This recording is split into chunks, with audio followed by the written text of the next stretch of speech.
Hey, howdy, everybody. Welcome back to the Streaming Sofa. Happy Sunday afternoon, and welcome to the first day of the Jampacked PlayStation September. So jam-packed, I needed to start it in August. Right out of the gate, already breaking the conceit of the entire event. In fact, the true reason that it is starting today instead of tomorrow is that there are already plans for tomorrow, some very un-PlayStation plans for tomorrow. And I did not want to lose a day of streaming to what is going to be a very exciting time, well, at least for me.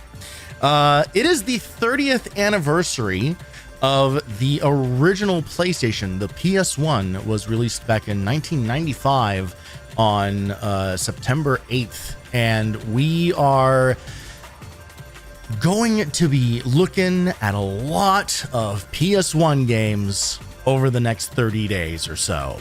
I've talked a lot about the PS1 on this channel. The PS1 is my favorite console, hands down, of all of my video game experience. The PS1 definitely means the most to me. I know that may seem a little strange given that my favorite game of all time is a Sega Genesis game, but the PS1 was such a revolutionary time in games, and being able to live through that generation, through that transition from 2D into 3D, from bleeps and bloops to full scale CD quality orchestrations, from interpretive sort of storytelling to straight up Metal Gear Solid style melodrama. There was truly no time like it. Every other generation has just been like better improvements and on the technology, but the PS1 represented like the first time we were actually branching into this bold new world. Asterisk in console gaming, because obviously the PC had been doing a lot of stuff prior to that, but you know, PC gaming was nowhere near as ubiquitous as it is now. And for me personally, I didn't have a PC of my own until, you know, the mid 2010s. So it's very much a part of gaming that I did not have experience with. For the vast majority of kids, it was console games. You know, we were all console kids, and the leap, truly the leap from like the Genesis and Super Nintendo to the PS1, and in some ways the N64, was really nothing like it. Even with something like the Saturn out there kind of bridging the gap, the Saturn was not popular nor successful enough to really make that dent. You know, the PS1 is where it actually happened. You know, like that's where people actually like embraced and discovered this new whole wide world of games, and really changed everything. Like really changed a lot in the world of video games. And there were and have continued to have been just like countless nights over the years of being taken on adventures and journeys that up until that point were simply imagined. You know, you had to fill in a lot of gaps on your own when you're playing something on the NES or the Genesis or the Super Nintendo or the Game Boy or any of these other like 2D consoles. The PS1 came along and completely rewrote everything. And defined a lot of stuff, you know. Like I have often described the PS1 as the Wild West of game development, and that is almost entirely attributed to the fact that there were no known rules at the time.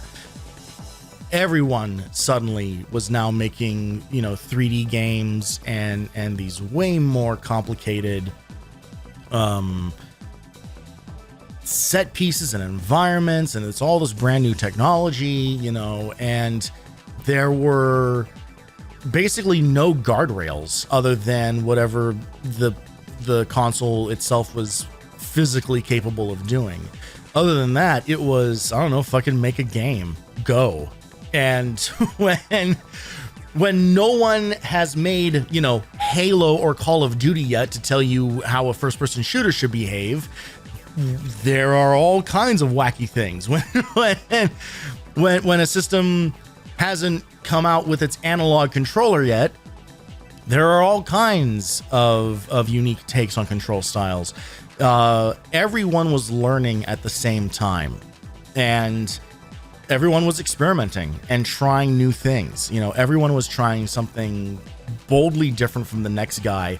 And it wasn't even out of some kind of like, fuck you, we're going to do it our way kind of a thing. It was, we don't know, maybe this will work. It was truly all experimental for a very long time. You know, there's very little crossover in like in controller layout symmetry from one game to the next on the PS1. Like every game is a little bit different. Even games within their own franchises, as they moved up from sequel to sequel to sequel, would change some of their control layouts. You know, like it was, everyone was learning in real time. And as a kid, you didn't know if controls were clunky. You know, you didn't know if things were weird or felt off. It made sense that you would use L2 and R2 to rotate a camera around, you know, because prior to that, you didn't have a camera to rotate. It was, all of it was new. All of it was something that everyone had to figure out together. And it lasted for a very long time. It had amazing staying power, and it is the console that I think of all of them has aged the most gracefully. It is definitely aged. It is definitely old. It is absolutely a thing that you look back on some of the games and go kind of like, yeesh. However, everything on it is interesting. Even if graphically they may not hold up super great, even if the controls may be wonky as hell, all of them are interesting because all of them are unique. All of them are special. And even the worst PS1 games still have some redeeming quality behind them just by virtue of existing in a time when it couldn't have in any other generation. So, as a console that means all those things to me, it feels appropriate to dedicate its entire birthday month, as it were, to exploring the weird and wild world of the PS1. So all September long, we are going to be doing PS1 themed streams. Right now, the current plan is on Sundays, I will be doing a full playthrough of a classic PS1 game, or in some cases, maybe not so classic, but games that, you know, I have a lot of experience with, a lot of connection with, a lot of, I was going to say fond, and there's one case in particular where it's not fond, but let's say a lot of like emotive memories, you know, a lot of very like time and place sort of memories, and honestly games that I know I'll be able to actually just like play all the way through in a single day. I have curated the list very specifically to be games that I have enough familiarity with that we can get through the whole thing. On Tuesdays is when we're going to do kind of our big history lesson type things, where I'm going to go through a selection of demo discs.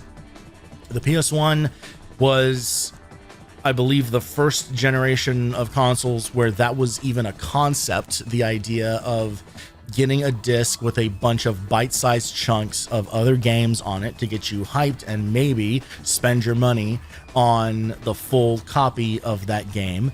There are tons of those demo discs out there, and I have damn near all of them.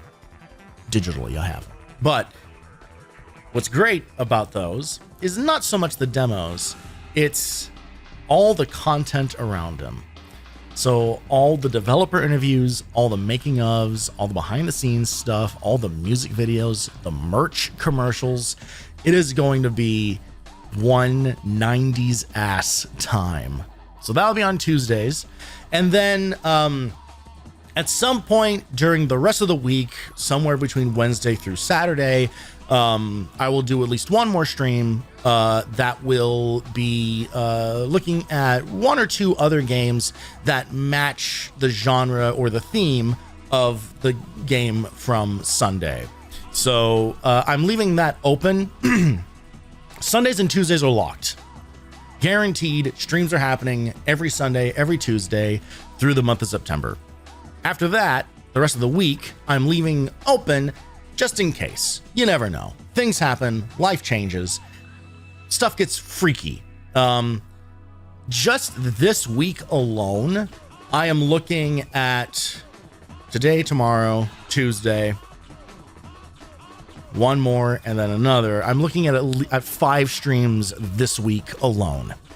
One of them won't be mine. It is a floating collab idea right now that we have not settled on, but is almost, it'll probably happen. So I need to fill in one of those other days with one of my own streams looking at other PS1 games. So it is going to be a very busy time on this channel. In some ways, I'm making up for lost time between July and August with my various health issues. But honestly, there's kind of no better way to come back swinging playing a bunch of games from my favorite console ever. So get ready for some low poly madness. Get ready for some wonky ass cameras. Get ready for some failed mascots. And get ready for a damn good time, because this entire month is going to be all PS1 goodness and some badness all the time. So I wanted to start truly at the beginning with the original announcement of the PS1. All the way back in let's see, when was this conference? Did it come out the same year that it was 95.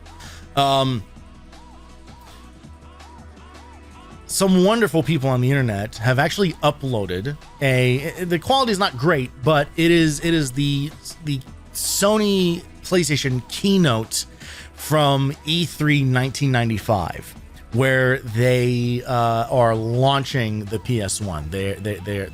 They're advertising, here's our new console coming out. Not even new, first. This was Sony's first foray into video games.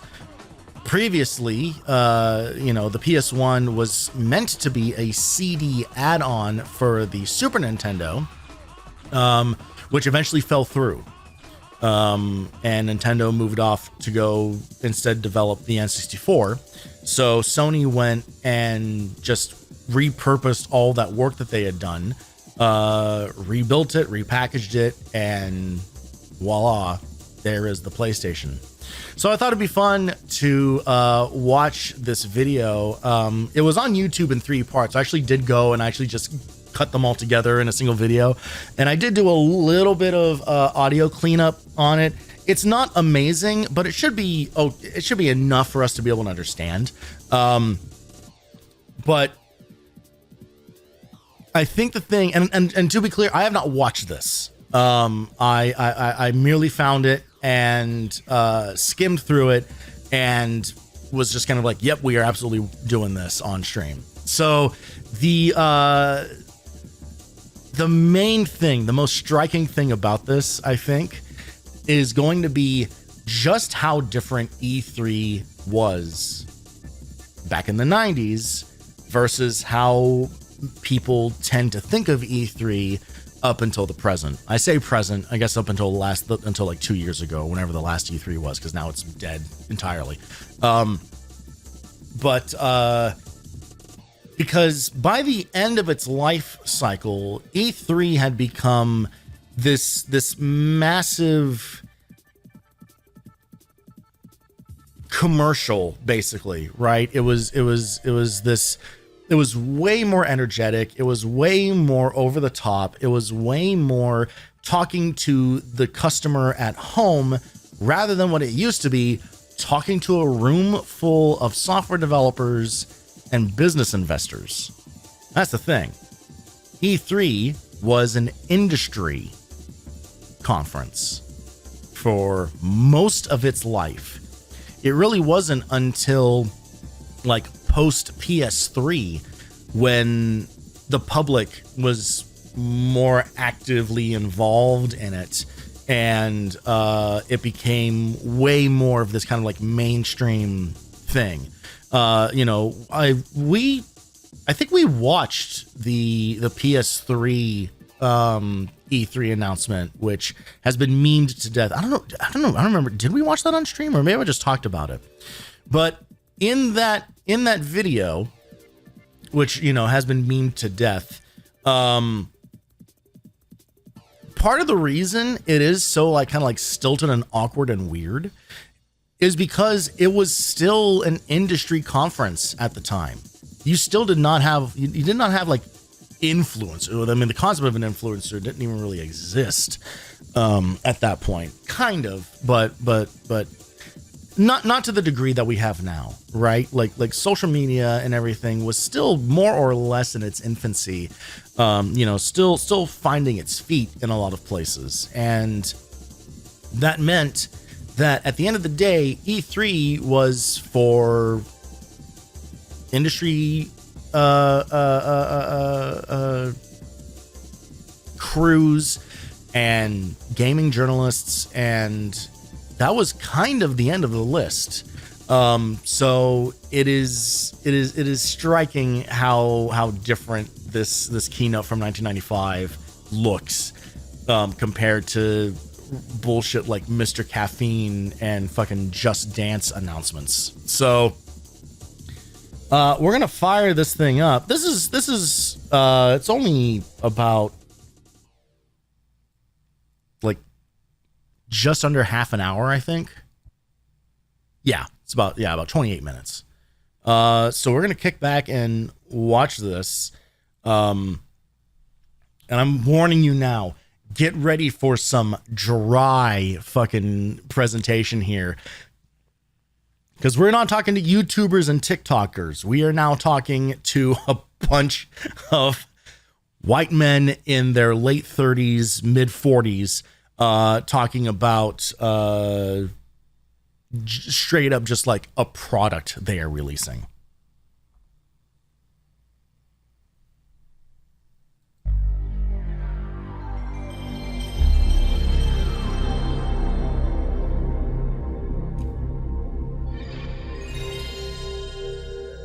This was all added by the original uploader of this video.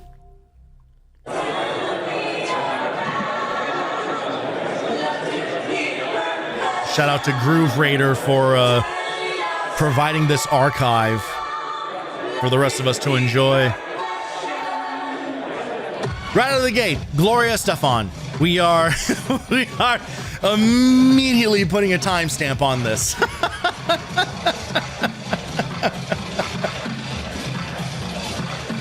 This would, I don't even know what the hell this would be today. Some Soulja Boy bullshit. Who against all odds is still releasing, I was gonna say music, but that's giving it too much credit. But yeah, so like, look at how small this conference room is, and it is a conference room. You know, like we're not in a fucking theater. You know, we're not like this is. Compare this to the Gamescom presentation we watched a couple weeks ago, right? Like all the song and dance, all the lighting, all the rigs, all the sweeping camera movement. Here we have a room of very calm people with all the same fucking haircuts, just waiting to hear, okay, what is Sony going to do? Aren't they a CD player company?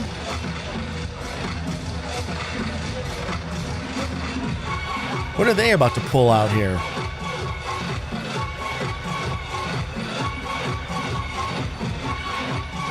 And shout out to whoever like filmed this originally. Like the fact that there's video of this, you know, this is from 1995, so it's not like home video was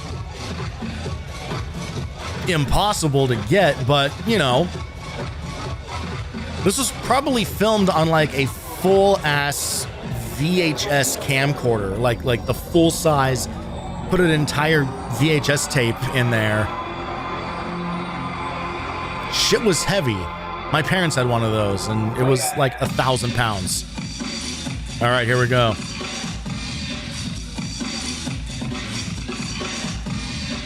By the way, get used to this style of music that you're hearing right now for the entire month. The world's first successful transistor radio.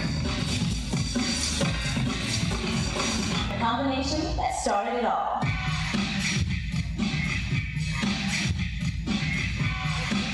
God, portable TVs. Smaller is better.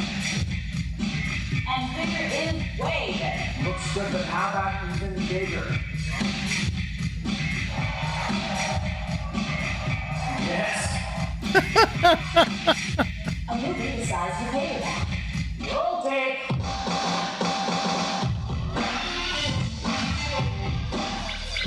So this is what Sony was known for. They were music and video and TVs. They were an electronics company. And they still are to this day, but Okay, let's get this. the idea of them making a video game console was kind of out of the blue.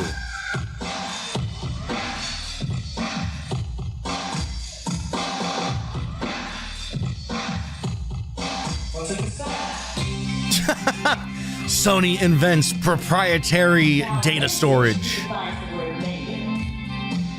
a practice they would not give up until like a year ago.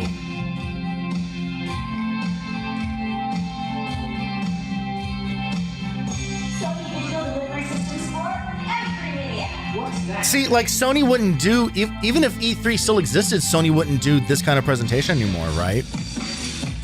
But that's the other like weird thing about like the journey or the evolution of E3, where it became like almost exclusively about video games, but it was the electronics convention, you know, like it was everything that was new in tech.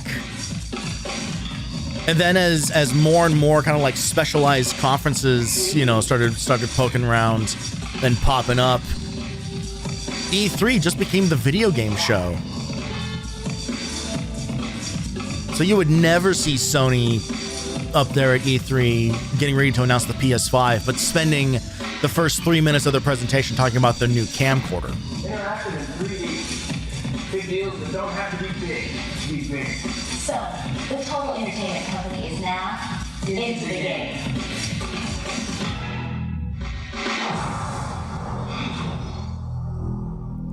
Nailed the logo on the first pass. Can't believe it. Can't believe what a good job they did on that.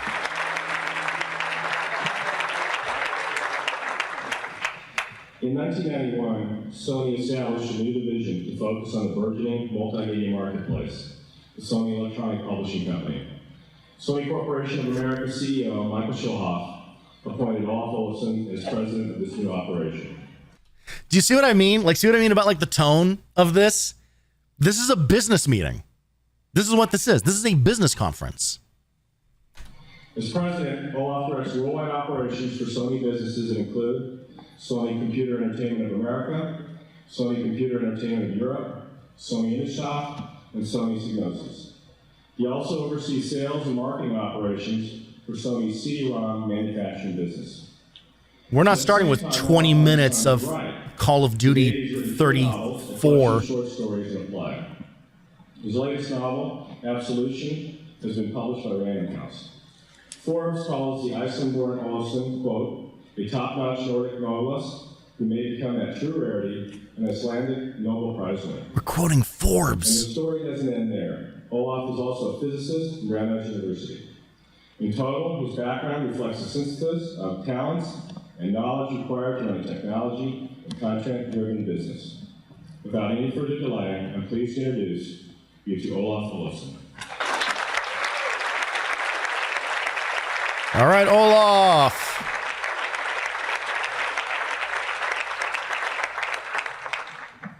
Good morning. Thank you very much.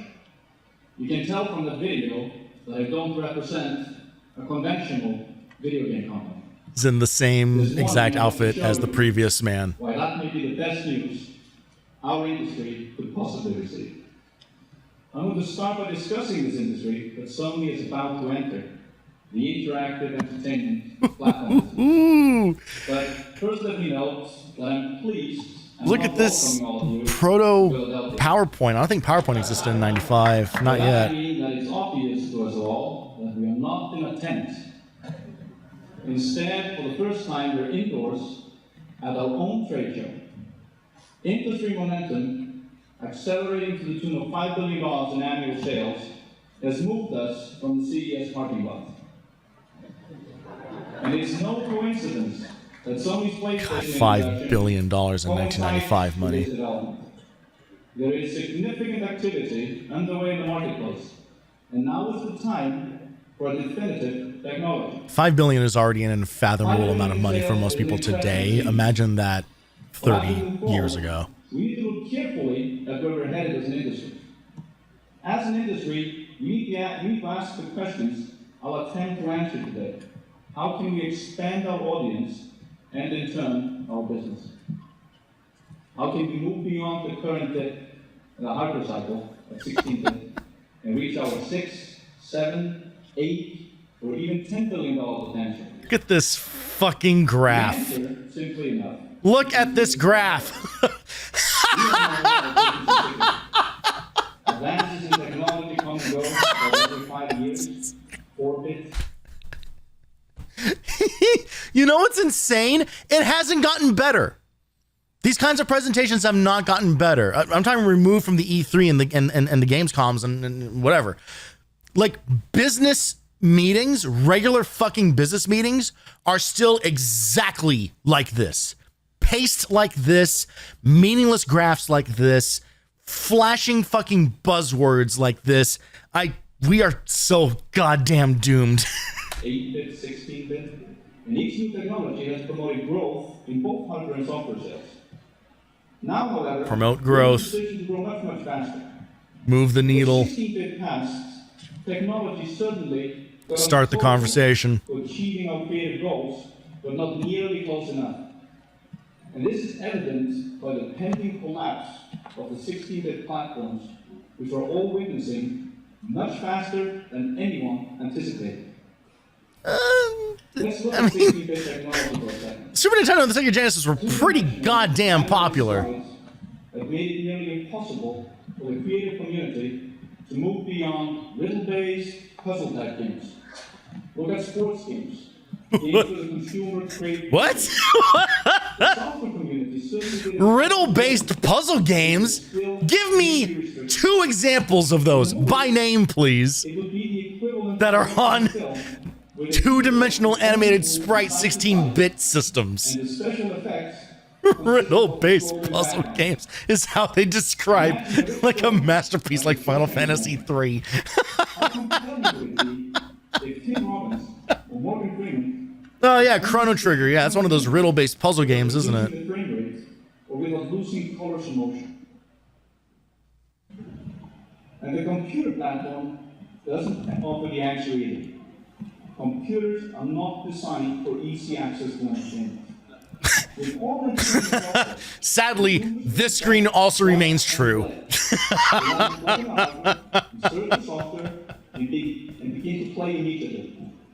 I had to reseat my fucking keyboard earlier just before stream because it wasn't lighting up the way it's supposed to. And always has. To books, to compact discs, to video cassettes. If you buy a book and want to read it immediately, there's no problem. If you buy a CD and want to listen to the artist instantly, it's simple. If you rent a film and want to view it within minutes, you only have to push a button on your VCR. God, this is so But fucking ridiculous if you and want brain to enjoy dead. your new PC CD-ROM game, you might have to spend an afternoon, a rainy Sunday afternoon, on an 800 number. Just slamming, just reading PC gaming to filth. The consumer wants a dedicated game-playing platform, not a multifunction one. Oh, My point although in is Sony's defense, lies in delivering easy access it was kind of and true. entertainment driven by Like, much better technology. like it remains true today in some cases, but you can shop a little smarter now. But PC gaming is still that will sustain and grow very case by case basis. You know, everyone's system is a little bit different. Everyone has different components, and developers can only, you know, make so many test cases for so many different configurations. What am I looking at? Today's gamer is a ball sack on a dinner plate. And the 20-second commercial as syntax. He eats shock radio for breakfast. The internet is his lunch. But if we continue to serve him 2D scrolling games, he'll leave the table. As a result, we'll never grow as an industry. So the question is, how do we become dim? We become dim by finally These fucking belabored metaphors and shit. And that's just what we at Sony Oh man, even then, immersive even then, the immersive even then, the words next gen and immersive. is a huge difference in interactive entertainment. What are we doing? What are we doing as a people? As an industry, How have we not moved on? on the experiences of other entertainment media which have consistently delivered technological advances to enhance entertainment. This is blowing my mind. Like, I've stopped caring about the PlayStation part of this, and I now just can't believe, like, Today, with a better technology, I was gonna say how little things have changed, but they haven't changed, period. color, advances in camera equipment, sound stages, special effects. Just look at the difference. We're still talking about the same bullshit bullet points. Demand to be wowed, intellectually, visually, and emotionally. And entertainment today needs to target Today, these would have been made by AI. The same applies to television. Advancing technology has always been critical to its popularity. The move to color, stereo sound, bigger screens, visual radio, with the advent of MTV, VCRs added on so that These guys can't even imagine the idea of a flat screen TV in these days. Stay on top of the public appetite through improved technology. It's a medium that kept its audience by diversifying. So why am I talking about history? I'm doing that because the video game industry is, at its heart, in the entertainment business. And like the movies and television, our entertainment games are content entertainment. goes with Okay. better hardware and better technology. No You've subsidiary got to move entertainment that drop technology shadow up. will free up the You've creative got to. and our content to improve. Those numbers were unreadable. The rush of the experience will buy more entertainment, but only if it's better. I believe we're certainly capable of advancing Hey, down in front. this $5 billion business, which many of you in this room have created in a remarkably short period of time. An industry as big as the domestic motion picture box office. And today we have the attention and the dollars of entertainment's biggest consumers, the gamers. These consumers are more inclined to buy interactive entertainment than anyone ever before. They grew up with it, and there is no adjustment curve. If you look at how movie and television entertainment improved over the years, you'll notice how much more believable the entertainment became. This is a lesson our industry must heed. Movies and television made it easier and easier for the viewers to suspend disbelief. Yo, man, wait till DVDs come out. You have no idea. Suspended disbelief. What are we talking about? Involving entertainment. This man is explaining the concept of an imagination. Still makes it impossible for the gamer to suspend disbelief. The digital kid will not get immersed in a 2D world with substandard graphics, animation, and sounds. Untrue. Just patently untrue. To the story and to get immersed. This is the immersive entertainment I alluded to earlier. Immersive entertainment. Their example is another 2D fighting game. Totally absorbing entertainment experience. Come on, man. Sony is a company dedicated to delivering better entertainment for better technology, and we've long been an innovator on both ends of the entertainment pipeline. We invented the transistor radio, portable music with the Walkman, the camcorder, the VCR, and the beginnings of the digital Now we're camera talking. with the compact disc. Look at that sleek black design on all of those bad boys. From all sectors of consumer electronics to motion picture studios, music labels, Sony TV is series, home entertainment. video, movie theaters. And all of this heritage has been invested in the PlayStation. The technology and entertainment will deliver with the PlayStation are mainstay and not ancillary to any other businesses. Sony's commitment to the future of interactive entertainment, where hardware and software come together. Sony's belief in a full partnership between hardware and entertainment is reflected in Sony Computer Entertainment, the first Sony company to house hardware and software under one roof. This translates into a flow of resources between PlayStation technology and PlayStation Entertainment. Oh, God. All the clip art is just... The PlayStation represents a tremendously significant product launch. It's fascinating. Just the way, God, the way that business types operate. I truly don't understand it. Marketing, distribution. It's like listening to aliens try to communicate with each other. One of Sony's brightest technologists, Mr. Ken Kutaragi, with the benefit of Sony's 20-year digital heritage. Take out the distribution by Sony's global distribution network. Continue with more than 350 worldwide Sony employees dedicated to software. Conclude with the allocation of marketing resources on a Sony scale. Put me in a room full of creatives What do you get? any day. Let's take a quick look. I would rather deal with 20 passionate and probably crazy people who really, really care about their art than one boring ass, thinks he's clever business fucker.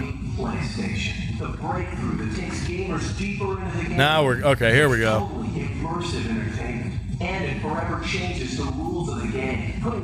Yeah, this is a game that exists on the PS1.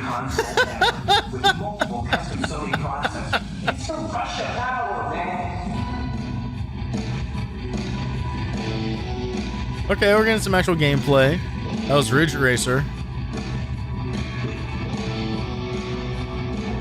That Soul Edge or maybe one of the Tobal games? JPEG video. I mean, honestly, FMV on the PS1 looked great, you know, for the time. Executing the equivalent of 500 million instructions per second. It was not the Sega CD. And it was better than the Saturn also. Couldn't get the disc to seat quite right, huh? For your There's some Tekken for you. Tekken cutscene, but we'll take it.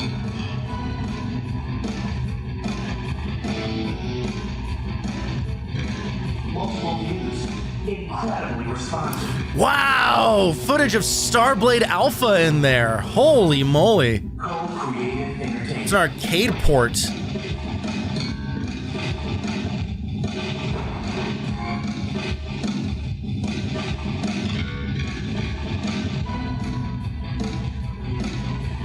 Look at that T-Rex. Hell yes. From the world's best game developers. You're there. First-person gaming. A lot of really wonderful and recognizable names in that montage there.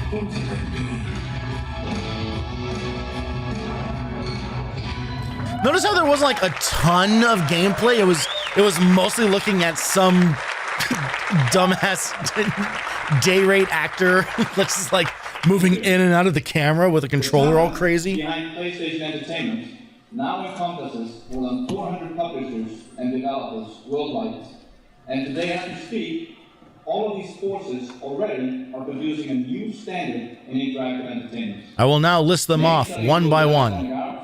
Namco, Acclaim, Interplay, Virgin Interactive, and Wonder Interactive, Crystal Dynamics, Sony's own studios, and many, many more. Some of these even exist to this day. And now on the PlayStation team.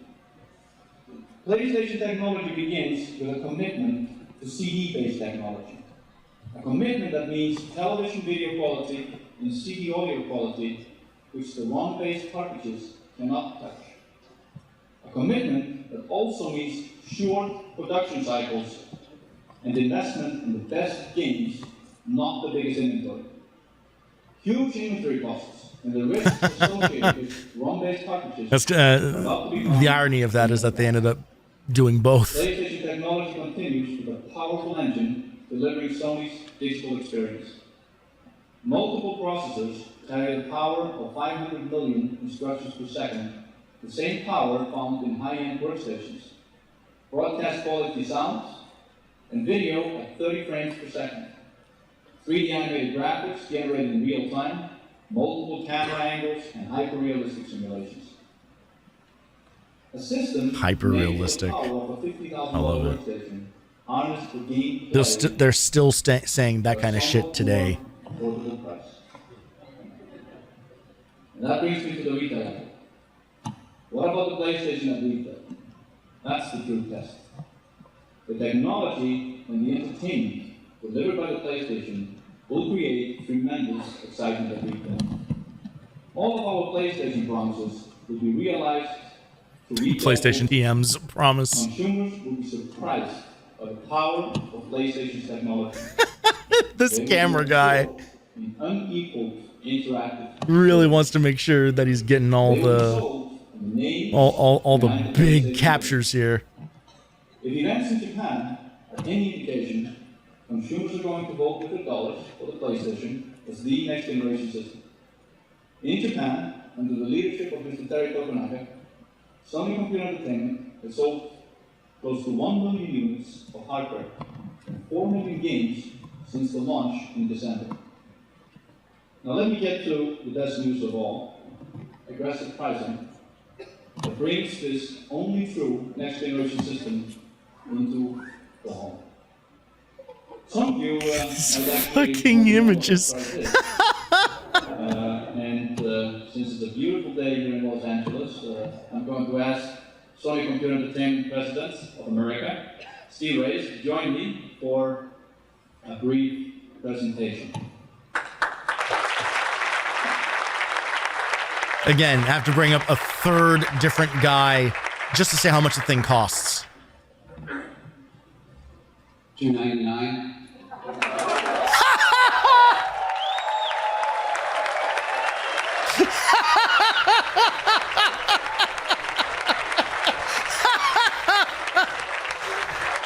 Wow. What an absolute baller.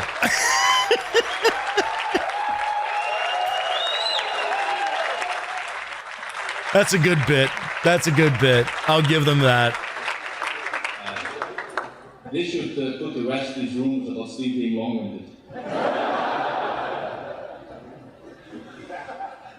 With this price, a $299 retail price, we've achieved magic mass market price point. This good news will be realized at PlayStation's launch, which, as Steve announced last night, will be Saturday, September 9th. Then the gamer will find more than 20 PlayStation titles at over 12,000 retail. Well, I think I said the 8th earlier. I misspoke. It's the 9th. I hope that I've painted a compelling picture of the I looked it up. $299 in 1995 is about $640 today. The total entertainment pie is substantial. Now, when did the PS3 come out? 2006. Bigger slice than ever before. We at Sony believe that improved technology will light the path to a renaissance for this industry. And in partnership with the creative community and the retail community, in comparison, that would have been $299 would have been equal to around $400 in 2006 when the PS3 came out. So the PS3 came out at an additional $200 of the price equivalent of the PS1. If you just need an idea of how insane that $599 price tag was.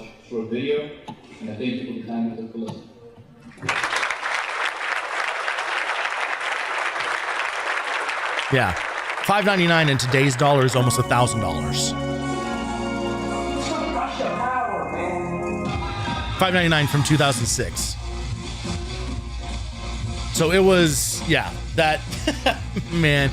It's crazy how they almost killed the PS3 right out of the gate.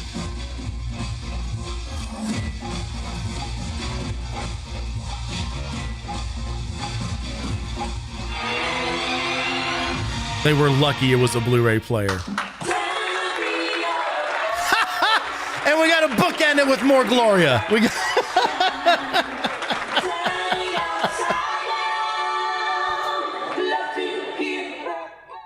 And that's it. That's the whole thing. Like I said, a wildly different time.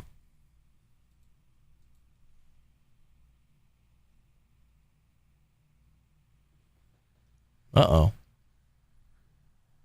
Our music died. Oh, because I muted it. Oh, okay. That's why. Why did I mute it when I was just going to turn it down anyway? There we go.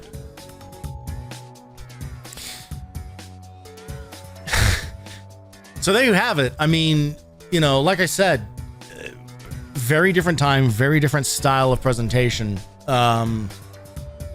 Truly about as straightforward of a business presentation as you get. Like there really was not anything in there that was any different from any number of hundreds of thousands of presentations that have been given in similar rooms with similar people with similar products to sell. You know, it is crazy to look at that. And it's also funny just how little focus there was on the actual games, right? You know, like there was, they had the one sizzle reel, they had the list of all the developers, you know, or a bunch of developers in there. And then the second, even shorter sizzle reel was just a lot of just recut footage from the first time around, you know. So ultimately we saw like what looked like Tekken, what probably would have been Tekken 1. I think what may have been Soul Edge. What else was in there? I think a tech demo for what would have become Tomb Raider, which I think was what that T-Rex thing was. You know, like not, a brief look at Ridge Racer. And then really not much else, you know. And it's so funny because that is, if there's anything that we have changed, if there's anything that has become more prevalent these days, is that when it comes to launching new hardware, people want to know what are the games. Because I think everyone eventually learned that it does not matter what the hardware is. Ultimately, it doesn't. You know, it doesn't matter how much memory it has, or what its processing power is, or any of that stuff. Truly, none of that matters. What matters is What games are on it? Are the games any good? That's it. That is the long and short of it. And to see them, you know, focusing in so much on these very kind of blasé bullet points about buzzwords and shit, again, I think really speaks to the time and the audience that they were aiming for, because today that would not fly. It's like you need to tell people what they can play on this thing, you know. I'm still not convinced enough to go buy a Switch 2, right? But Donkey Kong Bonanza looks really fucking fun, you know, like it's one of those things where it's like, well, if a Switch 2 ever goes on sale someday, then that might be the thing that makes me pull the trigger on it, you know, because it comes down to what are the games. It's also the same reason why I'll never buy another Xbox product, because they themselves literally said the words, every game that comes on Xbox first party will also be on PC. So done, you know. I follow the games. I go where the games are, and that's how most people operate. There are still, for whatever fucking reason, there are still weird, like, you know, like console fanboys and stuff like that, which sucks. Who still like fucking like just make fun of each other for being either an Xbox simp or a Sony incel or whatever the fuck, you know, like whatever terms they just keep throwing back and forth. And it's like, you're all fucking nerds. You're all nerds. Shut up. Shut up and play your goddamn video games. Like, stop being weird and gross and toxic about it. Because again, what are the games? What are the games? Are the games fun? Are the games fun to play? That's all that ever matters. It's the same thing with, and that's true of all art. I don't care what instruments you made your song with. I don't care how expensive the guitar was. I don't care how many hours you spent mastering it or any of that stuff. Is the song nice to listen to? Do I enjoy listening to it? I don't care if you shot your movie on video or film or some crazy panoramic, you know, 35 millimeter, ultra wide, crazy, whatever the fuck thing. Is your movie good? Does it have a good story? Does it have good acting? Like, these are the things that matter. The technology has never mattered. The technology has never mattered in any of this stuff. It's always about, do I like the thing that I actually engage with? Because I'm not going to engage with your film strip. I'm not going to engage with your negatives. I'm not going to engage with I'm not going to engage with your stem tracks. I'm not going to do any of that stuff. I'm going to listen to the final product. That's what I'm interested in. As the person spending my money now, you know, engaging and buying these things, is it worth my money? Am I going to have fun? And that's really all that it comes down to. And I think that is why, you know, whenever I hear, you know, whenever we go into another console generation, like, I'm so over it. Like, I'm so over whatever the new tech or whatever is.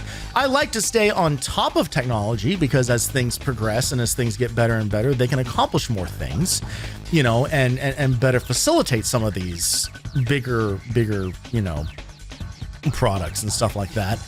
But at the end of the day, none of that is going to make the game fun. Right? You know, like, none of it is going to make me ever play Call of Duty again. I don't fucking care.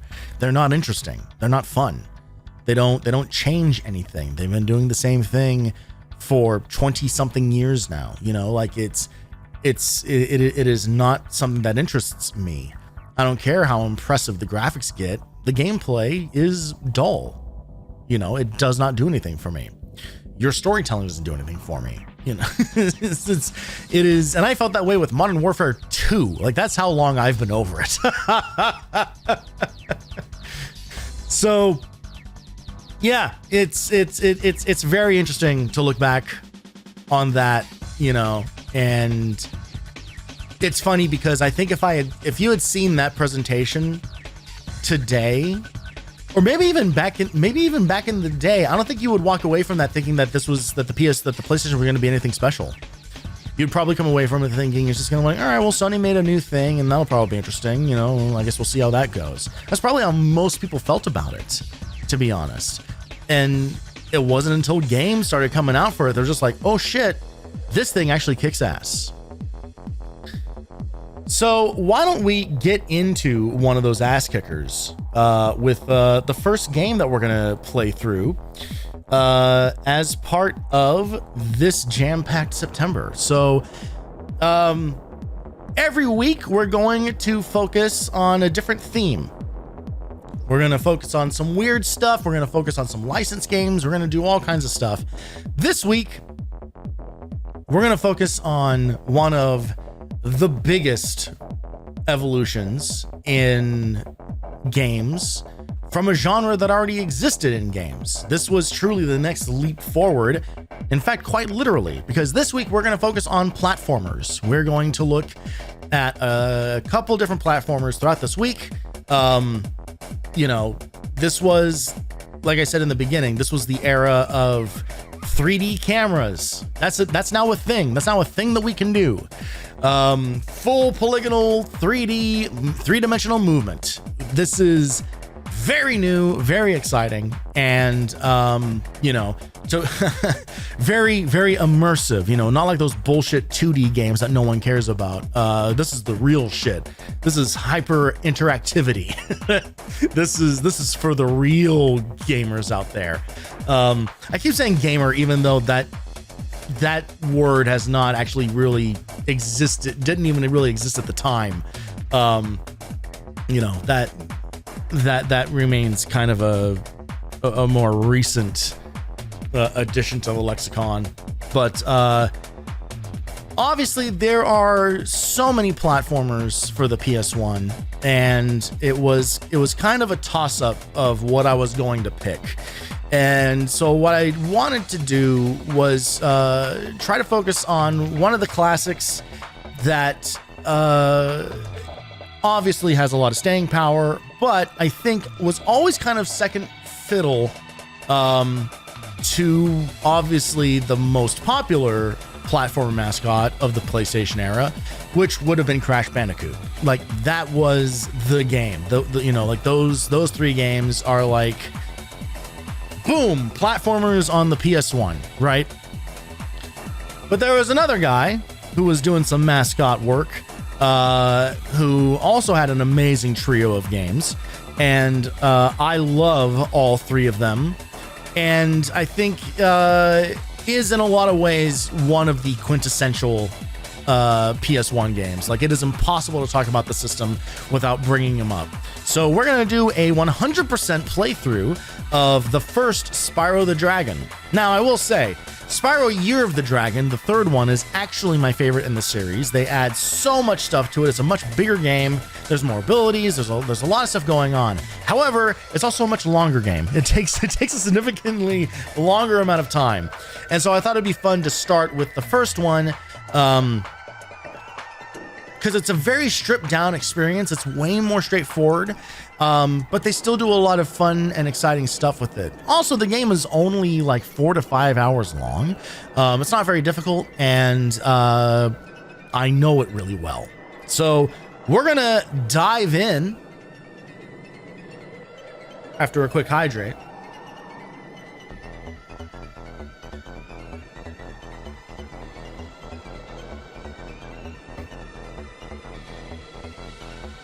And let's do this thing.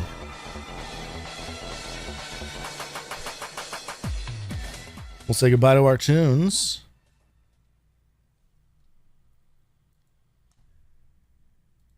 And hello to the first game of the jam-packed PS1 September. It's time for Spyro the Dragon, baby.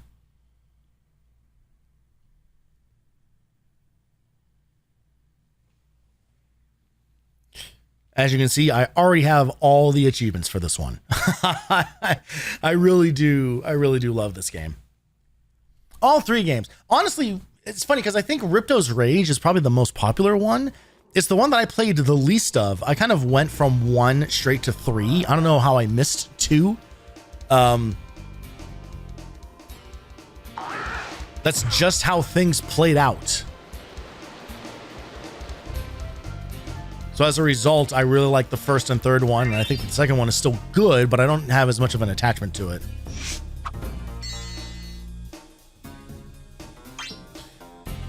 All right, we're gonna start by doing something crazy. We're gonna overwrite my 100% complete save file of this game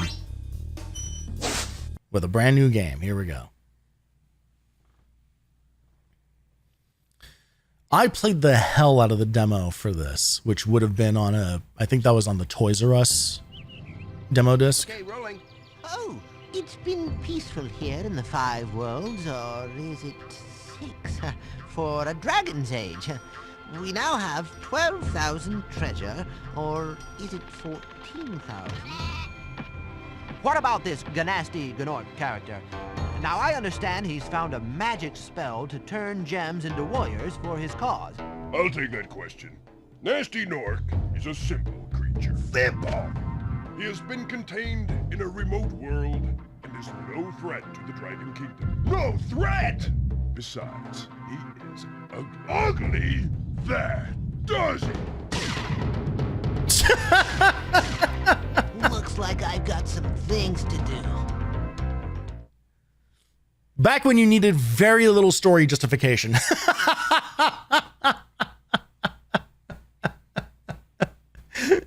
A dragon insulted some weird guy in a castle somewhere, and so he imprisoned all the dragons. What you got, Nestor? Thank you for releasing me, Spyro. Free 10 dragons in the artisan world. Then find the balloonist. He'll transport you to the next world. What about Nasty Nork? I'm going after him. Find dragons first. That's all I can tell you. All right. And away we go.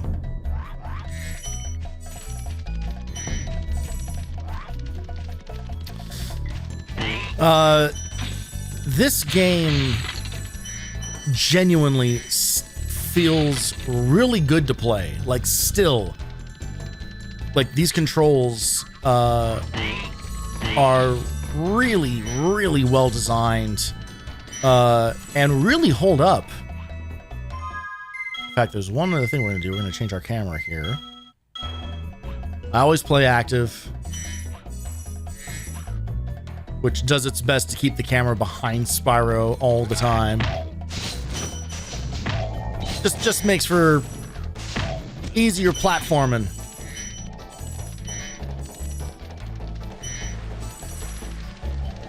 Go rescue this guy. Where's Nasty Nork? I'll Torch you! Keep your horns on, Spyro! You have much to learn first. Do you know what the dragonfly following you is doing? His name is Sparks, and he's helping and protecting you. Keep an eye on him and see what I mean. I love all the voices in this. They're all they're all clearly like maybe like 3 dudes doing a lot of work.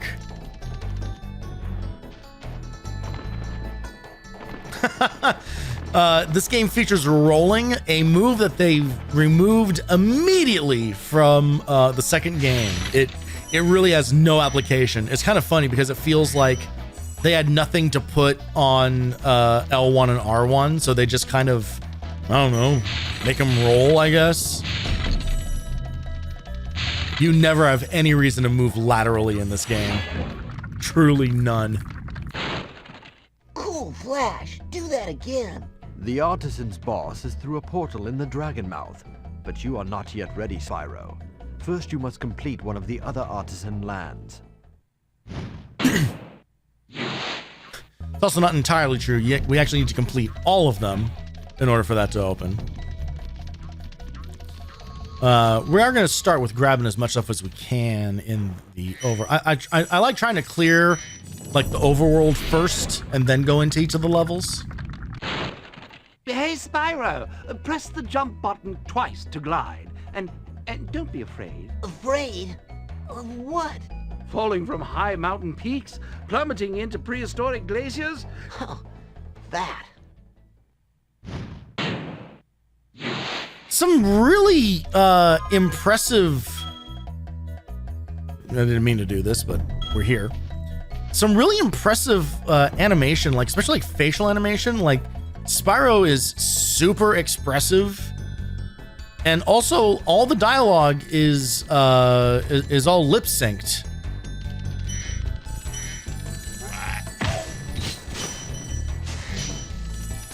You know, this is Insomniac. I don't know. I don't think this was their very first game. They must have made something before this. I don't know what.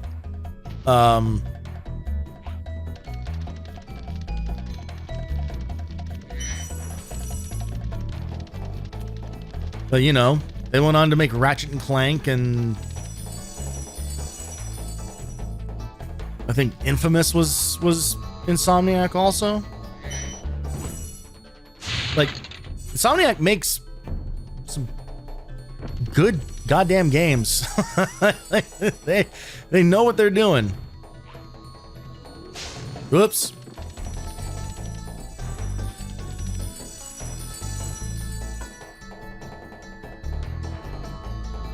There we go. For the most part, this game really doesn't have any instances that I can really think of where like the camera like fucks you on something, which again is kind of a miracle for this era, especially for a game this early in the PS1's life cycle. It's just like, yeah, no, you can play it and everything works and you don't get lost, and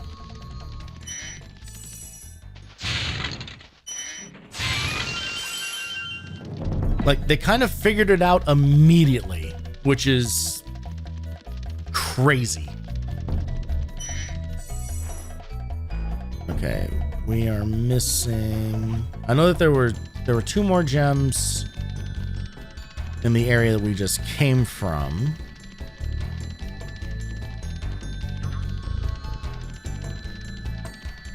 Ah, yes, okay. These guys.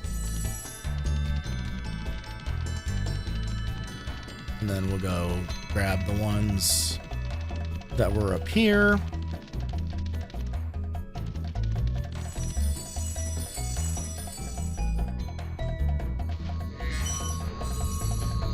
There we go. All right. 100 gems collected. We're here. Let's go to Town Square.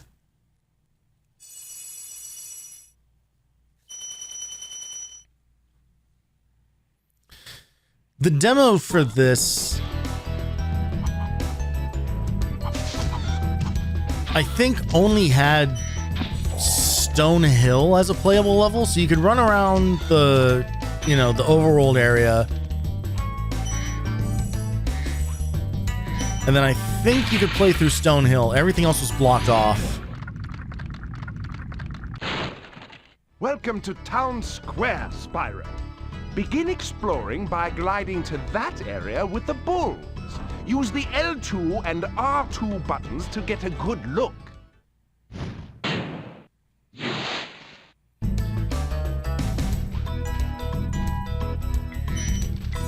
But that demo was enough to get me, like, fully hooked. Like, I desperately wanted to play this full game, and I would not get a copy of this game until quite a while later, actually.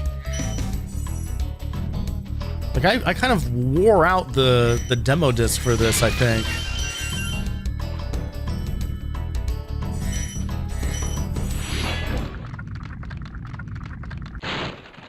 Thanks, Spyro. I had the worst itch on the tip of my wing. Oh, did you know that you get your longest glides by pressing X at the very top of your jump? We will hit a point where I'll start skipping the I'll start skipping the dragon dialogue. But I figured, you know, give these guys their due course here.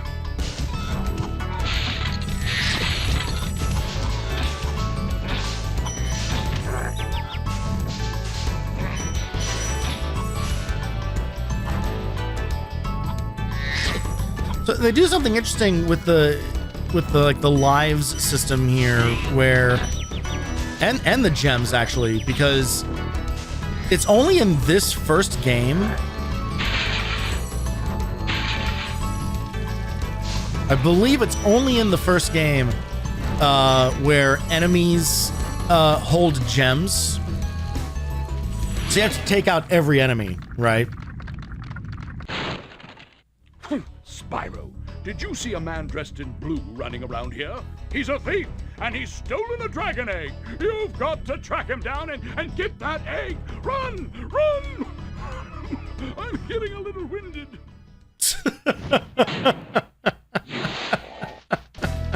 Dude has bills to pay.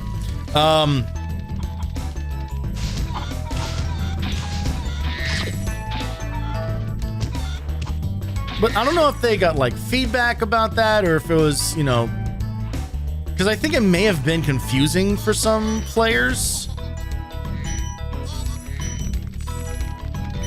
Because right away in Ripto's Rage and then Year of the Dragon, beating enemies then starts like filling out a counter, which will then like activate different like ability gates, which are kind of like, they're like temporary power-ups. So you still have to take out enemies, but it's not the same kind of requirement as before. Thank you for releasing me. Yeah, so they kind of start running out of things with the dragons to say kind of early.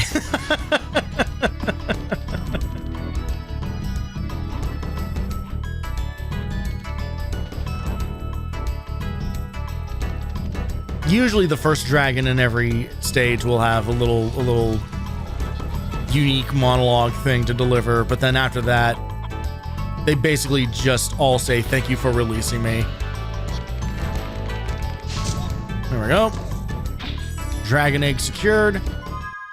Alright, we're missing just a couple gems in here. And there they are. Alright. On we go. You can actually just use the menu to exit the level, but there's kind of a, I don't know if it's necessarily a bug, but basically the dragon mouth that leads to the boss door won't open unless you actually exit through the level exit and not the menu. So we just fulfilled that requirement, so now we can kind of do whatever.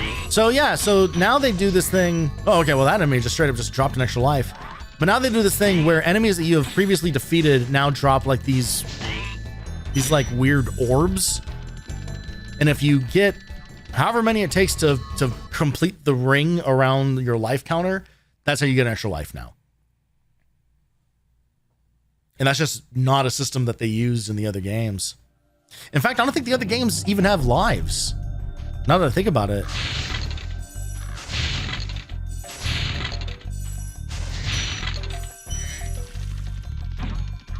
I'm pretty sure that's the case. I'm pretty sure there are no lives in the other Spyro games.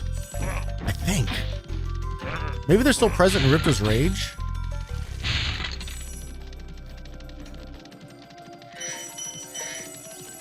Which again, kind of crazy given the time.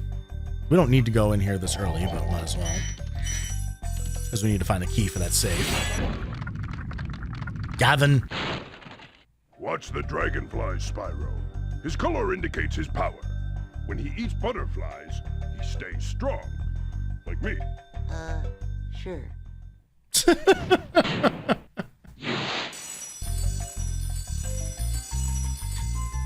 So Spyro's personality, well, they gave him a personality in starting with the second one.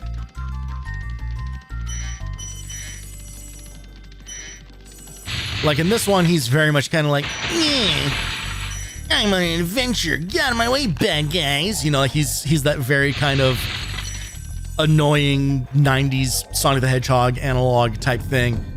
But immediately, like they kind of corrected that in 2, and especially in 3, where he's a bit more mellow, and he's not as like obstinate, you know, like he actually like wants to help and, you know, like wants to cooperate with people, and actually like they kind of introduce Hunter to kind of instead be the guy who's like, I'm the cool guy.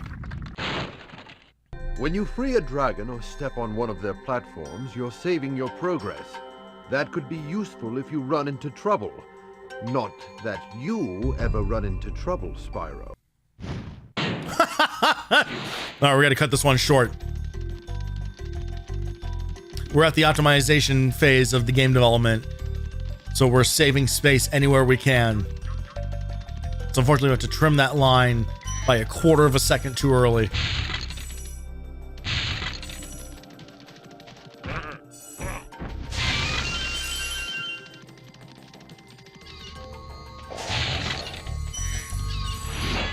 The levels start out pretty small and contained. After you freed all the dragons, pass through this fancy vortex thingamajigger. It'll take you back to the artisan home. But first, let me tell you a story. No thanks. See ya. I'm a voice actor doing an old man voice. This is the default old man voice everyone goes to. Even though basically no old man has ever sounded like this. Unless you're Larry David.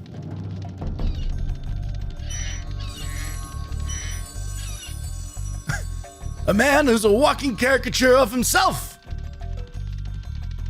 All right, we have that key, so we can now hop in here to unlock the safe. Oh no, I was saying that the levels are pretty small and self-contained, and they do get bigger towards the end of the game. Like they start adding in some more, especially the overworlds. Some of the later overworlds are just kind of like, where the hell am I going? A lot of branching paths.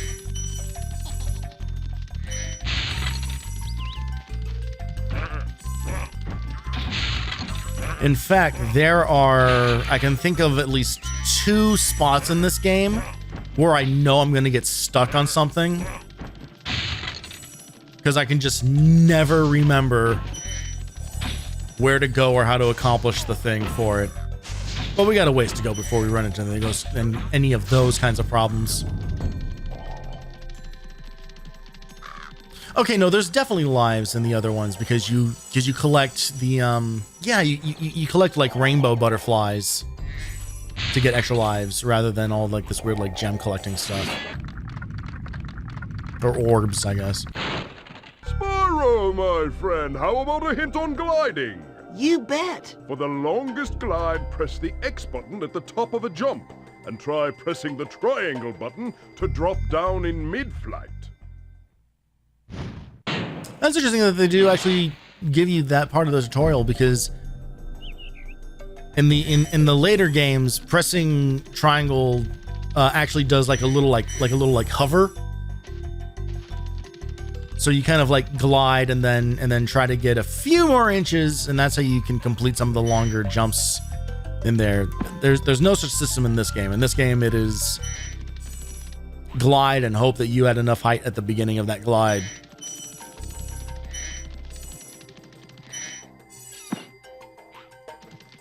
All right, so now we just got to do a lap around all this outside stuff while also getting this thief.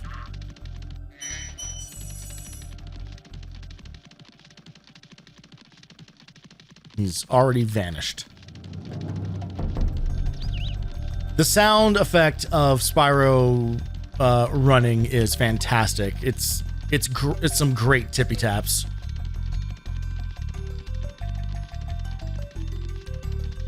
It is a very like cartoon sound effect. But we're missing some gems too. I think, yeah, if we go around some of this area.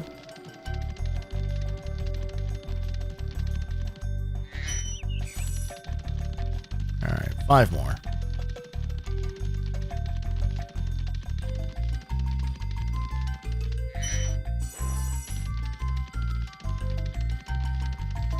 Two more.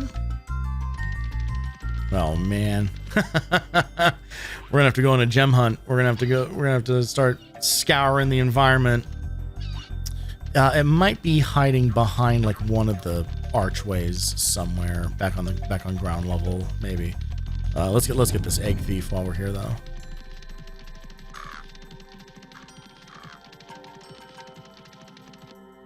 Oh god damn it. Yeah, so I'm not a speedrunner, so I do not have this game like committed to memory of like all the best routes for everything. There's usually at least one instance every time I run through this.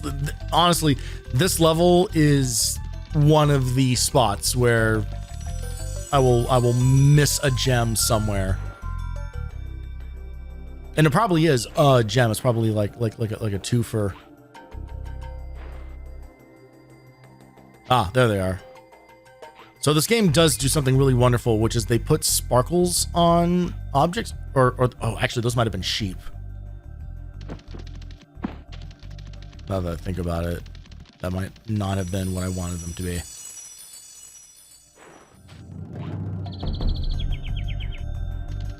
All right. Get back over there.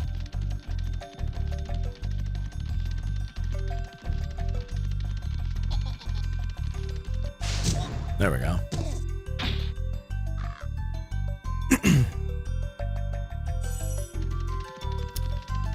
Yeah, they were sheep. Damn it. Okay. So just gotta find this last gem.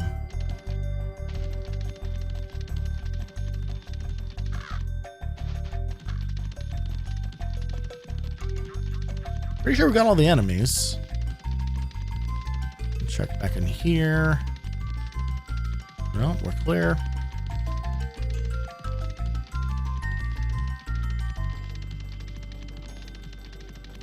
Around these parts. All clear. Let's go back down. I don't think we missed anything in here, but don't hurt to look. Okay. Hiding somewhere. Tucked away somewhere.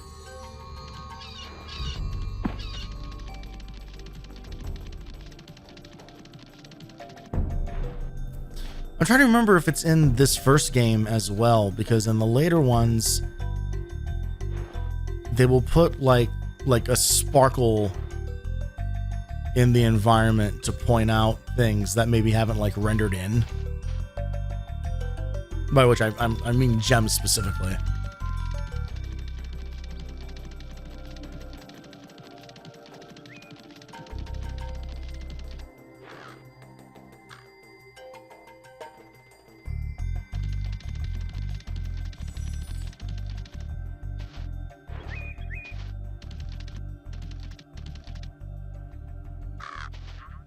Checking all the little crevices here. Where is this thing?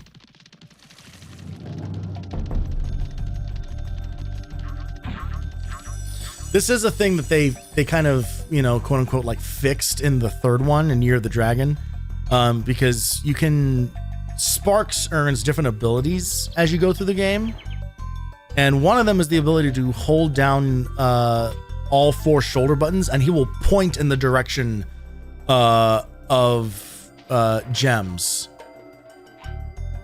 which alleviates literally what's happening right now. It stops that from happening.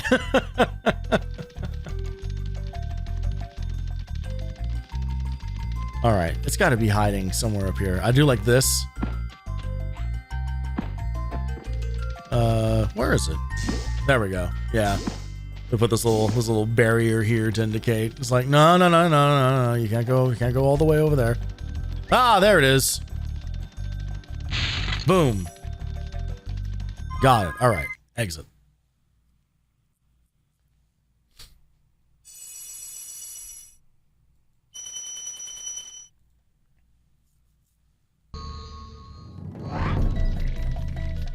Okay, 2 levels down. So this might actually open now, I think. Yeah. So we can do that early. So basically the bosses aren't gated by the amount of levels you complete. They're gated by how many dragons you've rescued. I think. Yeah, because then to travel to other worlds is gated by either dragons, eggs, or gems collected.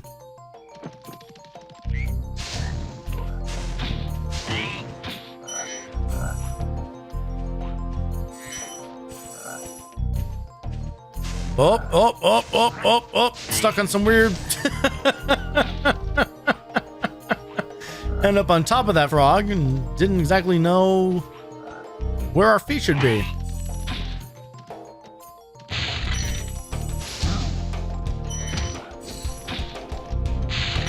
So this is the level that introduces the idea of shielded enemies.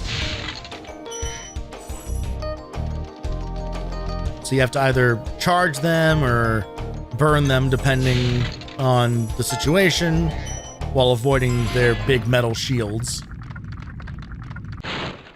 Psst, Spyro, want to know a secret? Use the triangle button when you want to zoom in and look around. Oh, your secret's safe with me.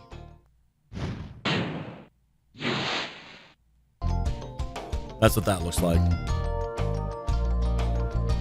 Again, it's like a cool implementation of this because it keeps Spyro like on screen and they actually animate his head with where you are looking, which is the thing that happens in Tomb Raider of all games. This is the one that jumps to my mind of other PS1 games where that's the case.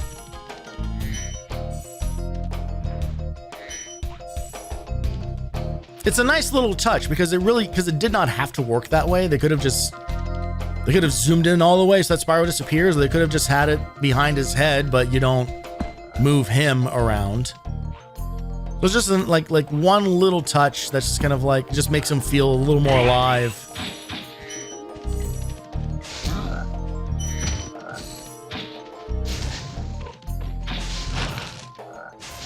Light these up. If for no other reason, just show off. Hey, check it out. PS1 has lighting. I think this game still looks great. Like, one of the nice things about, like, art direction is that when you have really good art direction, doesn't matter how old something gets, it's still nice to look at. And there's a lot of really, like, great colors. Like, Spyro's design was like, really nice and clean. And I'm not playing this with a lot of emulator enhancements on it. It's literally just like, I think we're playing this at 2 times resolution. Because native resolution just looks, that does look bad. But that's only because we're on modern systems, right? Big enemies like this Gnorc with the club cannot be charged. But a quick flame, that should defeat them. I kind of love how they all pronounce the G's in Gnorc and Ganasty.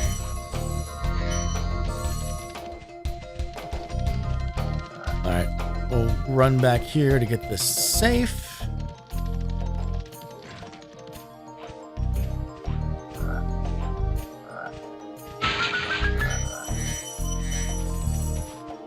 And I believe this should be the last bit of level over here.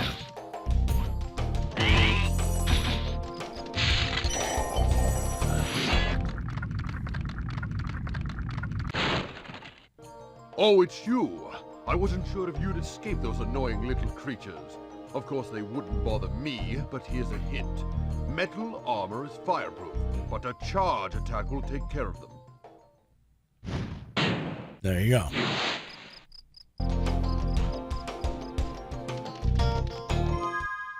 And that's everything. Yeah.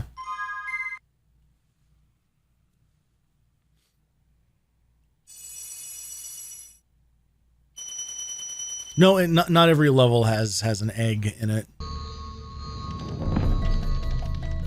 All right. We are now going to reveal a secret. Yes, this is back in the day when games could have secrets in them. So if you jump on each one of these in turn, secret level.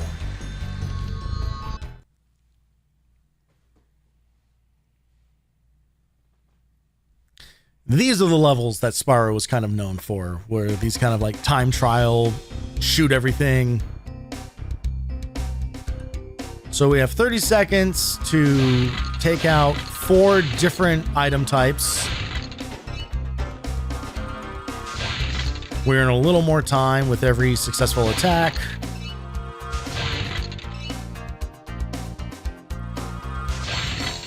We'll try to get it in one, but honestly, these are kind of tough. These are in all 3 games. They always return to this. They're always a lot of fun. They do require a bit of memorization, because it's like, God, what is the best route to do all this stuff?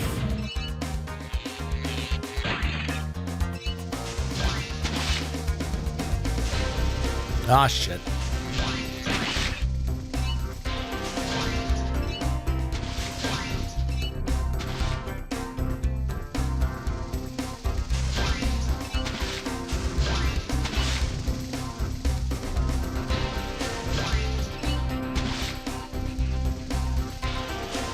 Not great placement for that last guy, but...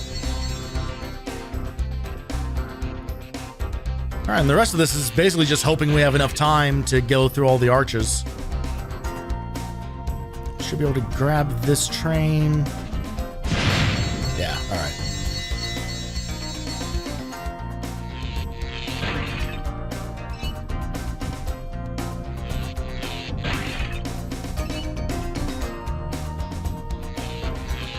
You can press X to flap his wings. I don't think it does anything at all. I think it's just flavor.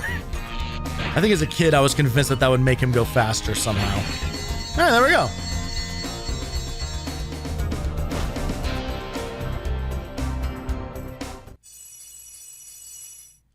Just like that, all done. Whoa, whoa, whoa, whoa, Jesus Christ.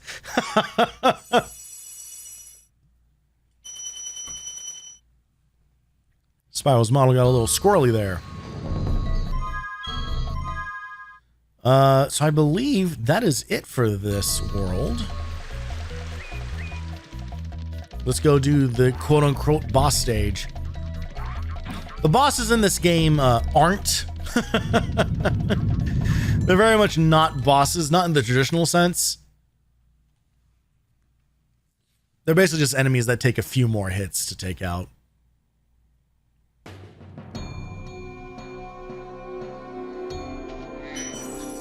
The music in these games is just so good. So really like unlike any other music that was coming out at the time. This is, I'm gonna get it wrong. I think this is Grant Kirkhope, or is that the Banjo-Kazooie guy? Or is it both? I apologies to this game's composer. I do not remember.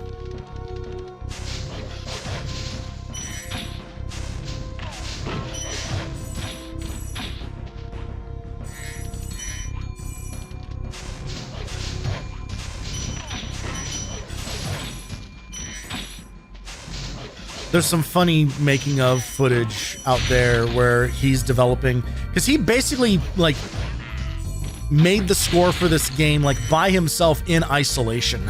You know, like it was the beginning of the era where you could do that, you know, like you could, it was a lot clunkier, but you could send things digitally. Nasty Nork has put one of his most devious henchmen in charge of the artisan world. Bring him on. I think I smell a barbecue. Be careful, Spyro. This boss has many tricks up his sleeve. Great advice. No specifics. But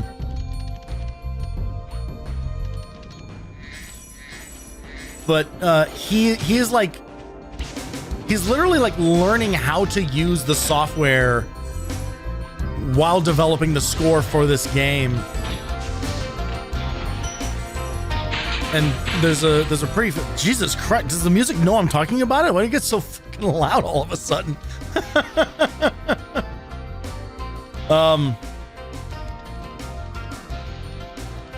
There's a moment in there where he's talking about, it's like, yeah, it's kind of great because you can just kind of like, you know, if you play something a little bit sloppy, you just hit this button, and he's using the quantize button. It's kind of a funny moment of just kind of like, all right, man. It's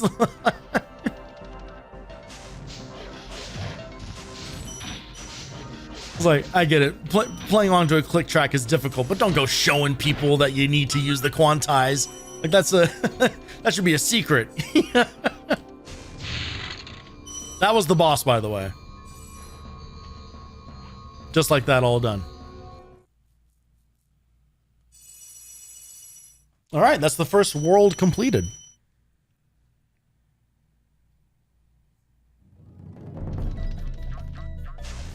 All right, let's get some health back here.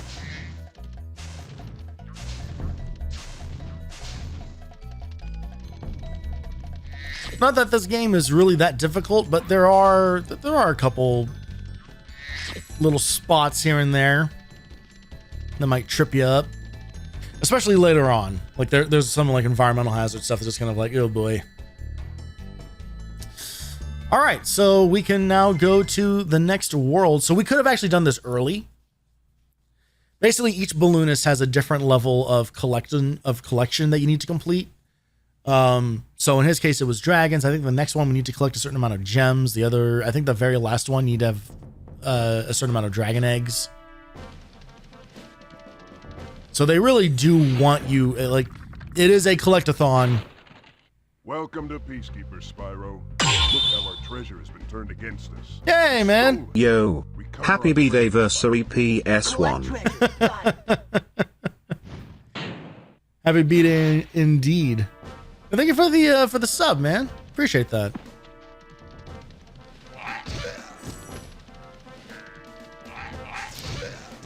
All right. I love the death sound that these guys make. That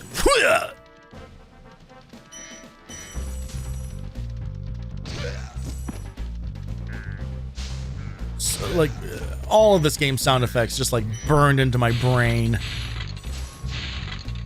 Out of respect for finally ending Domino. Yeah, we'll get to that in a couple weeks. I am not looking forward to that one, but honestly, it needs to come off the backlog someday, and I might as well just go for it. Like, just that game is truly like a stain on on my history. No One Can Stop Mr. Domino is the adventure island of the PS1 for me. I cleared my calendar. Great. Hi, Spyro. Sparks the Dragonfly has been doing a good job protecting you. Make sure to keep him strong. All right. We're going to start skipping dragon dialogue because they really do all just kind of start saying the same thing now. Tutorializing us about things we already know, and then just being like, thank you for releasing me.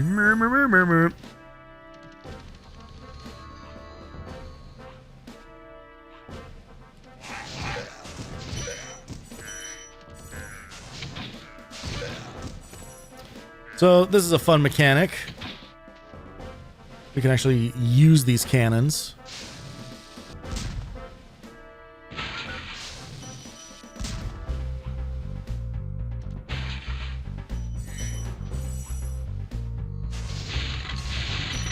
There'll be a couple more instances of that as the game goes on.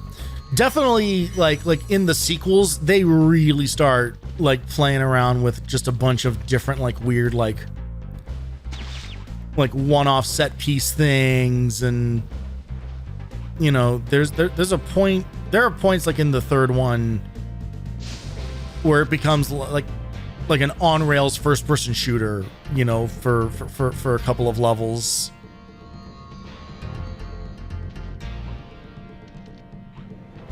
There's more playable characters that you unlock. And they all have like wildly different move sets. Like it's a big game, and I think it might kind of suffer the same way that Crash Bandicoot Warped suffered, in that by adding so much shit to it, it gets a little bit kind of like, hey guys, can we kind of focus a little bit? But just like Crash Bandicoot Warped, it's my favorite of the trilogy. Well done. I think because it is so varied in all of its different gameplay. There's a lot of like fun and challenging moments that they end up adding.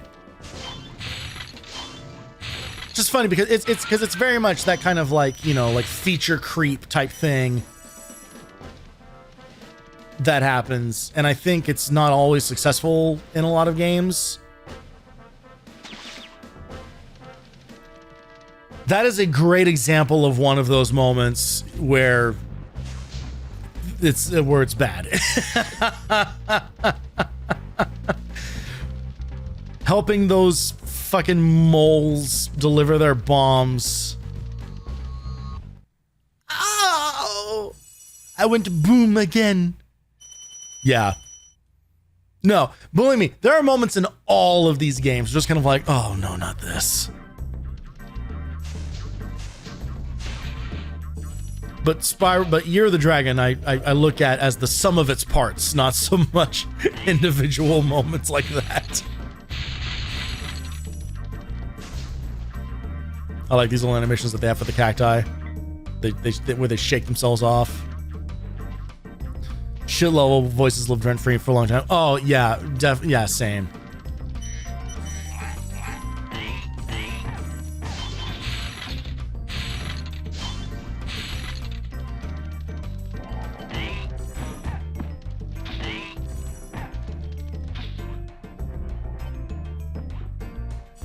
Trying to think of, because there's a lot of things from Year of the Dragon that I remember, obviously, from like the actual game stuff. I'm trying to remember if there were any other like voice lines or whatever. The problem is that now when I go back to that game all the time, I skip the dialogue because I've been there. I've done it already.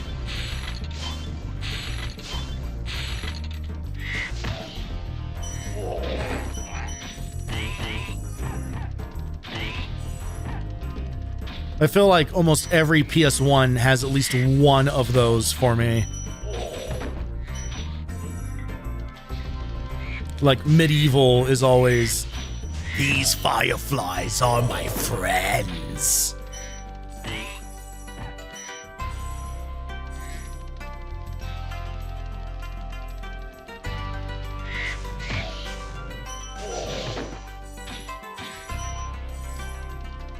I have to do a bit of backtracking to the side. Teddy! Thank you for the raid. How's it going, everybody? Welcome in.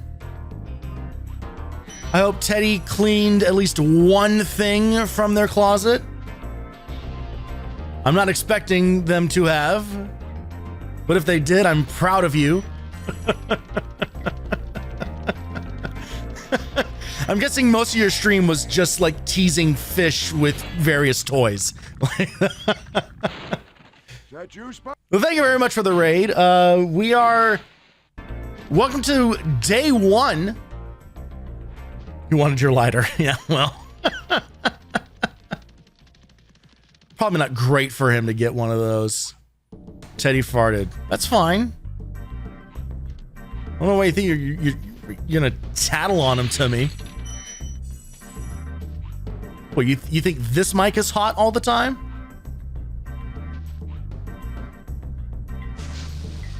Grimacina.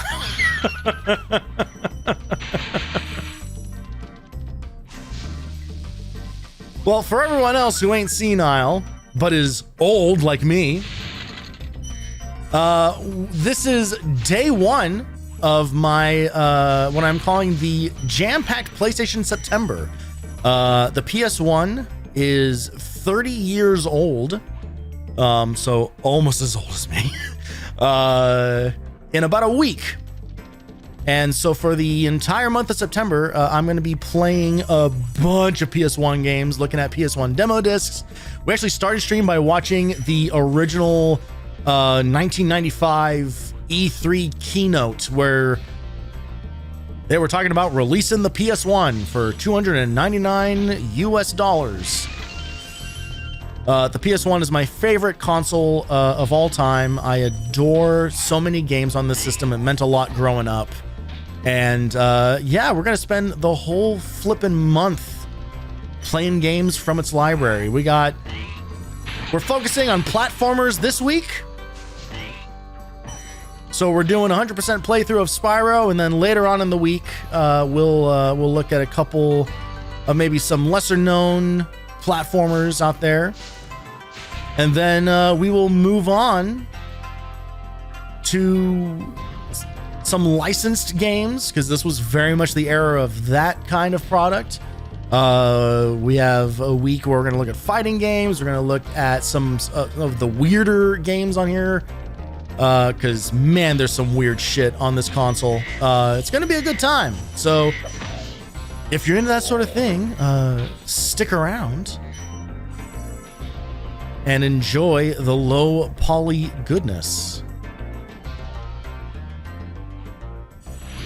Thank you again, Teddy, for raiding. And if you got to raid and run or do whatever, or, you know, move a whole second box somewhere, feel free to do so. I do appreciate it.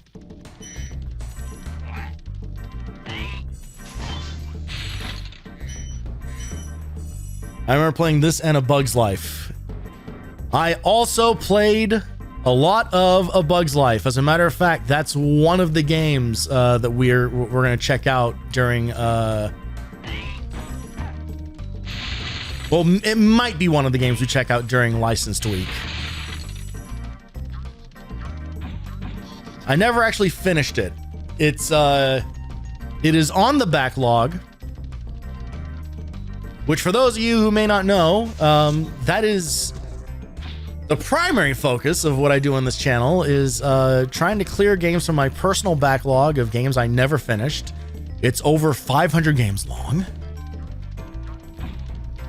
And you can see what's on there by going to that link right there. You can see every game that I've thrown on there.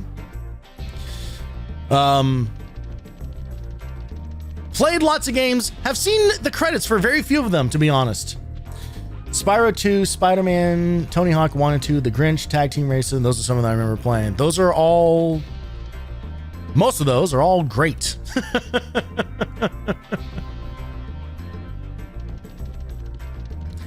It is a crazy ass console. It is truly insane just how much unique stuff is on this. You know, there's around, just for the US region alone, there's around like 1,400 releases for it. When you throw in the EU and Japan, that number becomes close to 4,000. Which is unfathomable. An absolutely ridiculous amount of games being developed for a single platform. And then the PS2 and the Wii come along, and numbers stop meaning anything. Then it's just like, we're just printing money, boys. So we're missing quite a few things. Aha, okay. Yes, over there. Right.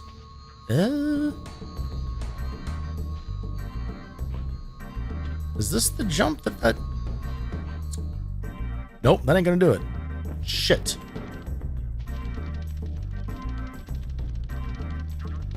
Oh, we gotta do some backtracking. Okay, alright. Alright, but at least we know where the rest of the stuff in this level is.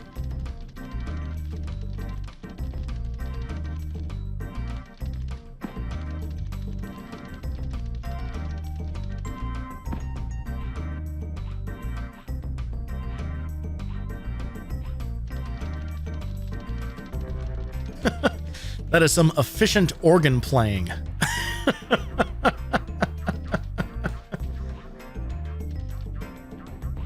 No need to use more notes than necessary on that, apparently.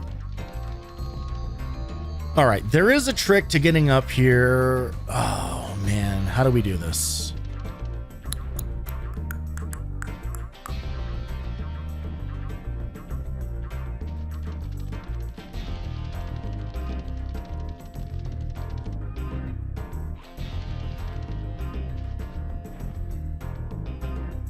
Is it over there and I just made a wrong turn, maybe?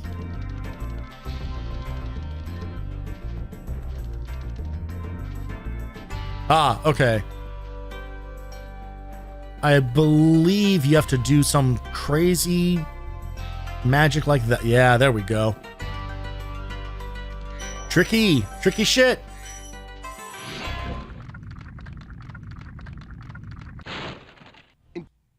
All right, whatever. The hardest guy to reach, and I cut him off. All right, let's go grab that safe, which means, unfortunately, we got to do one more lap here.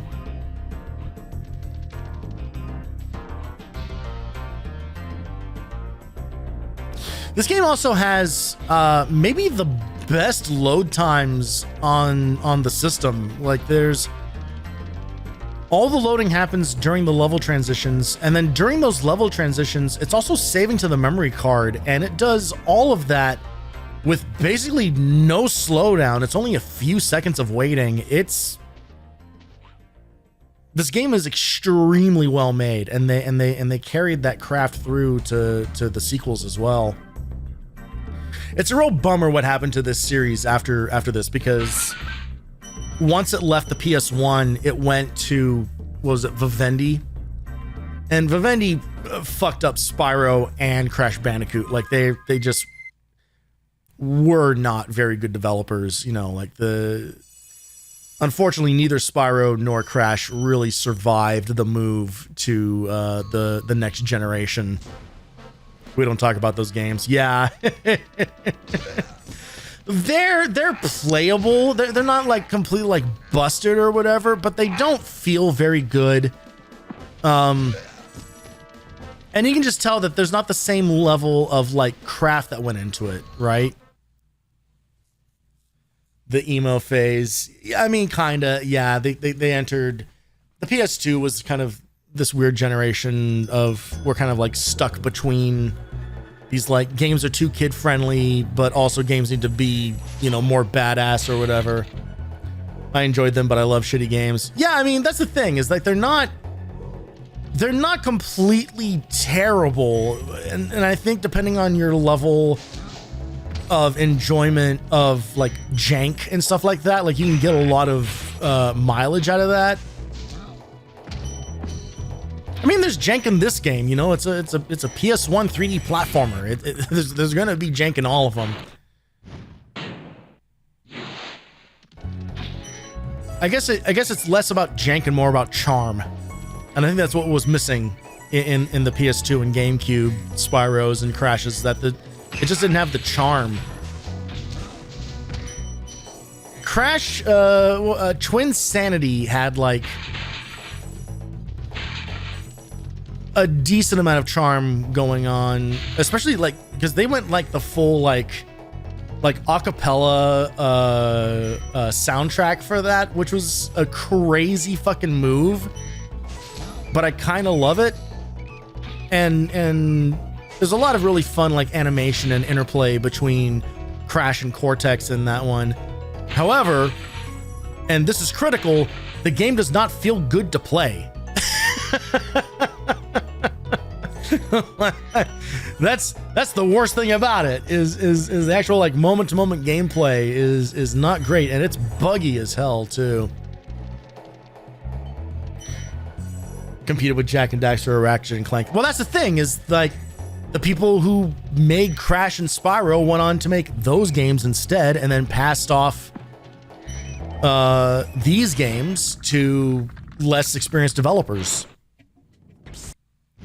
So you kind of ended up with Just like, oh, whatever. People love these games. It'll be successful no matter what. And that was not true. I actually think Spyro fared worse than Crash. Because, like, Crash, you know, like, Wrath of Cortex is, you know, not a good game, but it still has the basic, you know, foundation there. Like, you can see the DNA. Spyro almost immediately was just kind of like, what if we got Elijah Wood to do the voices? It's like, what the fuck what? What are you talking about? Why are we doing that?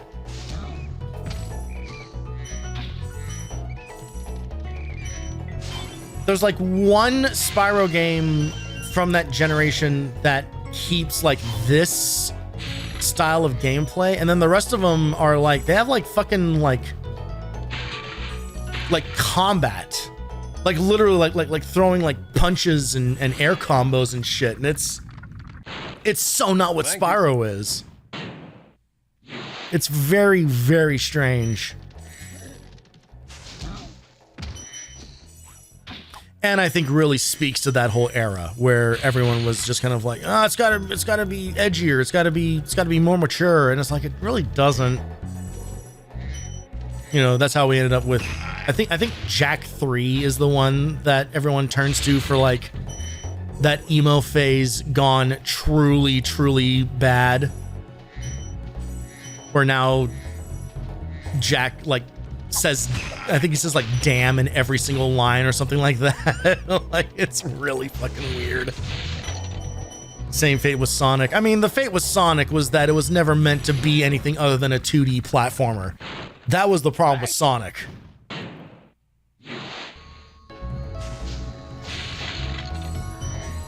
Sonic's characterization is the least of his problems. Make those games feel good to play in 3D first, why don't we? Before we start worrying about anything else about them. And they've yet to do it.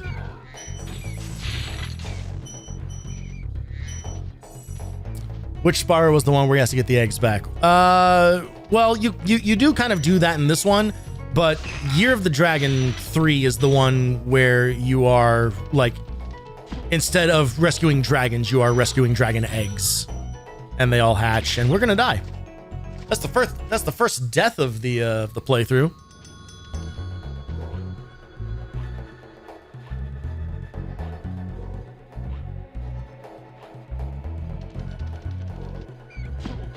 Yeah, Year of the Dragon is the third game, which that one is my favorite.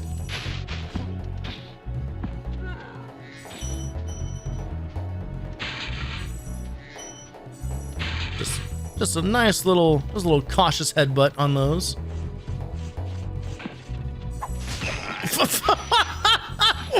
What a dick! Who throws a snowball at point blank range to the back of the head, execution style?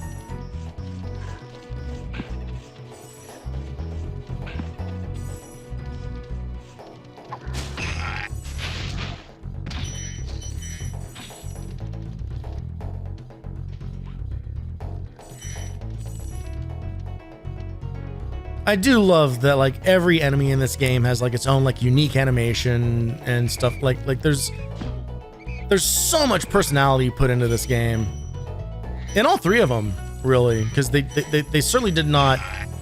If anything, the animation got like even more dialed in and more, you know, crazy as the series went on. Is Moneybags in this? No, Moneybags is introduced in the second one. None of the other characters, like, it is Spyro, Sparks, and then a bunch of generic ass dragons. It isn't until Ripto's Rage where we start getting Moneybags and Hunter, and I don't think any of the other mainstays are introduced. I think it's just those two, and then obviously like Ripto. But it does introduce like every level has like themed, you know, NPCs in it and stuff like that. And then 3 just explodes that even further, where now you have like you know, you have Sheila and Captain Bird and the Yeti, you know, like all these different playable characters. You have the bunny woman that has to be attractive because everyone unwittingly was creating furries in real time with all their traditionally attractive animal characters.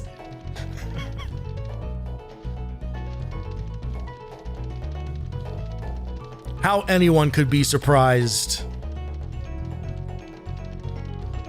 at the state of certain things is beyond me, because it's like the writings, the writings are on the wall, the drawings are on the TVs, guys.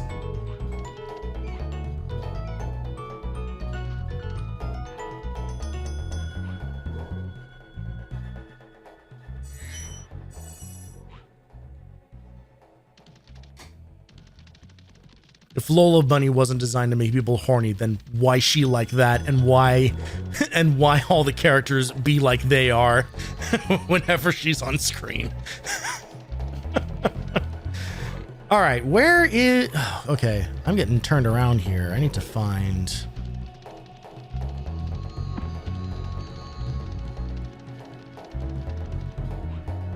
Let's see.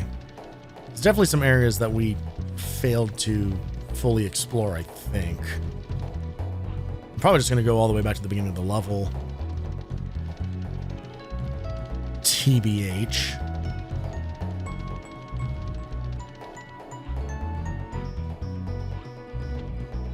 Anything in this little... Nope. All right.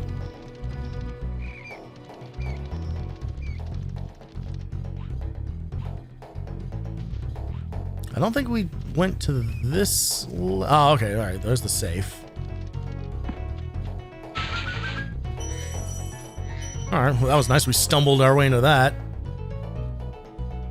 Is that everything? It is. Okay, great. Cool. There is like that little platform that has a bunch of extra lives on it, but I'm not worried about losing all of our lives, to be honest. I think we're going to be just fine.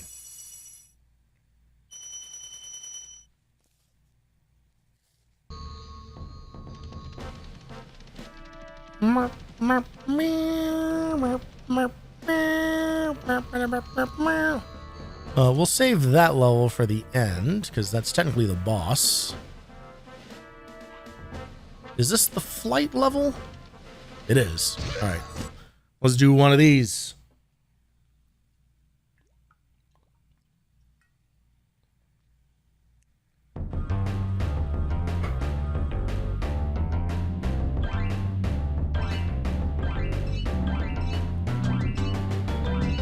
It's really only the first one of these that I have like properly memorized, so the rest of these might take a couple tries here.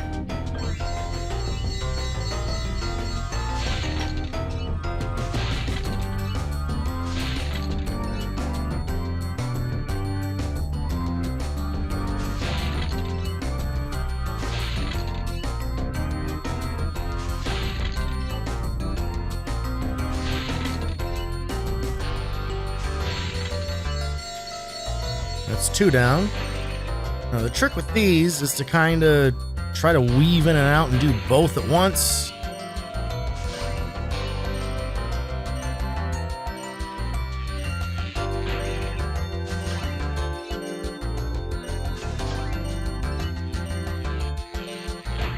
I don't think this is gonna go. Nope, we're not gonna make it. Oh, God. All right, we go again.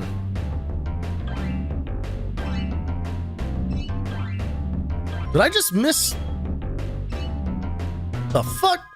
Oh, no, start this over.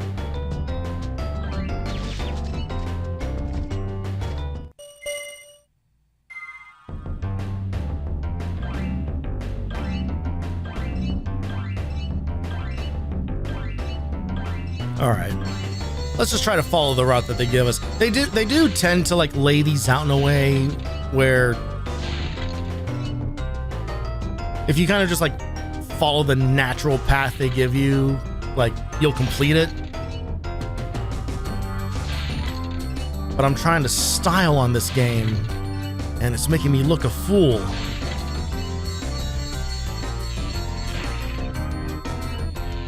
So if we instead just hang out on just the arches, and then these should naturally turn into the lighthouses.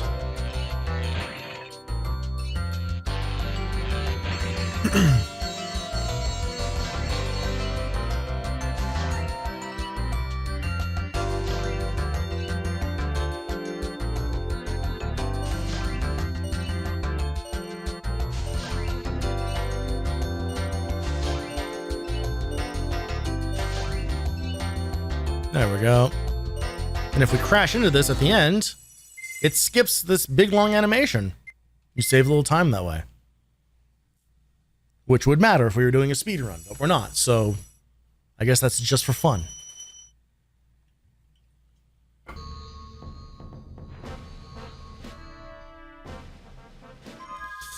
All right. I think there's one more level in here that we have not done yet. We already got that guy's egg.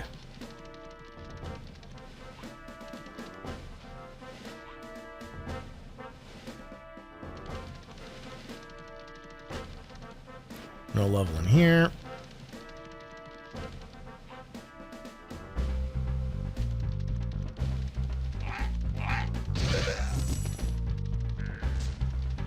Did we accidentally skip? Did Dry Canyon, Ice Cavern, Night Flight? I know the Dr. Shemp one. Clifftown. Okay, yeah, we just ran right past this guy.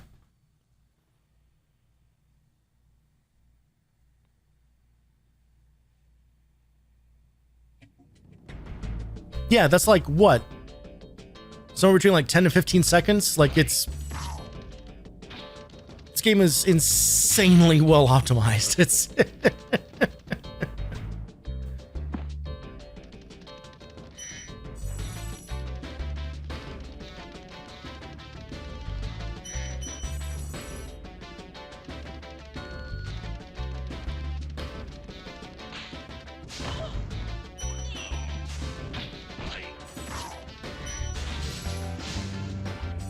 a lot of little tricky moments in this one.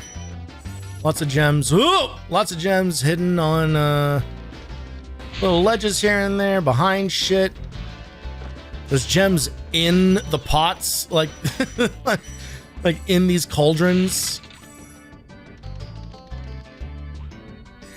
But it's also a really short level. Like you can basically see the whole thing. Like that's it right up there. So they pack a lot into this one. Do need to get up there too. I think we need to get up there from a different. Yeah. You'll see. You'll all see. I hear an egg thief. Oh, pardon me, sir. Didn't mean to be in your way there.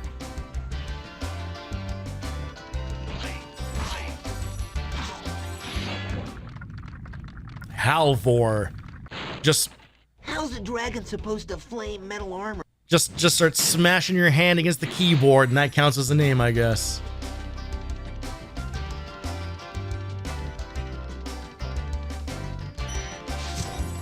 There we go. Egg secured.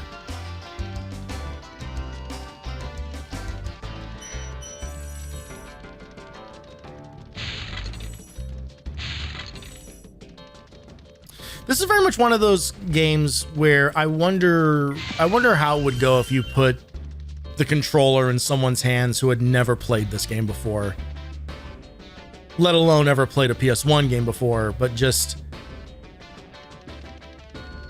because I mean, maybe it didn't look like it because I fucked up that jump there, but I do think that this game controls like remarkably well.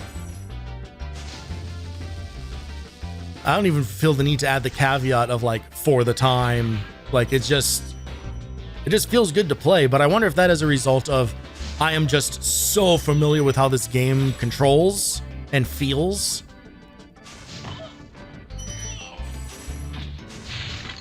Though I guess there's really... Hey, J-Dub. Never played this one this much, but I love that. Stuart Copeland, thank you for giving me the correct name. I attributed it to the wrong person. I said Grant Kirkhope, but then I realized that that's the banjo... That's Rare's guy. That's Banjo-Kazooie and all those. Yeah, it's a great soundtrack.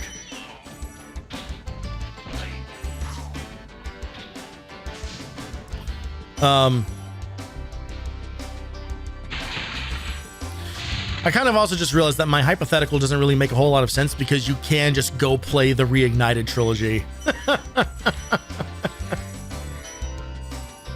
Which honestly, I will back entirely. I think that they did a phenomenal job with the Reignited trilogy.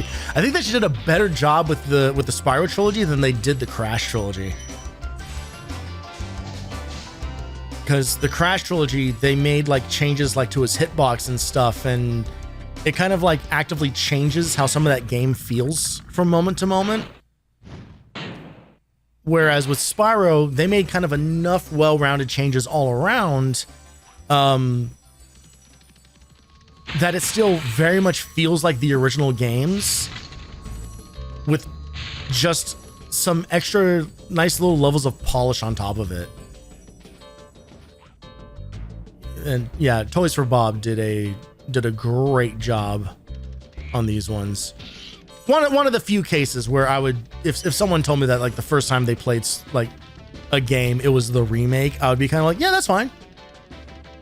Not that I'd be angry at anybody for playing a remake over the original, but just for the sake of like the appreciation of like the original. But I think Spyro Reignited does such a great job in translating these to more modern sensibilities that you end up getting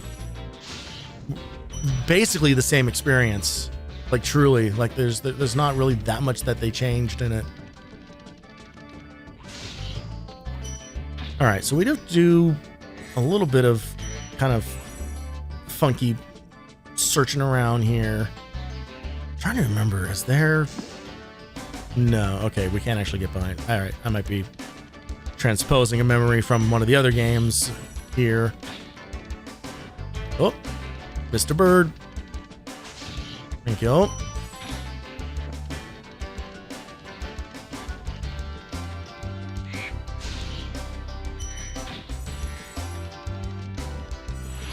I think this is the last dragon of the stage.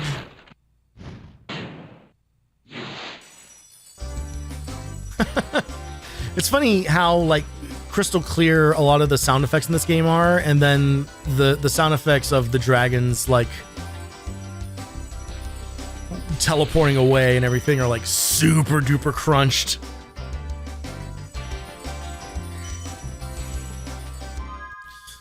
All right, about 50-ish more gems to go.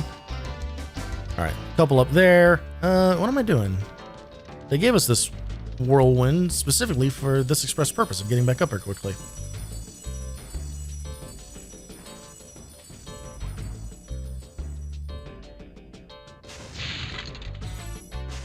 Oh, god damn it.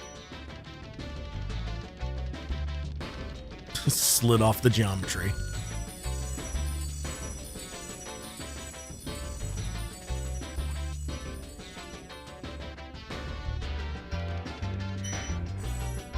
Should put us okay.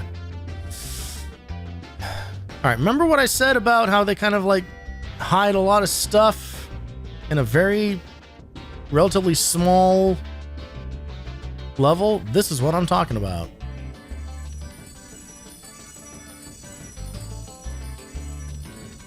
Because we're missing not an insignificant amount of gems.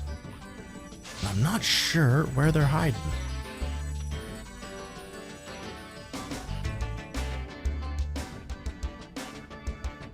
Trick jump required. This game doesn't really have trick jumps. Well,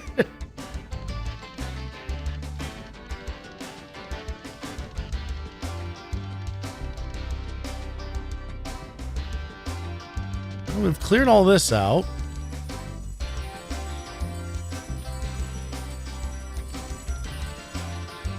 Maybe there is something behind all this. It is behind this. There we go.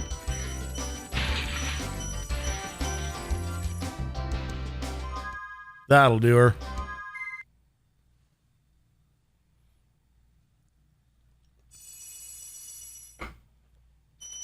I got tricked by the barrier.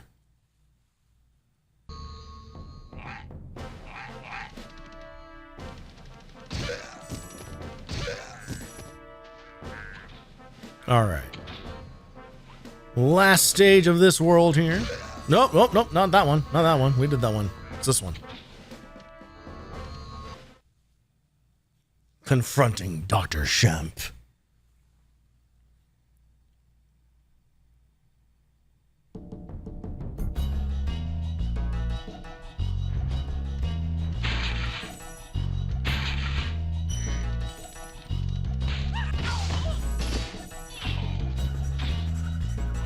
Spent many minutes of what the fuck on that remake with the last.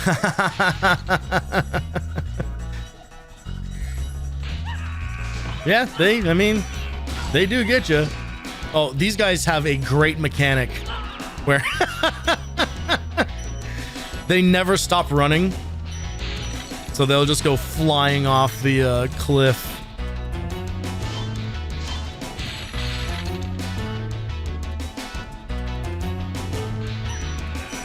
Whoop!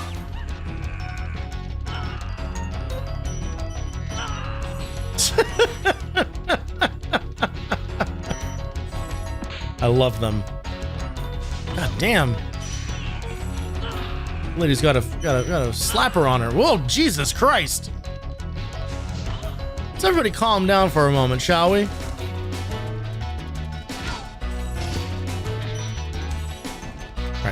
Did the third guy run off this? I don't think so. Okay.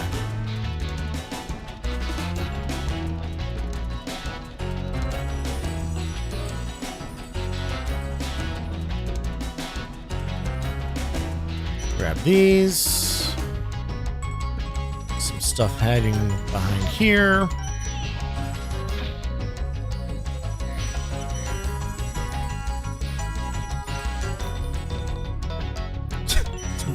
Music is moving.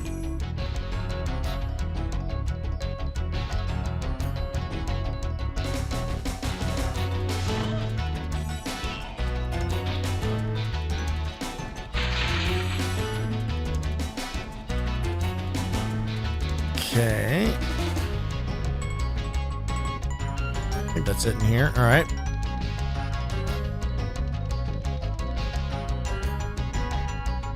Shit on top of there. Back up we go.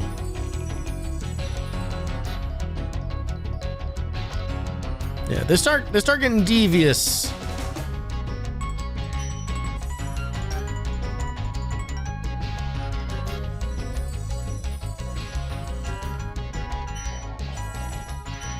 Oh yeah, this guy. Okay, I do remember this guy. Trondo.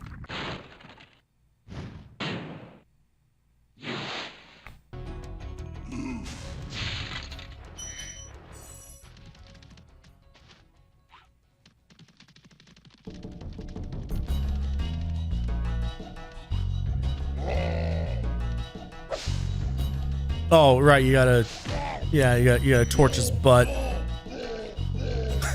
It's a, oh, Jesus Christ, hi, Viria.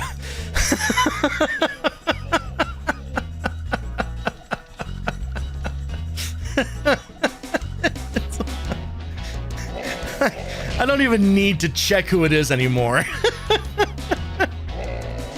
Oh, we're dead. Yeah, this is a product from the 90s, so naturally there is butt humor contained within.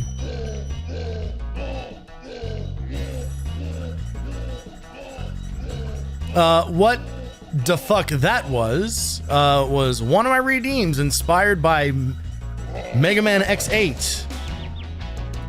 Or excuse me, X7. A tragedy of a video game, if there ever was one.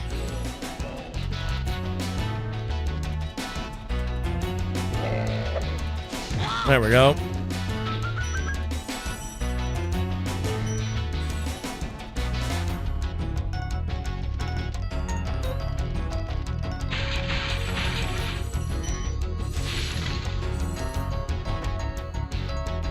Grab this, and that should do her.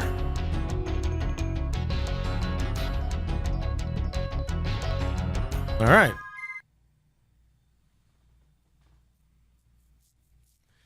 All right, that's 2 worlds down. There are 5 worlds altogether. Technically 6, but 5 that make up the main length of the game here.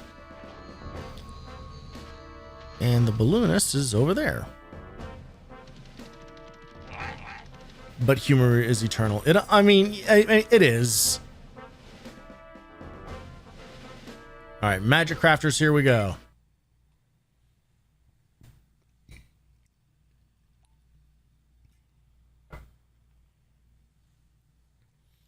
I just feel like butt humor recently has become, I don't know, I guess more refined.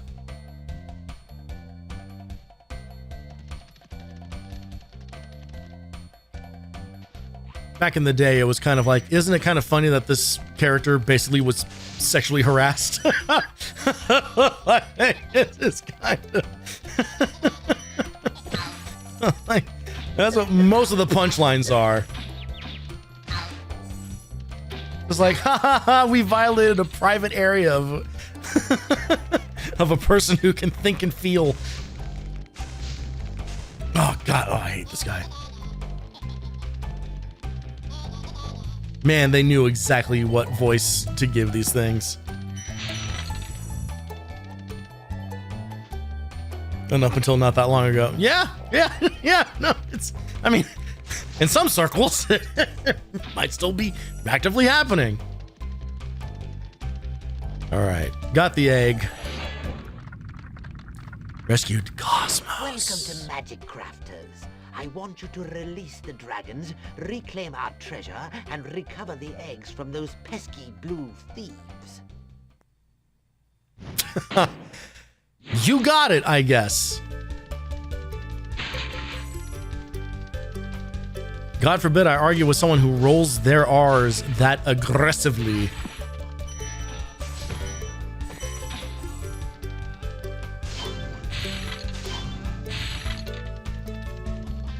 This is kind of a neat mechanic that they do here, where these wizard dudes are like casting spells that change the environment.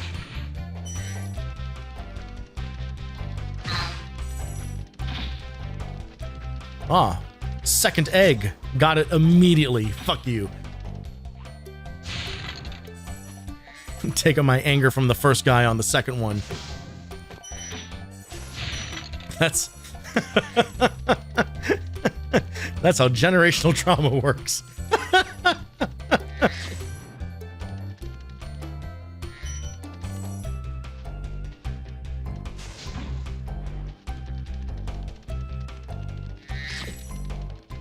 All right. So this level introduces this mechanic, Supercharge, which I think this guy's going to tell us what Xantor will tell us about.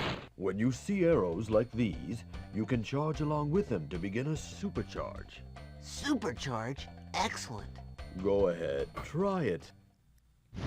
I'm trying to find a KFC that has the full pickle menu. Ah, yes, in preparation for tomorrow.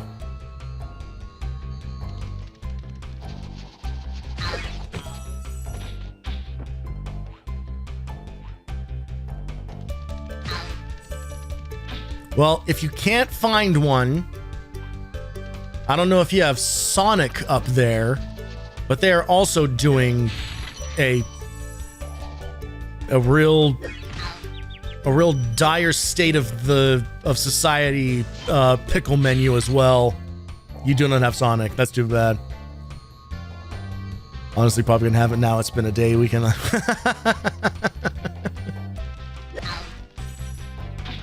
Well, I hope tomorrow. Well, I hope today brings you some relief and comfort, but certainly I hope tomorrow will as well.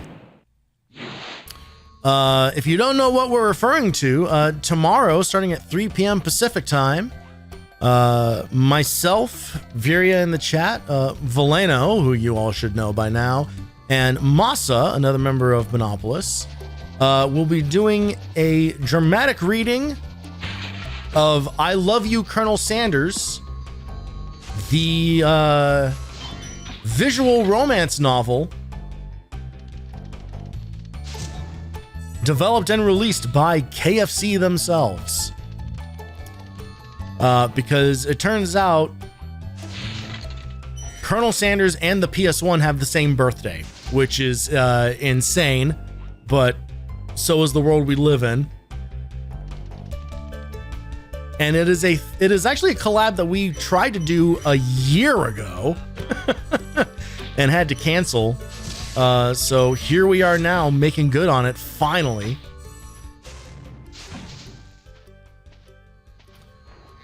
Oh, so here's something fun. I think because we've been doing 100% collection on everything, I bet we can skip to the next world immediately.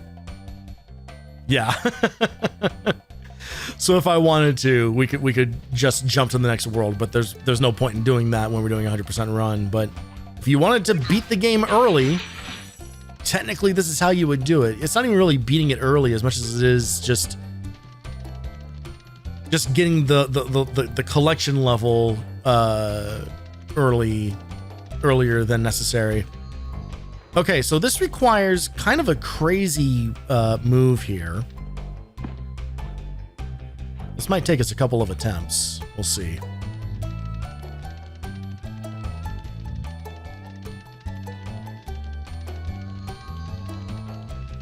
But yeah, tune in for that tomorrow. Viri will be streaming it and I'll be streaming it. I don't know if the other two are going to be streaming it yet. They haven't said. But you'll at least have 2 different POVs to choose from.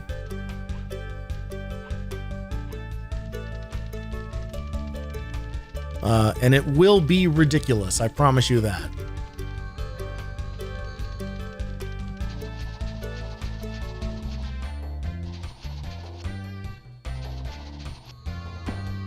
I don't think I'm doing this correctly. I think we might have to actually go the long way around. It's been a while since I've done this, so I'm kind of misremembering.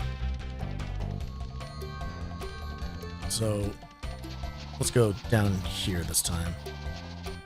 Now, this is going to take us back to the beginning of the level. This is no good. This is no good. That was not the way to go.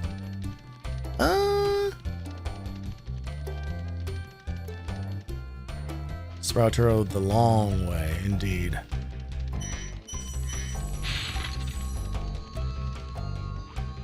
Okay, all right, so there is... Okay, well, the safe is up there.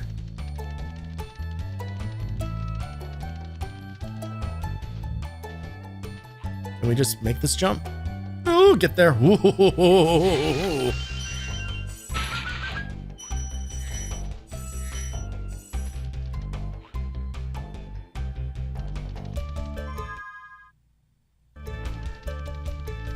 Shit.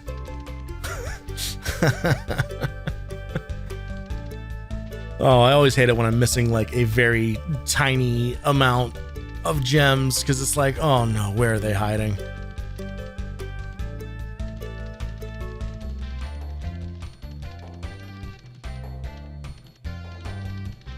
Are they behind this thing? No.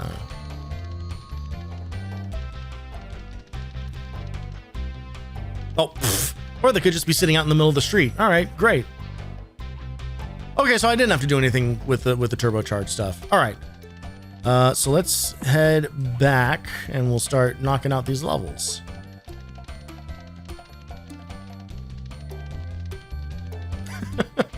It's funny. I'm usually not like this like clinical with games that I play. It's just like this one is just like so familiar to me. That's just kind of like, yep, nope, yeah. You go collect everything here and then you move on to the next, and you collect everything there and then you move on. Just fill out the checklist, baby.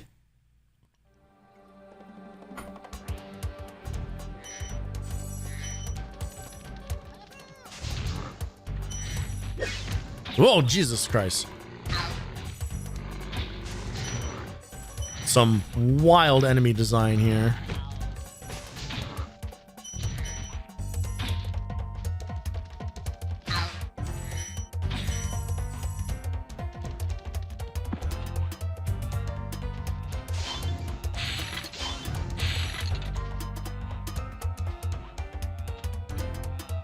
Oh, god damn it. Yeah, this is kind of on a pseudo, like on a timer. Got him.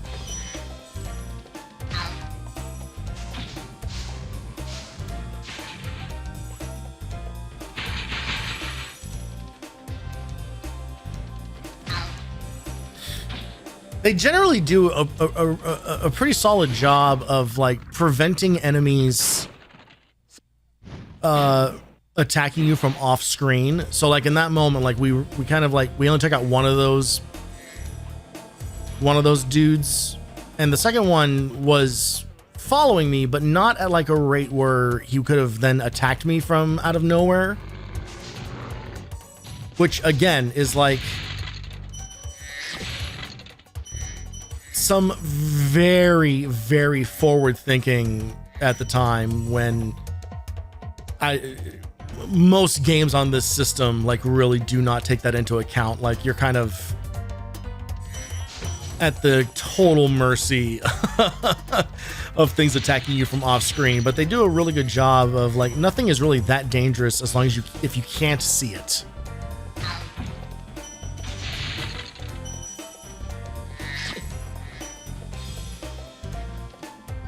Though I will say this level in particular is easier in the oh you bitch.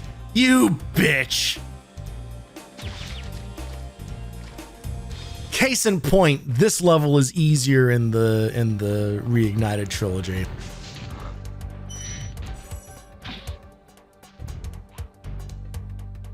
Because the timings in here are a little bit uneven. Like they're not completely random, but they're also not really consistent. Oh god.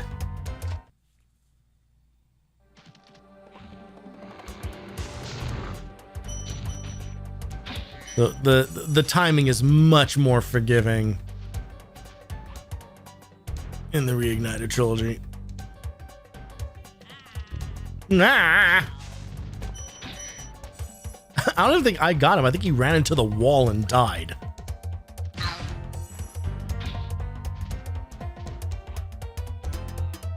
There we go. Got to preempt it a little bit. Oh, thank. Shut up.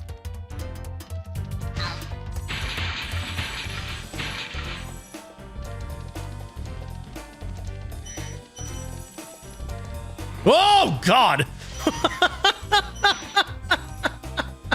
Yo, when did Spyro get jump scares?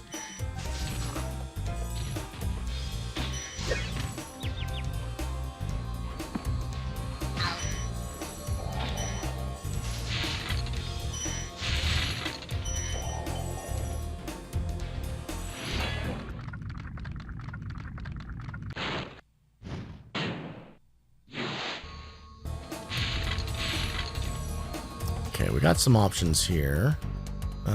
We might as well do this while we're here. Now the key here is to set these off and then get the hell out of Dodge. Because the explosion on these is enough to knock you off of these platforms again. Learned that the hard way too many times.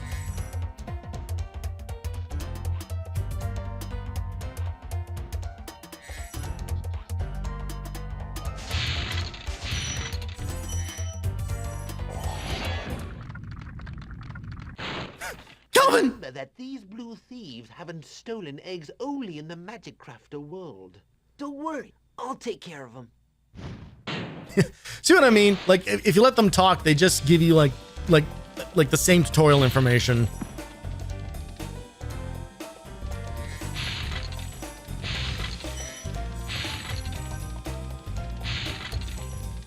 One of the things that I do appreciate about the work that they put into the Reignited trilogy is that they did make every single dragon completely bespoke. Like, they're not just like palette swaps like they are in this game.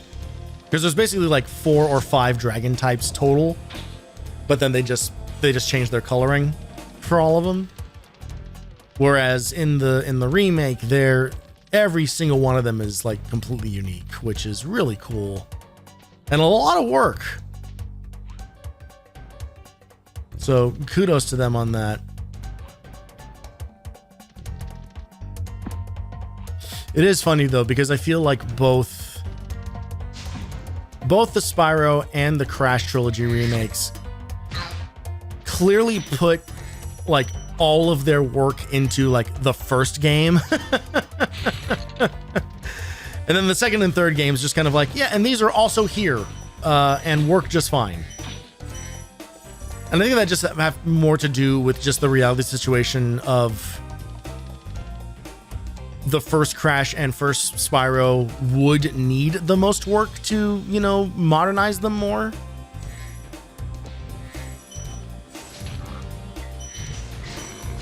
But during the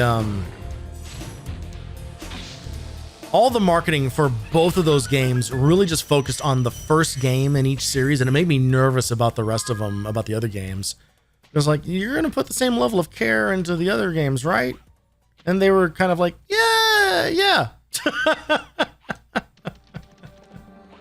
So I do think overall they are successful, but it does feel like once you've played through the first game in both of the remakes, you've kind of seen all the tricks that they're gonna do.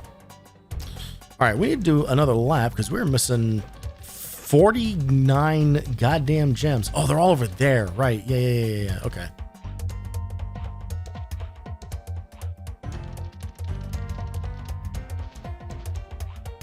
This is not gonna work. Bad job, bad move. Not the way to go.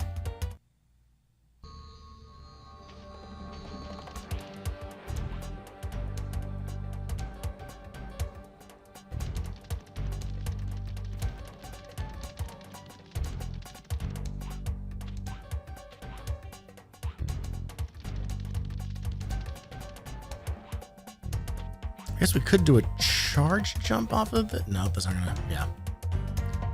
Fuck it.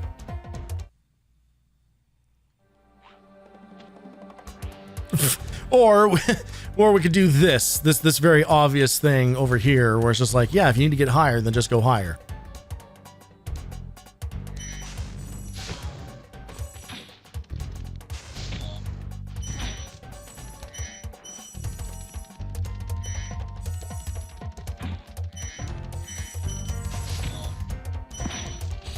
Whoa! Wizards going crazy in here. Casting all their fireballs.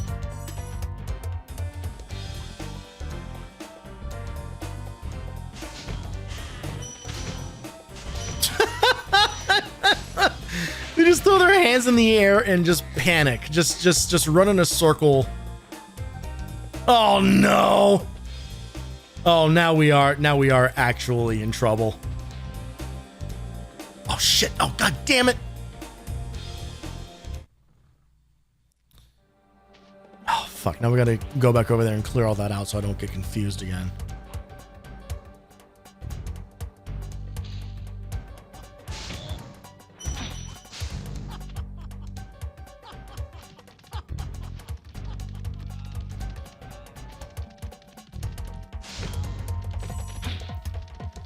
Okay, so there's probably just like one green gem hiding somewhere.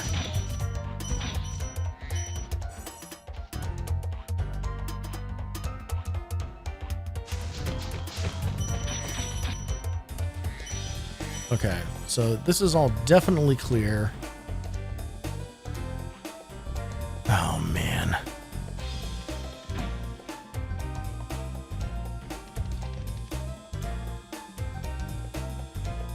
Looking for shinies out in the distance. Not seeing many. Is it just that dude? Did I just miss an enemy? Okay, great. I don't know how I missed that guy, but there you go. Painless. For me, not for him, of course.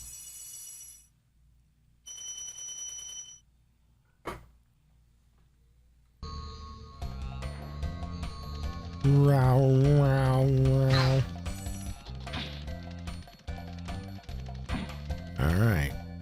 Head up here to level number 2. It's kind of a long level, that last one. Which I mentioned is like kind of as the game goes on, the levels get bigger and bigger.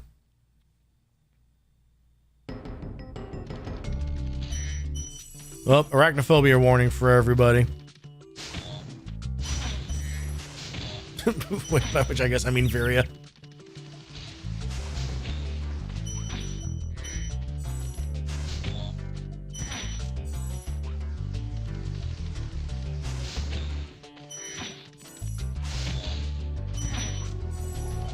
One of the rare cases in this game where this is essentially just the same as the previous level that we just played. Oh wow, we got got.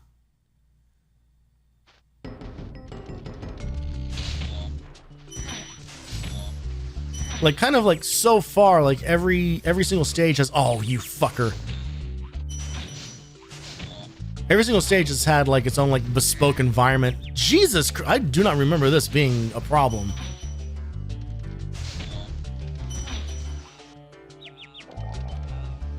Oh, god damn it. Let's go the other way.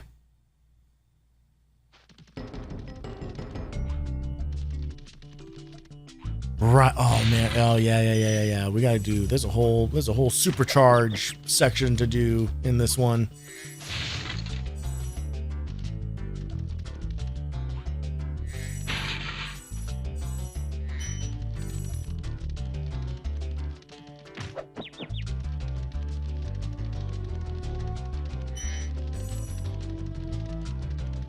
These things really want you dead. Oh my god.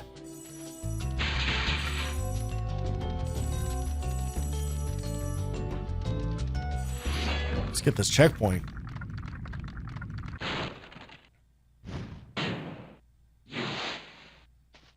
Oh, sheep. There we go. Okay, have some health back.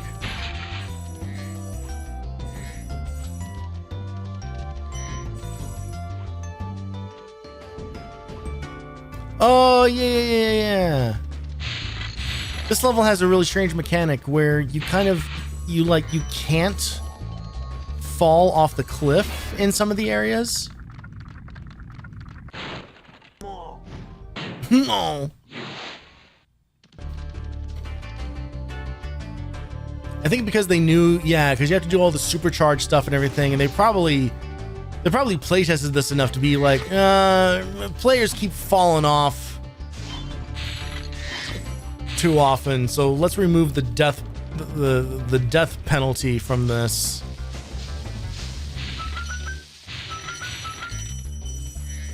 Which is the right move, because there are some tricky jumps. I do remember this section now.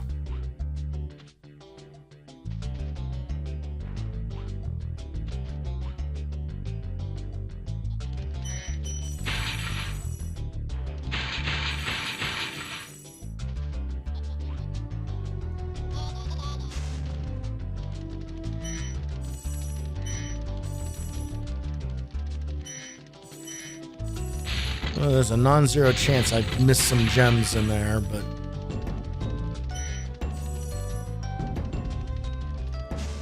there we go. All right, let's do this lap again just to make sure we didn't miss anything.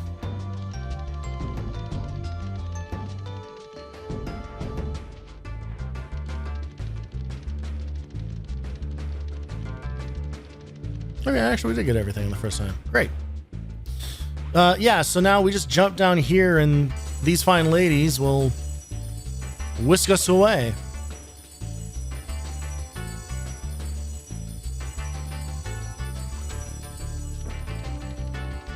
And from here, we can go crazy town. Choo choo, motherfucker. We went the wrong way. Wrong way.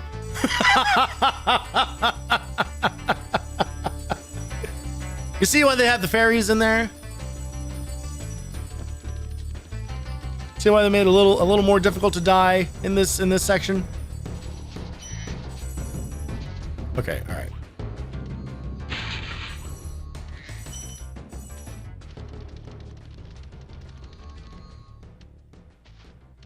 I do remember there being kind of like a lot of trial and error on this. Trying to figure out like the exact route to go here.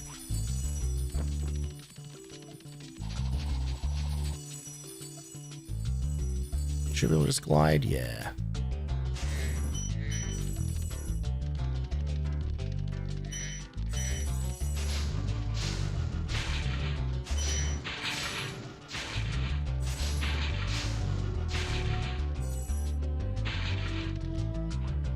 This dude, you just glide into him and then that's over. They set that up to look like the hardest egg in the game, but I think it's actually the easiest because he has nowhere to go. So you just take out the part where you bother chasing him at all. Okay, let's actually do a little. Right. Oh, okay. Yeah.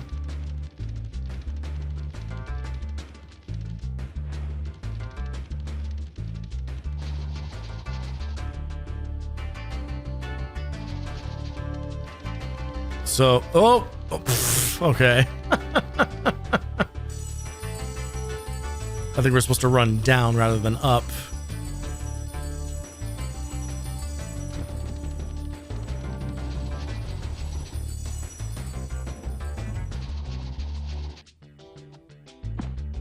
No, oh man. I actually did the same thing twice. That is the first route that I took.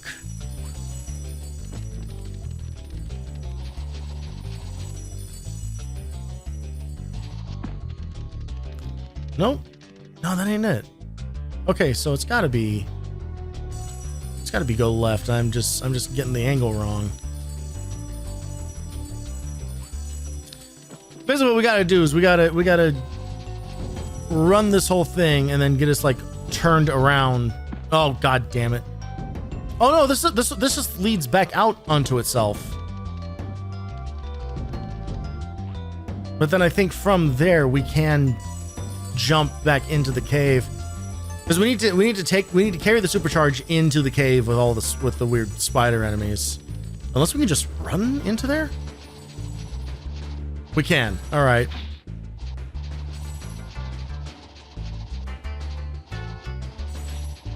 Let's keep this train rolling. Yee! Oh, baby!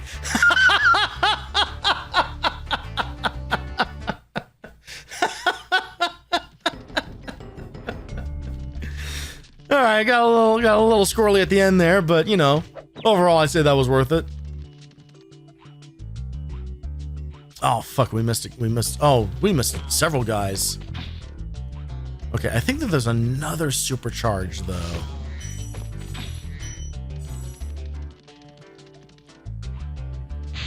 Oh no, she just gives us yeah. She gives us powered up breath for. Oh man, so I was basically playing that on hard mode. Completely forgot about this.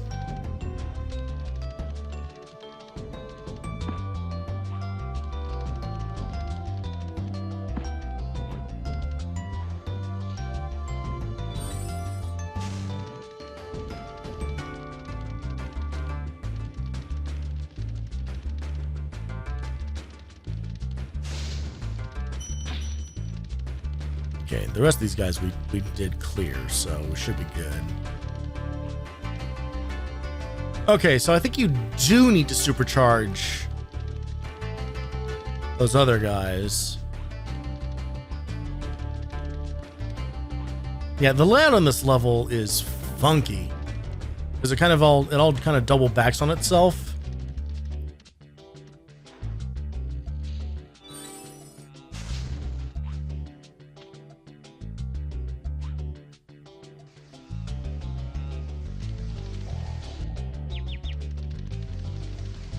Get there. There we go.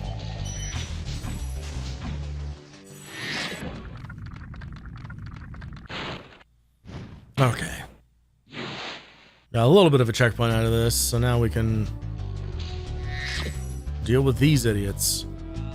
Whoa!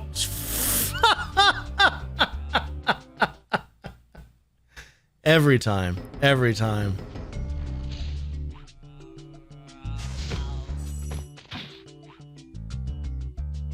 I ain't gonna. Oh, wow, that moved a lot more than I thought it was going to.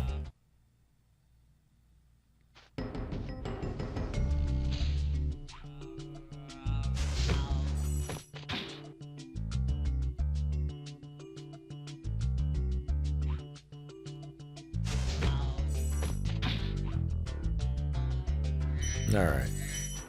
And then the rest of the level is over here. Like, this level is twisty turny.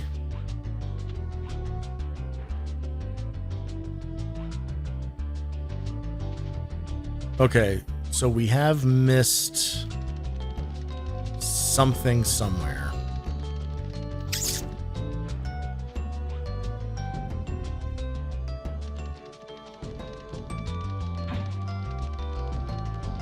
Cleared out both of those sides. Cleared out this.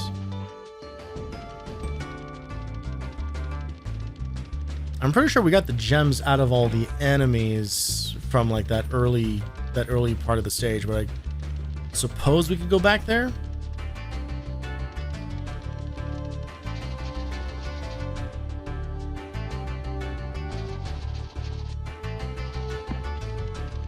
Okay, all right.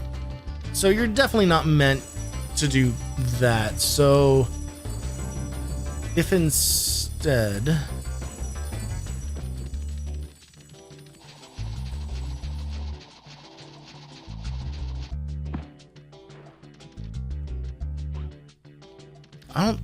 yeah, man, I'm trying to remember if there are breakable walls in this game. They are marked if they are. But that might be something that they only do in the sequels. I cannot remember for the life of me.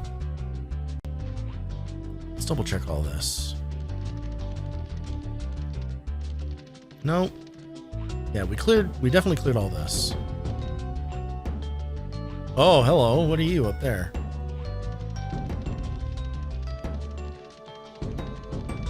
Oh, this is where the egg thief was. Okay. All right, we've done all this.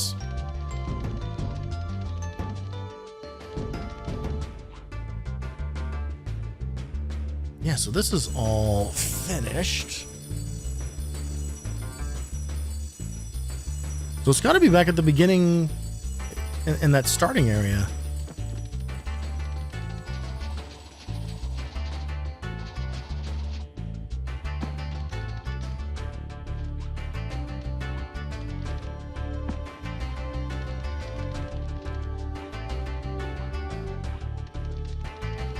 Nothing over here.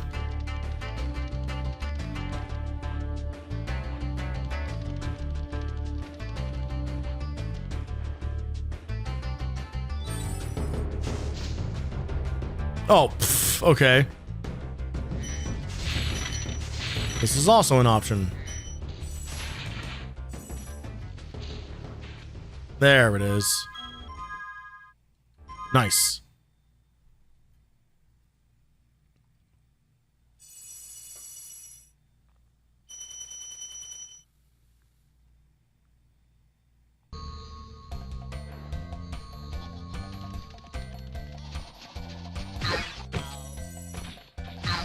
All right, straight into the crystal flight. Getting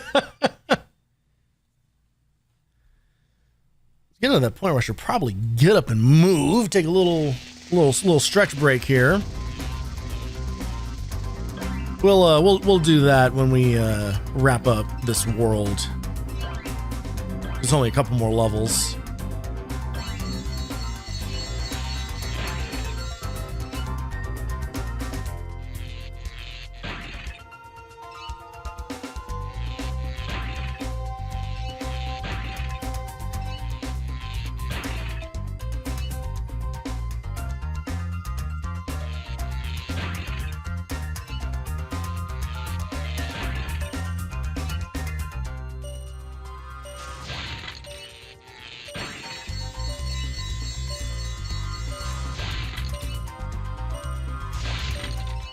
Ooh, we are tight on time.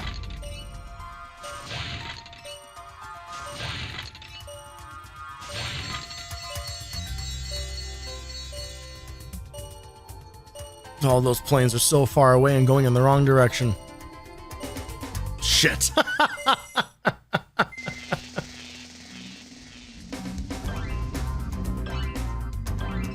They set you up for failure in this one? Doesn't seem like the kind of thing that they would do.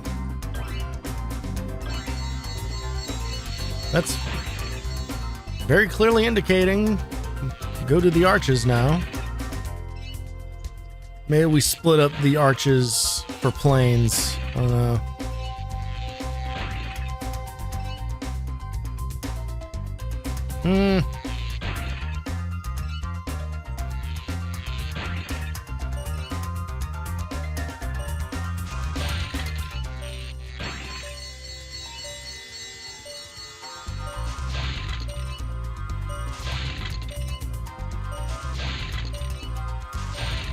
Oh, shit. Well, that certainly is not going to do us any favors. Yeah, okay, we got to figure out...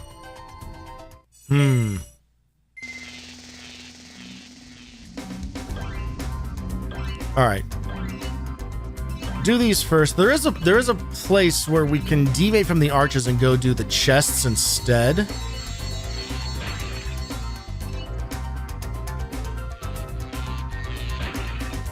Let's try that.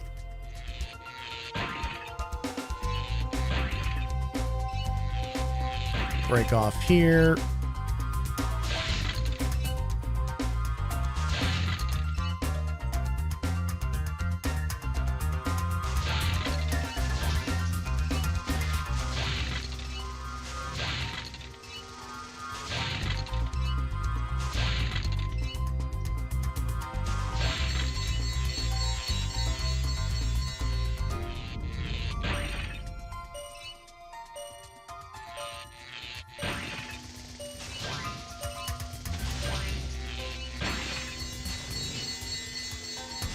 Oh, shit.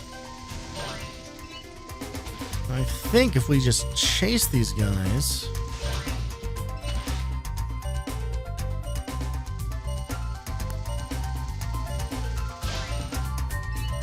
No, I think we're gonna just run out of time. Get there! Oh, man. This one is tough. All right, fuck it. Let's do something completely crazy. Let's go over here first.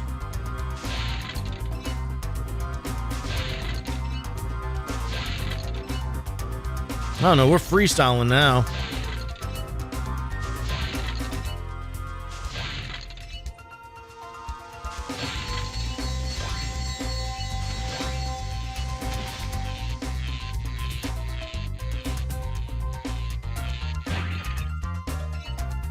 Come on, planes, where you at?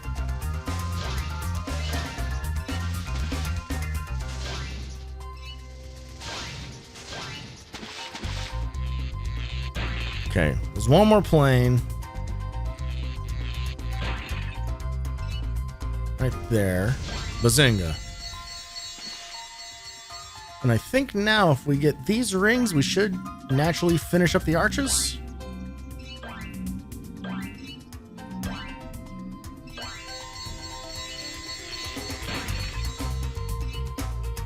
Yeah, that'll do her.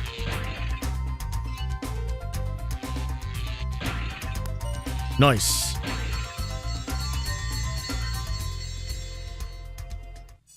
Little tricky, little tricky. I don't know if I was missing like a super obvious route there, but we got it. We got it done. It's all that matters.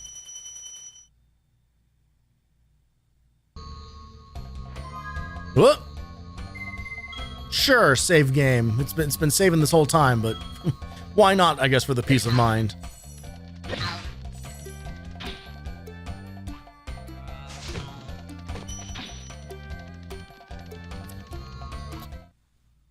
All right, getting down to it.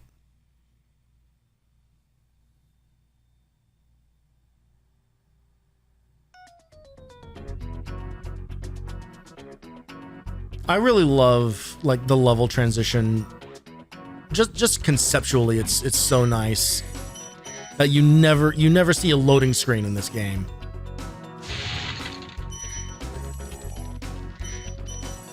Like, it's so funny for as popular of like a talking point as that has become with games these days. Just like, there's no loads, and then they give you a game where the character is constantly like squeezing through like a cave or two really close bookcases or whatever the fuck. They can hide the loading somewhere. Like, I much prefer this, where it's like, yes, obviously there's loading. Every game has loading, but you never leave the world in it. And it just feels like, what a smart idea to have it be like, the loading screen is Spyro traveling from, you know, level to level. So it just feels like he is actually like traveling, not coming down, not moving at a snail's pace so that you can stream in the rest of your 4K textures on a fucking, I don't know, stopwatch in a pile of garbage in an environment that no one's going to take the time to explore through.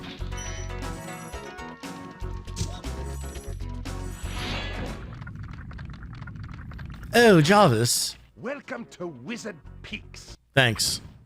Goodbye. All right. More supercharged madness in this stage. They really want to get the mileage out of the supercharge.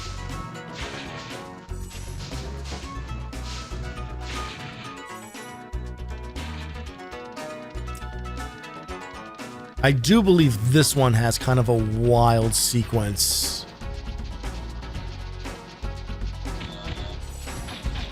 Yep.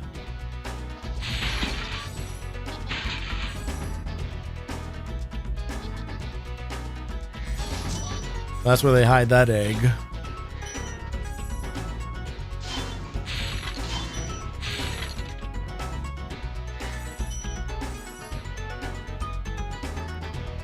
I do think this is the one where you need to like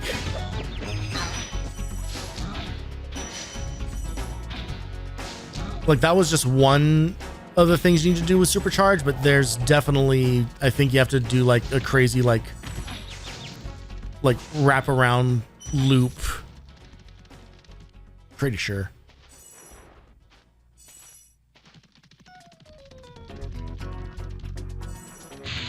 Oh, one of the shorter music tracks in here too. Grab all this shit first.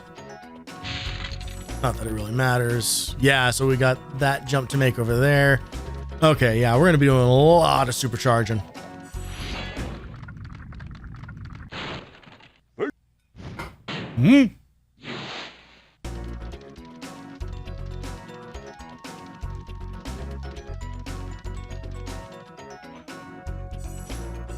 All right, and we're doing all this with no health too, so that's great. Whoop.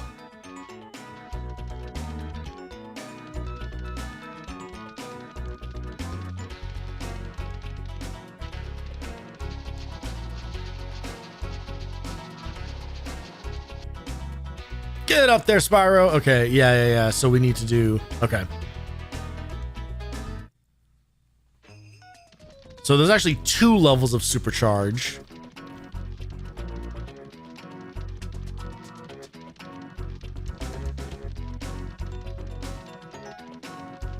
So we do this and that. Oh, he didn't... No. That won't be enough. You know when it's working when the particle effect on his feet turns red. So maybe did we just not get the full distance here? There we go. There we are. Whee!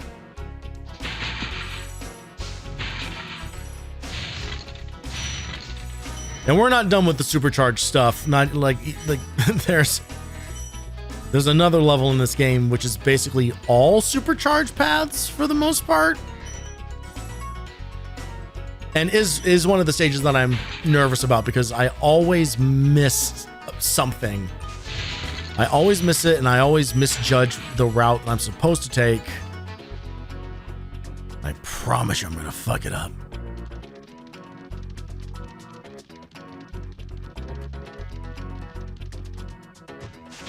Oh.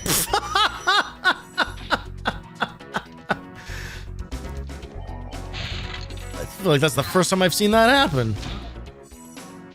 Enemy just straight up took out another enemy.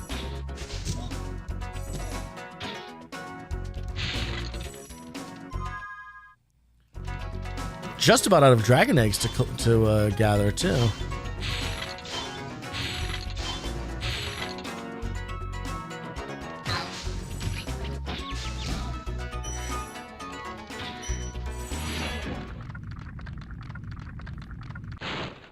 Listen carefully, Spyro. Nope. I kind of like how they lean into this polygons and style around them. Yeah, there's really great use of like what they have available here, right? So, you know, this is from an era of like per vertex animation, you know. There was motion capture, but that motion capture was kind of being like actively developed like at the time that these games were coming out.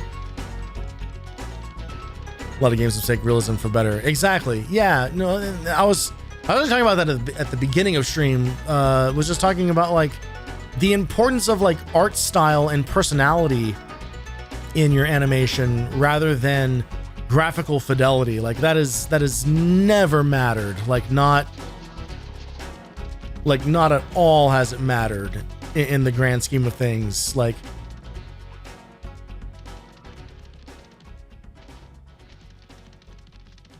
I would much rather see like this style of animation that is like doing like all sorts of like big like squashes and stretches and stuff like that, you know, rather than, not that it's without its purpose because it totally works, but like I prefer this over, you know, like more like traditional like motion capture or performance capture stuff or whatever. That stuff looks great and can be used to great effect.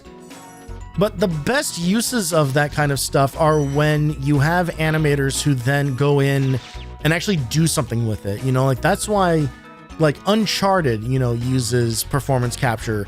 But the way that those characters' faces are animated are really over the top. You know, so Nathan Drake might be, you know, Nolan North in real life, but the way that his face is animated, his eyebrows move way more than any human being's eyebrows ever possibly could. But ironically, it makes him look more alive. It makes him look more real, quote unquote. Because the way humans, the way that we see things, we really only, you know, communicate and latch on to like the highs and lows, right? You know, when someone describes someone as being very expressive, they don't mean that they are very good at expressing their emotions. They mean that they really have a lot of like facial movement. And that's because when their face is like at its extremes, you notice that more. And that's why in animation, like you need to then really lean in on that. Because if you animate a person completely like normal, it's going to look weird and it's going to look kind of boring, you know, like it's not going to be very interesting to look at. That's why like one-to-one rotoscoping in animation is like, it certainly has an interesting visual flair to it, but then like the facial animation is just kind of like, yeah, but I guess this just feels just like a regular movie, you know, it's just a little more expensive, I guess. Because don't get me wrong, rotoscoping is a lot of goddamn work, but if you don't then embellish on top of it, if you're just doing a one-to-one translation of these movements, people don't move like cartoons, you know, like you need to embellish that stuff in order for it to read. Because that's how we think people move. Like that is how we remember people moving. Think of any time you've ever told a story about another person. Do you ever deliver it with all like the mundane things that they did? Do you ever, you know, unless you are literally describing how someone has resting bitch face, do you ever include that as part of your stories? You know, or do you describe, you know, your friends and random people that you meet on the street? Like, think about like every customer service story you've ever heard. Like, like this. Obviously, you know, those are embellished to some degree.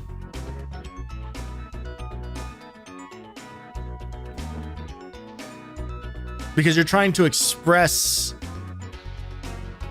resting bitch face is exclusive to Golden.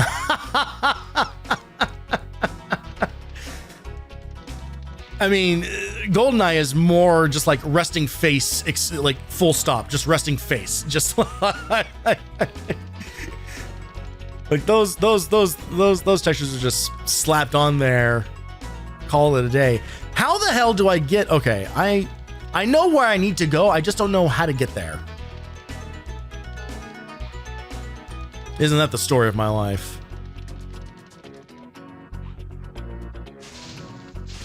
Sitting here rambling away trying to figure out what the hell I'm trying to say about facial animation. Meanwhile, I'm just kind of like, can you please just find the platform?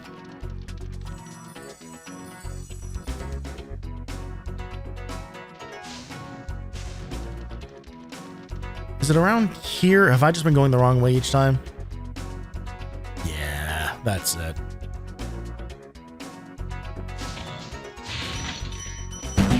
Oh, God! Oh, son of a bitch. Oh, you absolute monster.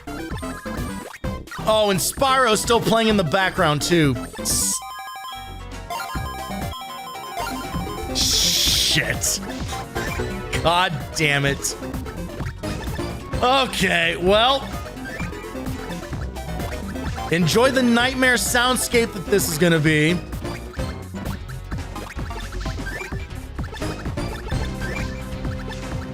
Oh, God, for fuck's sake.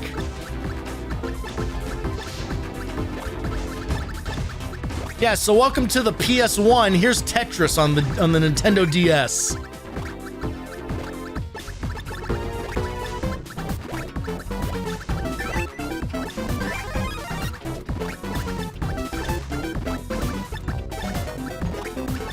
You know, I genuinely thought about disabling this redeem.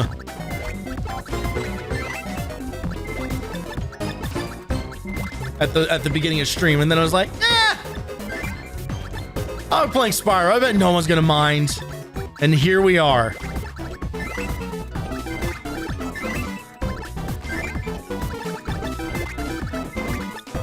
I can hear like menus and shit firing off in Spyro in the background, and it has me just so unprepared for whatever the hell is going on in there.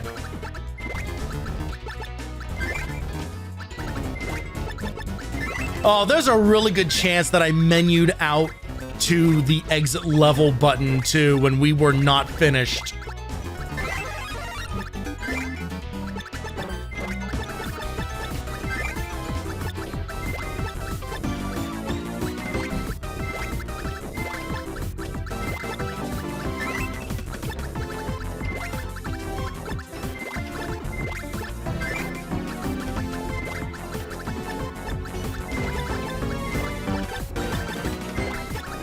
Oh, I've only done 37 lines? Oh, God. This is gonna take forever.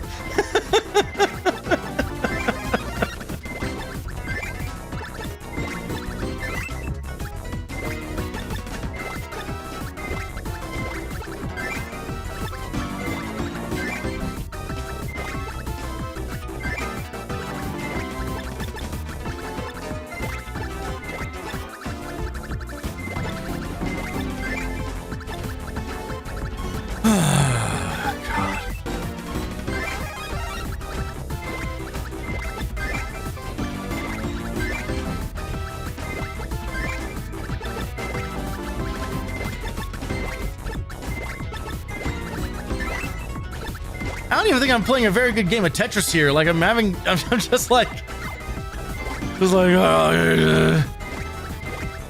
it's such a wild change of pace.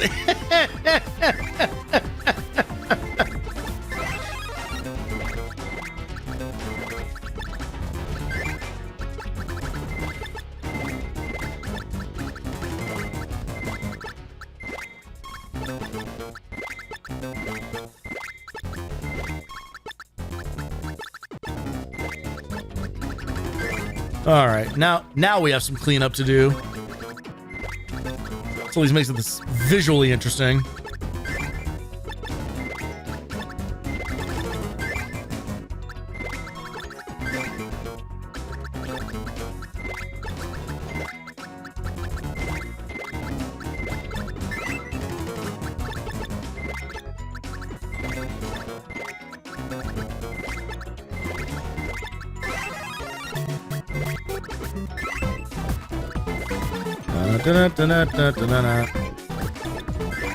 There we go.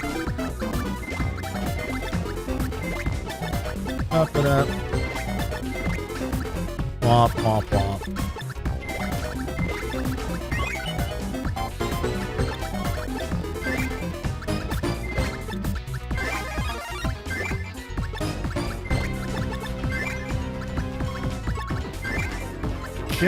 Okay.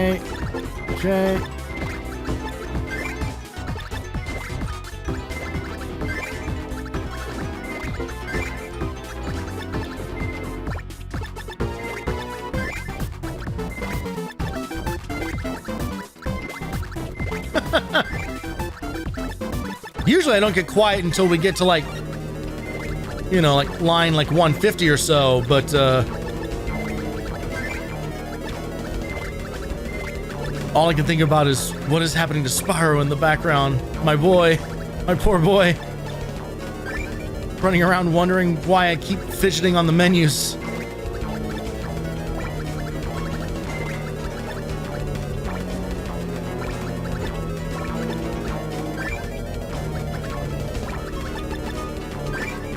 God, this sucks to listen to.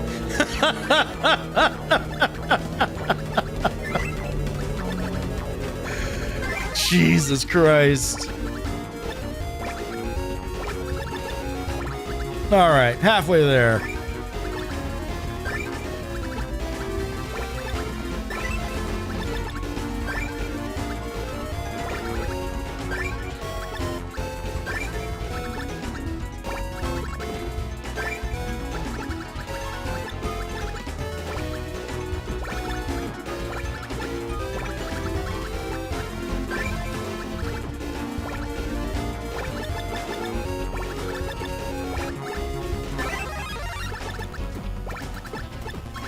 Okay. We've made it to Metroid.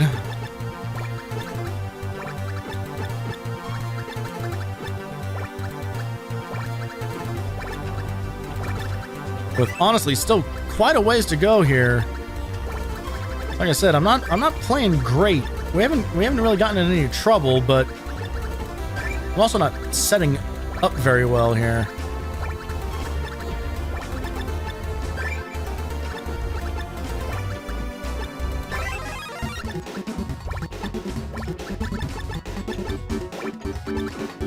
There's that Donkey Kong everybody's talking about all the time.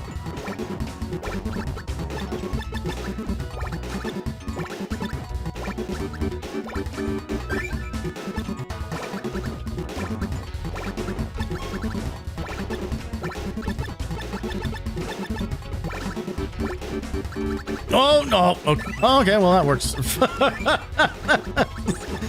Wasn't the intended move, but worked out anyway.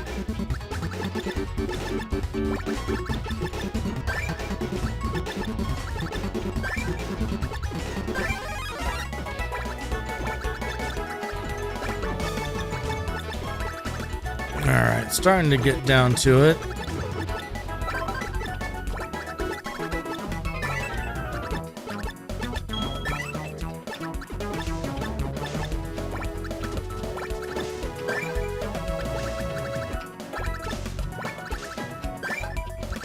I can tell that I have left a menu and am now running around just blowing fire on anything.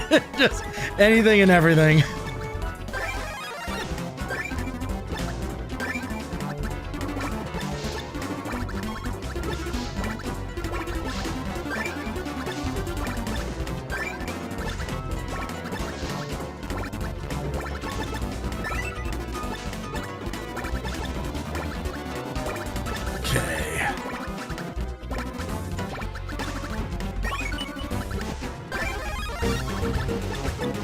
All right, down to the last 50. Here we go.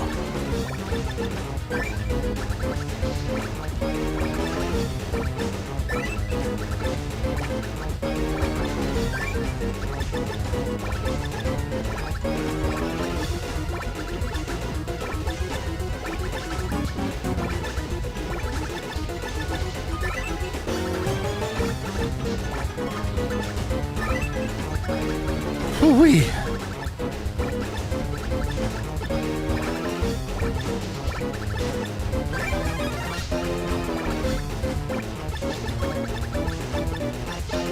Ah, all right. Oh, we'll make this work.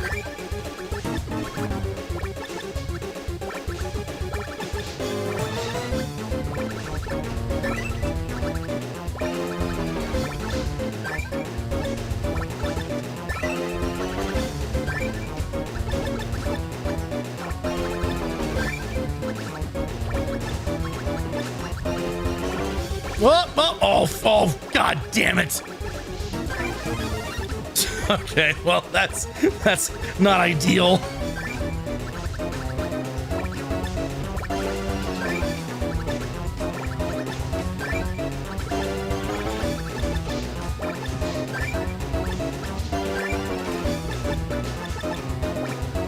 Oh, fucker! God.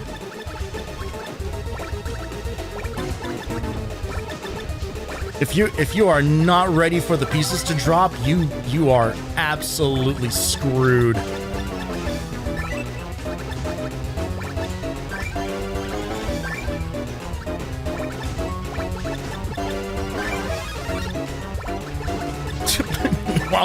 Meanwhile, the Spyro music is trying to claw its way back into the forefront. I'm on my way, bud.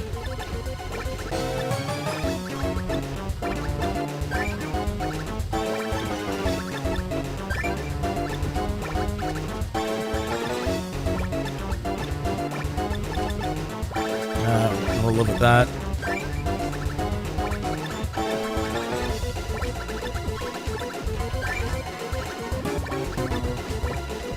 Shit, man.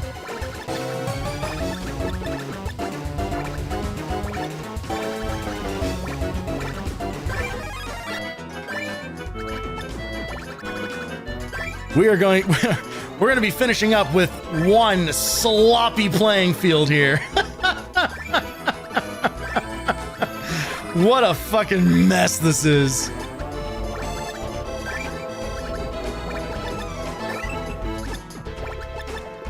Ugh.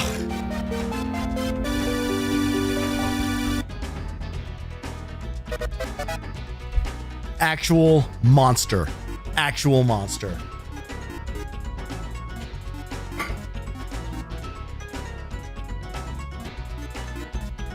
Thank you for the Tetris Redeem. And fuck you for the Tetris Redeem. Oh, thank God. We've just been hanging out with this fairy lady this entire time. Yeah, save our game. Where the hell are we? Oh, we didn't leave the level. Oh, terrific. Though I do think we did die. Yeah, because that guy's back. Okay, is there... Oh, actually, we're done.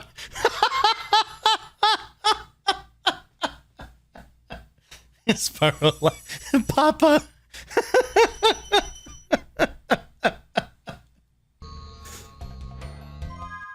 Okay. Yeah, 3 to 3. All right, great.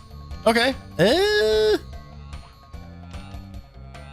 So let's go do the boss level here. Blowhard. And then we'll take a little stretch break here. Oh, excuse me, just a couple minutes to rehydrate, move around. Oh, I think I actually died a bunch. We're down to 6 lives, and I definitely had double digits coming in. Going into Tetris, we definitely had double digits.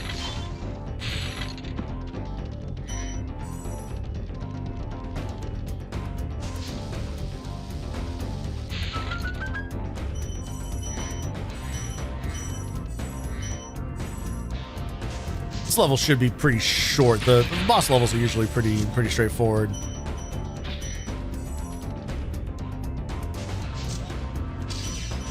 Don't need to be worried though, because truly the hardest enemies in this game are the ones that have like projectiles like these guys do. Like anything that can shoot at you.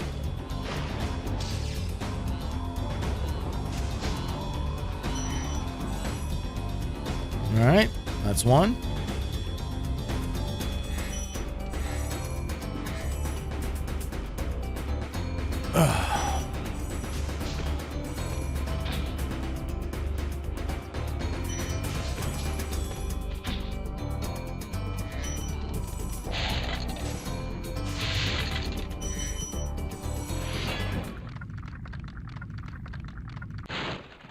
Thanks for releasing me, Spyro.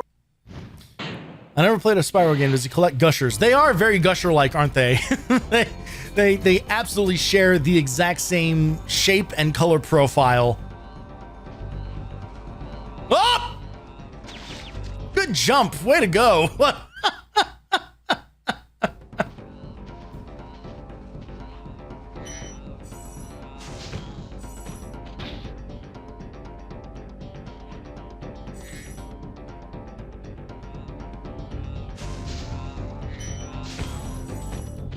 Not sure how I managed to do that. Really jump over his head. Death water, the water that he... Is that a reference to Deathbed, the bed that eats? A movie I have not seen yet, but know of its existence.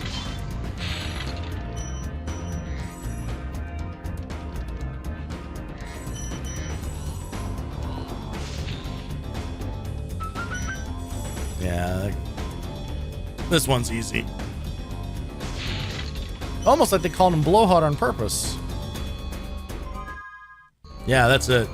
Yeah, started running out of ideas, I think, for the for some of these later boss levels.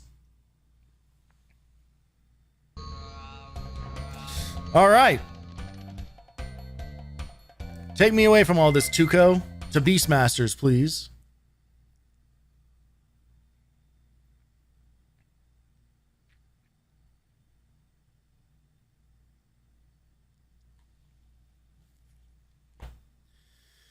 Hooey. Yeah. Oh, we got that nighttime ambience going on. I did not realize that it was 6:45 my time.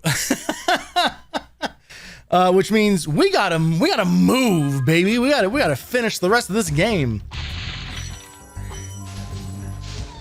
Like I said, there's still a bit to go here.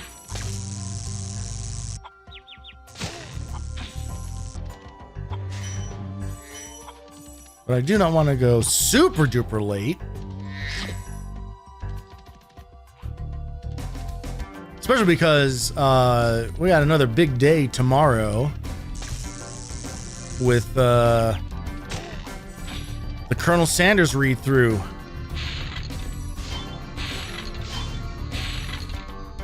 You know, gotta look out for myself here.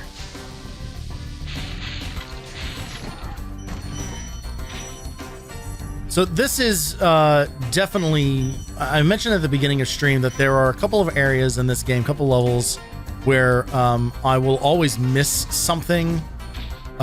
This is that level. This is definitely one of them. As far as overworlds go, and usually what happens is that I will miss an entire fucking level, like not even just like a gem or two, like I will just miss. It's like, hey, you didn't finish this world. Do you know that? And it's like, oh shit.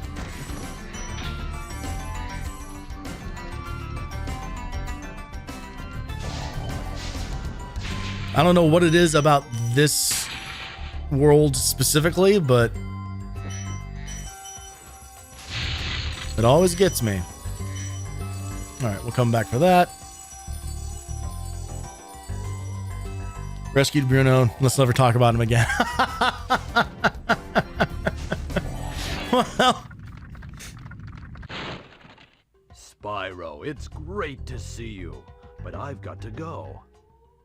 see, this is why we don't talk to the dragons.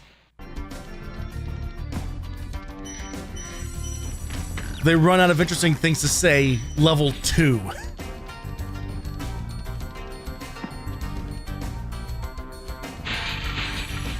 Also, that dragon greeted us the exact same way that I talk to anyone if I happen to run into someone in real life and I'm not prepared for the interaction. Oh, it's great to see you. I need to leave. I gotta get out of here. Yeah. We'll catch up. Wow.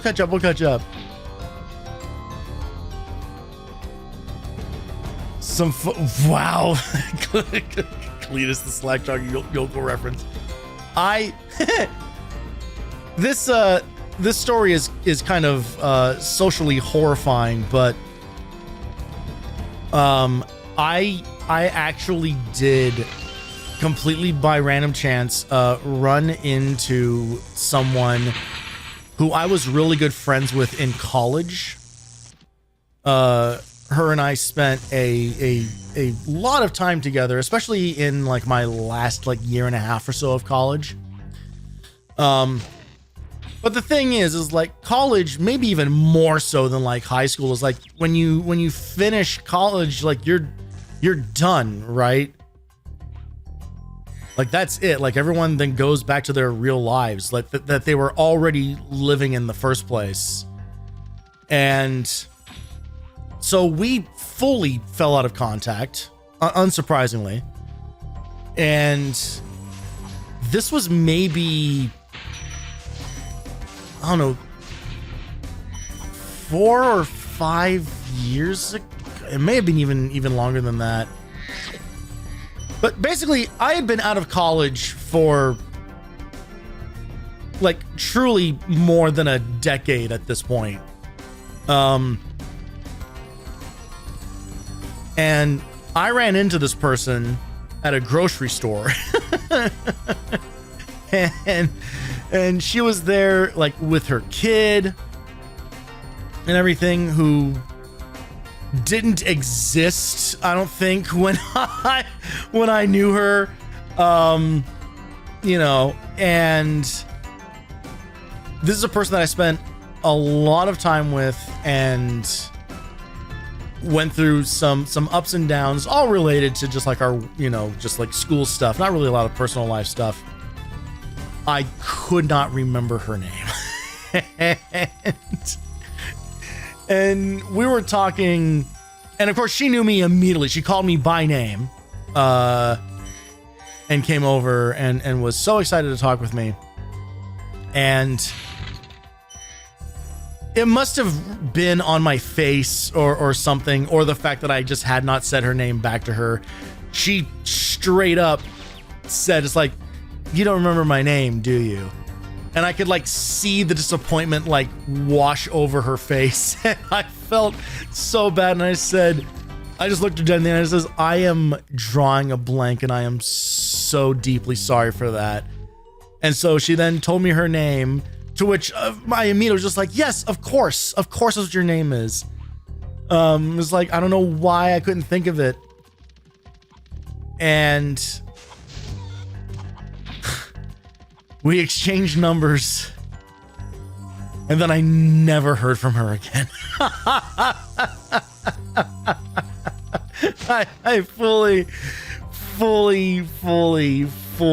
just like fucked that interaction because my brain could not like ka-chunk over to what the hell is this person's name? This person that I spent years with, like went through school with. Why can I not remember what the fuck her name is?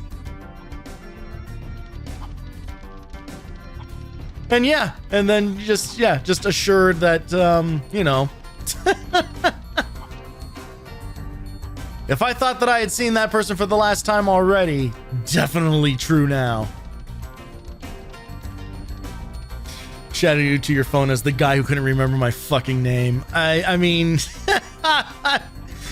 I wouldn't blame her. But here's it, like, again, like in my defense, it had been so fucking long, and you know, like that's the thing is like, by the time that this happened, I was already at my 4th job since college. You know, like I was now officially like in like in the slot industry and everything. Like I was already like, I was now like established in this is the thing that I do.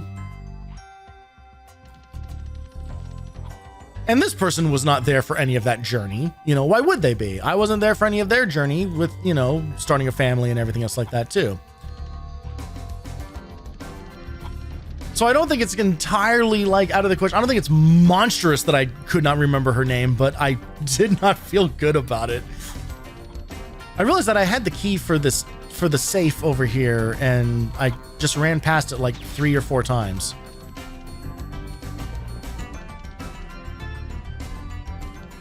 See what I mean about this level? About this overworld specifically? It's just, it's laid out in a way that just instantly confuses me.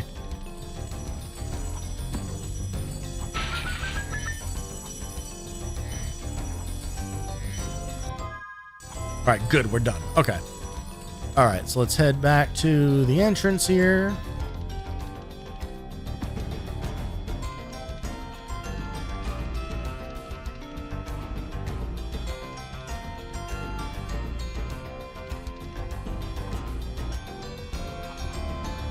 All right, Terrace Village, here we go.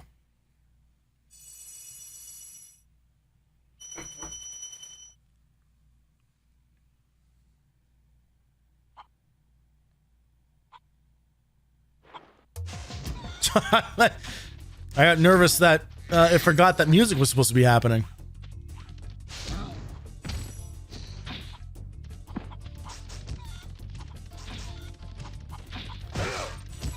So the difficulty definitely ratchets up at this point, mostly because they straight up start giving the enemies guns. So you are dealing with a lot of projectile dodging. These guys in particular are some real bastards if you do not take them out fast enough.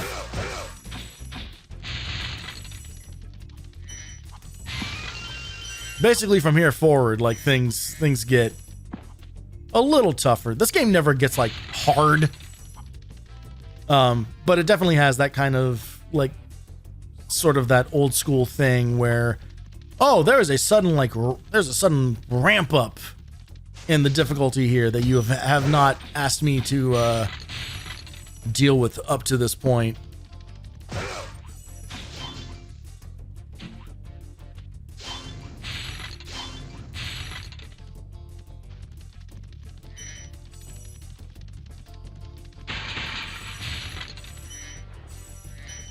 Okay.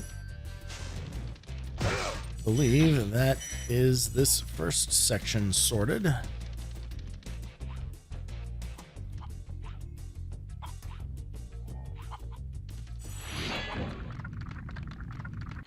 Claude.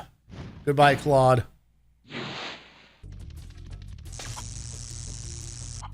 Sorry to every dragon after this, but unfortunately you are now up against both the clock and my personal hunger meter.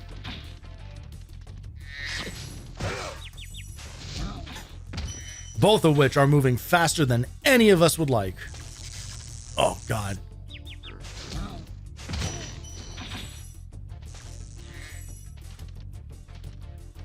The timing on these guys is a little tricky.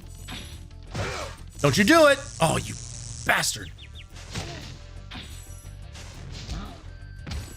I said not to, and he did. All right, let's run back and grab some health, because I ain't feeling great about this. And we'll get the checkpoint, so all those guys will stay dead. Well, there was health over here before. Now there's not.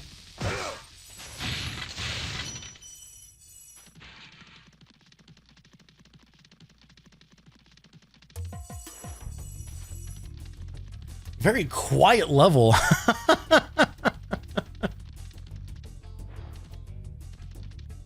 Oh! That sucks. All right, whatever.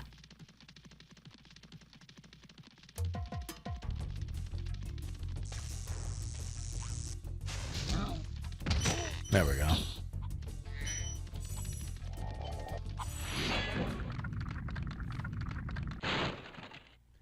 Good job, Spyro. Goodness One day you'll me. be able to tell all the dragons about your amazing adventures. Sure, but what I'd really like to do is get out of this swamp. Paint me like one of your French dragons.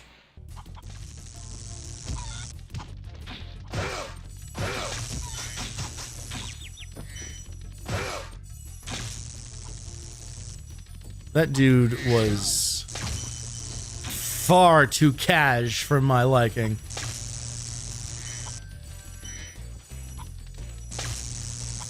So this is a really tiny level with a lot of verticality to it. So we're going to be doing a lot of platform gliding here. Kind of clean up the rest of it.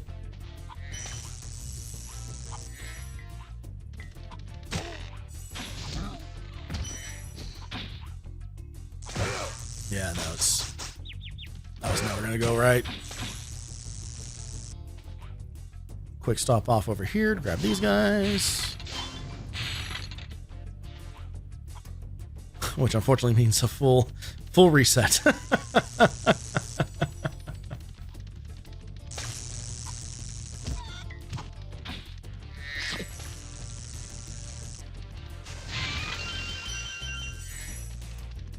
I don't think it's really like intentional padding of the game in this case. I think it's just more of, hey, we have this big 3D environment to run around in. Let's make it so you got to really explore it. And it's like, cool.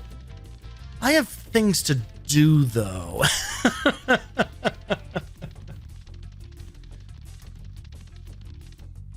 Just very much that kind of like early 3D platformer, you know. Which honestly, like, even though this game is a collectathon, I do not think that it is as egregious as some of the other ones. Like,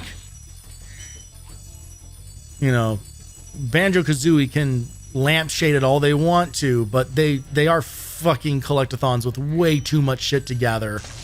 Like, every rare platformer is 8 times longer than it needs to be.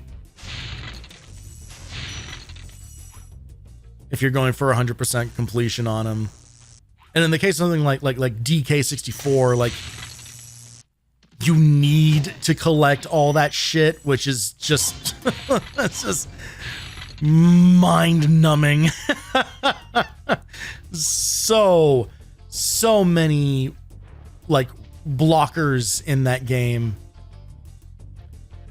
It's demented how much like how that game is designed specifically.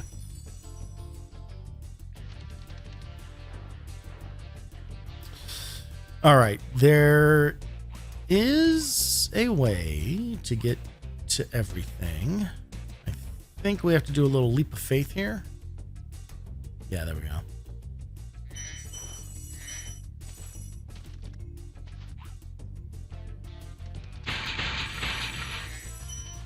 This should be the rest of the level.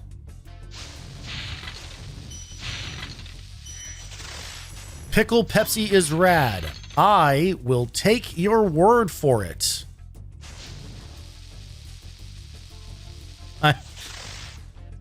This may surprise you. I'm not interested in trying that myself. I'm not really a fan of pickles. I have only very, very recently found them palatable at all. And even then, like, here's the thing. I will kill like a trough. I will kill a bathtub full of fried pickles if you give those to me. Fried pickles are like truly like transcendental. But I'm not really a fan of them in any other contexts. I have had them in other contexts and it's been like okay. But typically they're not really my thing. So if you're gonna put, but especially like I can't do like the pickle juice thing or any of that stuff. It's like it's gotta be the actual vegetable and that's it. I can't fuck with the rest of them.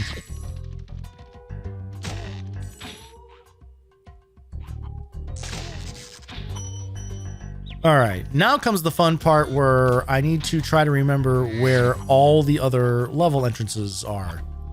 Okay, so I think this is the beginning of the world. Yeah, it is. Okay, all right. So actually not that much guesswork.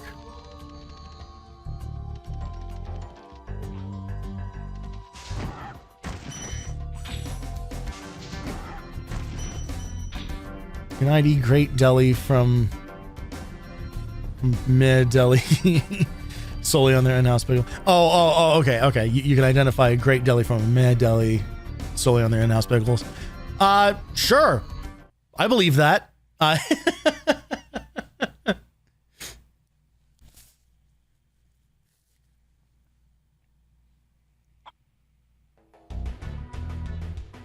The problem is that I'm not going to be the one to order them.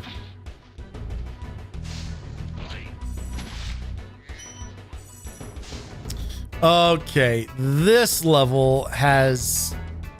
I remember this level having kind of a fairly annoying backtracky sort of section to get everything. There's a freshness and a snap.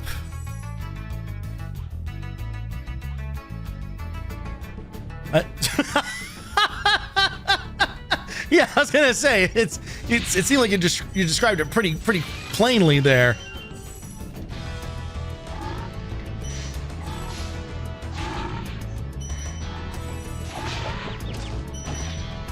These things are kind of a pain in the ass too. All right, we got him.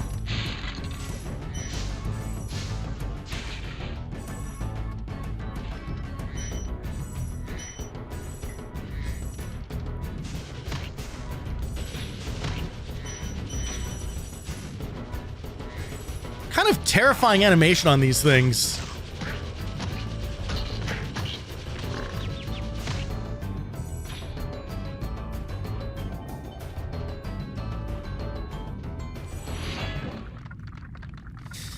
Yeah, so we got all these like split paths here.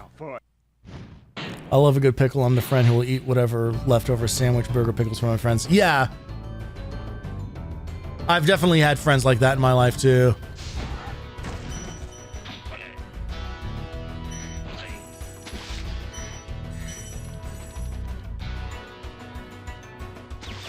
The thing is like I get it, right? There are some foods where you just kind of understand, and I think it's because they have like such a like distinct and powerful taste that it's kind of, that is the thing that makes them both like appealing and unappealing to different people.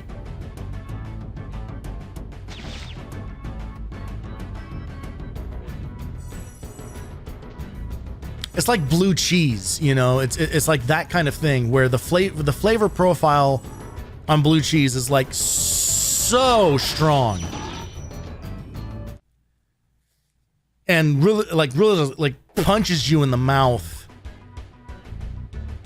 but in a way that I'm super into. Like I will get down on some blue cheese, like that crazy like bitter whatever thing is going on in there. I'm all about it. I will rock and roll.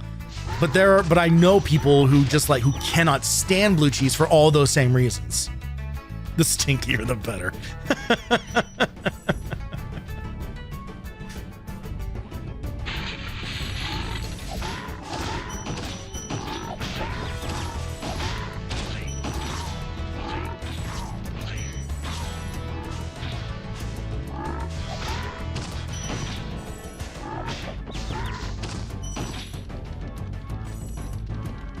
Yeah, there are just some foods that just have like just such a distinct flavor to them that truly it's like it makes I feel like it makes sense why people both love and hate certain of them.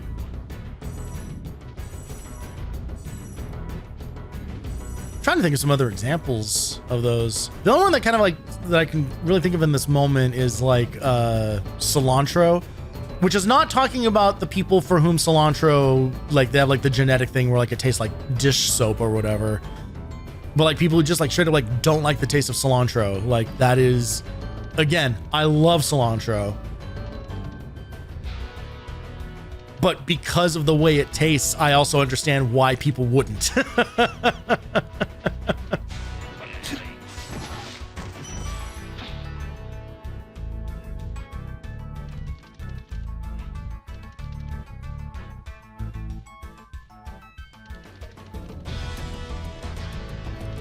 I wasn't prepared for charcuterie. That barely tracks. That barely tracks.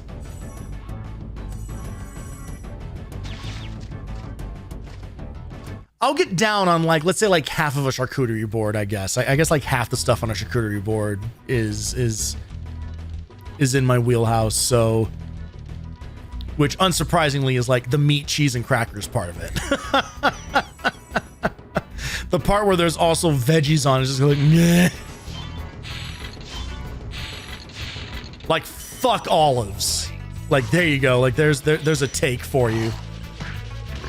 Charcuterie. Charcuterie, at least, I still don't like it. At least it's the right amount of syllables, but I still don't like it. Yeah, no, fuck olives. Olives are gross. Thank you for releasing me. I'm a video game guy. Olives are critical. Olives... Yeah, critical that they do not make an appearance at my dinner. You can have all the olives. Fucking take them.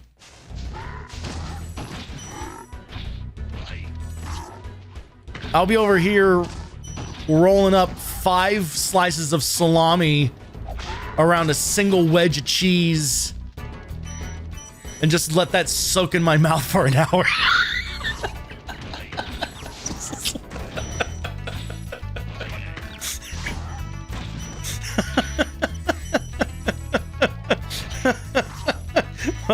What an awful thing I have asked everyone to imagine. Since we're being controversial, mushrooms, feta cheese. Feta cheese, yes. Mushrooms, no. I will save you a lot of time. I am not a veggie guy. Again, this will not be shocking. But unless it's like a select few vegetable, there is a very short list of veggies that I can get down on. So like spinach, asparagus, like I think spinach is like my favorite out of all of them. In any form, I will take like the mushy ass from Frozen, just glob of spinach and be totally happy with that. But I'll also devour like a fresh spinach like salad or whatever. Green beans are good, broccoli's good, cauliflower's good, carrots are good, squash, zucchini.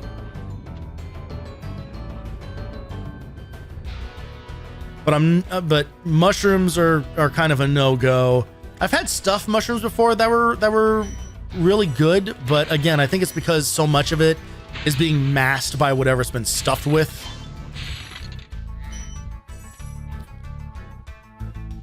But I definitely have a lot of like texture sensitivities or whatever you want to call them. And unfortunately, a lot of vegetables trigger that.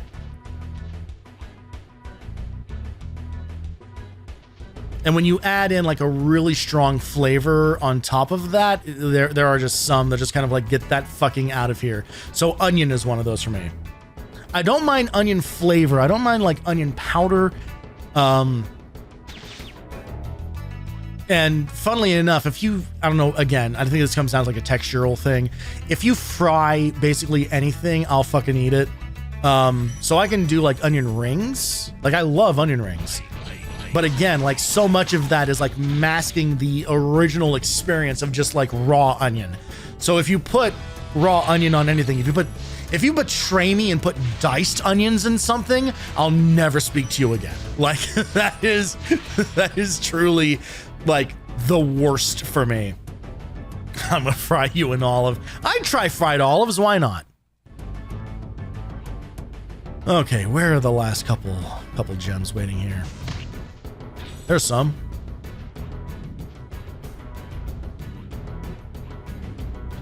Oh, and I see chests over there.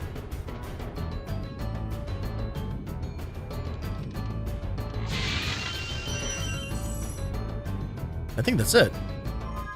Nice.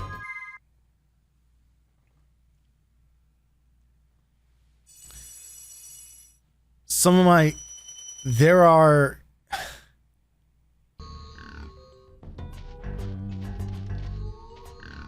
truly like a lot of experiences like as a kid, like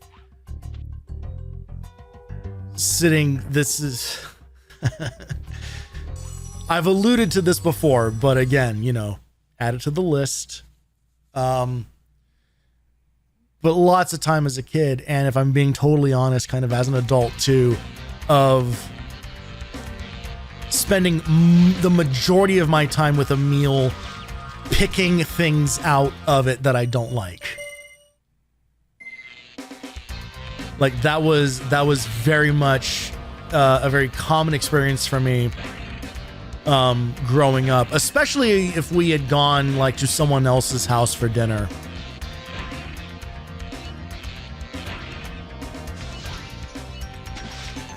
Picking out bits of diced onion, picking out like huge chunks of tomato in pasta. If there was bell pepper in anything, and this remains true, if there's bell pepper in anything, I'll just pass. That's one where like the flavor of bell pepper is like so overwhelming, so like just gets in the DNA of whatever you have cooked with it, that I truly cannot stand it.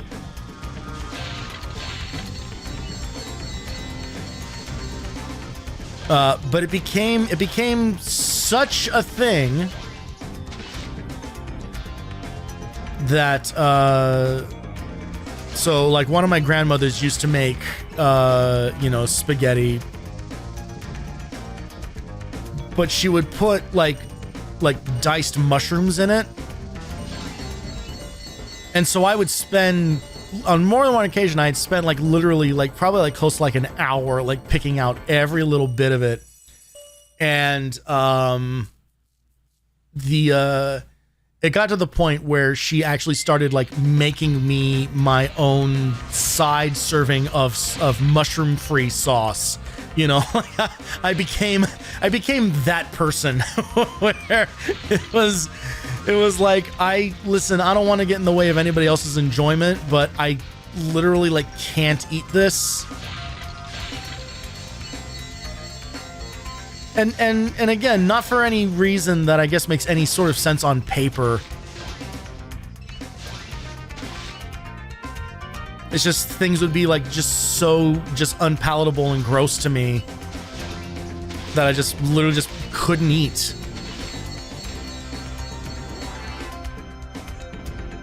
The same thing even at home. We used to a very common thing that we used to do at home was we would make bean dip and watch a movie together. And so it would be, you know, my family with their bean dip full of like tomatoes and lettuce and salsa and all this stuff, and then me with my own personal bean dip of just beans and cheese on a smaller plate, you know? Like, bean dip Chelsea was very... Well, I know you know.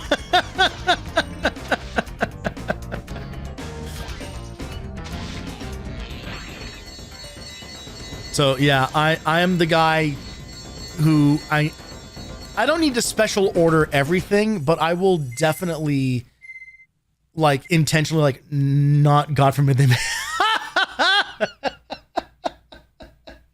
Yeah, I mean, I guess they could have. I mean, in hindsight, they really could have. But, no,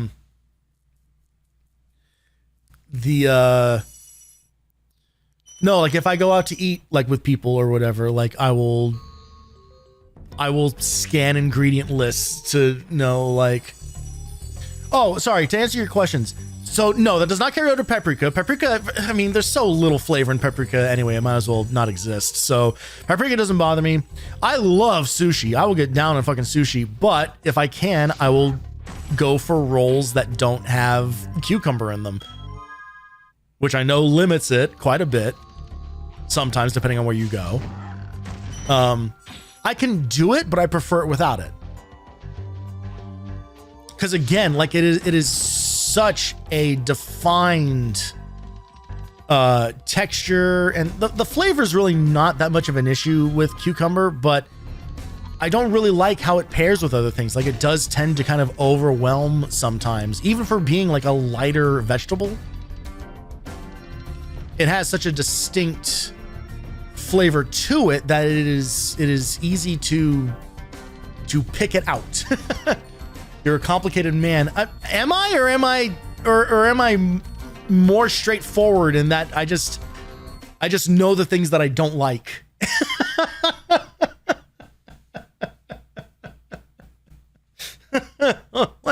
I can lay out for you like the very specific scenarios in which I will or will not eat certain things. Because unfortunately, I have had to, like, define those, like, my whole goddamn life. I have a question about the game. Who's the little dragonfly dude? The little dragonfly dude is Sparks.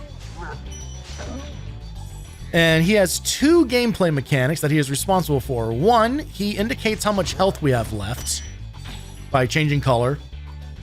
And two, he helps with gem collection by reaching out and grabbing them. So you can see how he, like... So here he's going to catch this butterfly, which will give us some health back. But you can see he will, like, reach out and grab gems. So that prevents us... Again, it's really smart design because it prevents us from needing to manually run over every single gem and collect it physically. The only time you have to do that is if you run out of health and then Sparks disappears. And when that happens, then obviously, like, you lose the ability to just walk near gems and grab them. Okay, so this is the level that I was talking about when I said that there's always a point where I don't know how to finish it. Not finish it, don't know like where to grab everything else. And this is one of them, because this is a very, like, twisty level here. We're also going to be doing a lot of supercharge jump stuff here, so get ready for some of that.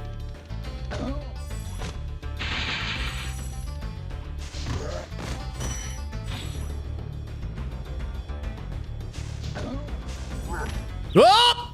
Oh, you asshole. God damn it. Oh, that sucks.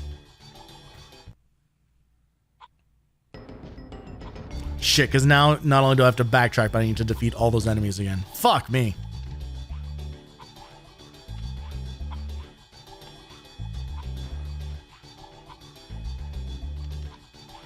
All right. And the thing is, I know we're going to be coming back this way probably 2 or 3 more times, depending on how things go. But if I don't do it this way, I will lose track of where I have been and where I need to go. Okay, and apparently the key was just sitting right there that whole time? What the... I don't remember that being the case, but I'll take it.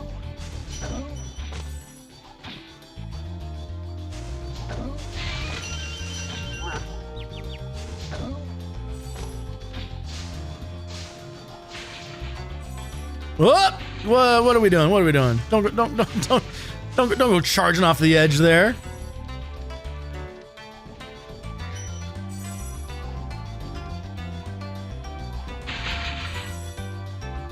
All right, good. Checkpoint. Lyle!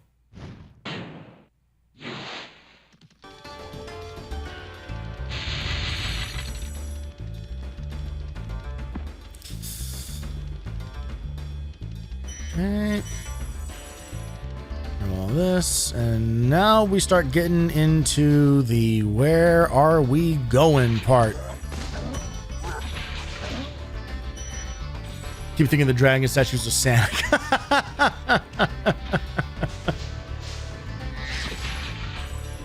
I guess they share a semi-similar profile.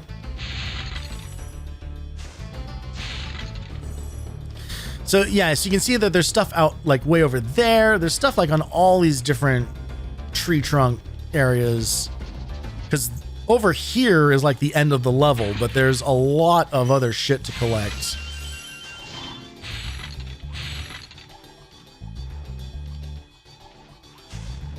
So there's definitely a lot of looping to do. Oh yeah, we're gonna be zooming quite a bit.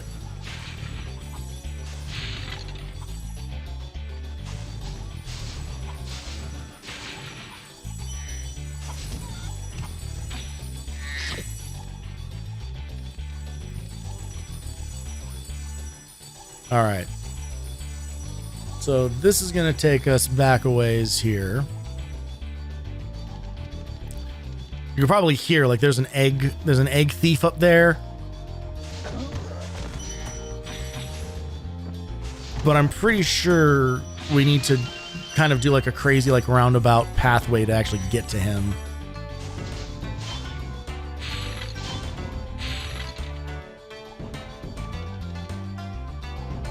Yeah, so we need to like run all the way down through there and then all the way around through here. Or no, I think that's the part that I always get wrong, is that you don't have to do all that again. Maybe this is enough. No, it's not. Okay.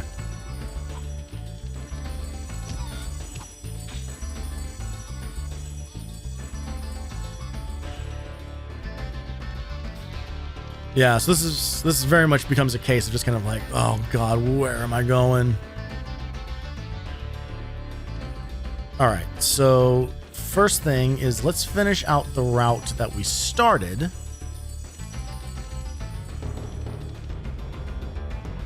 Which is actually this way. So now we have the key for this.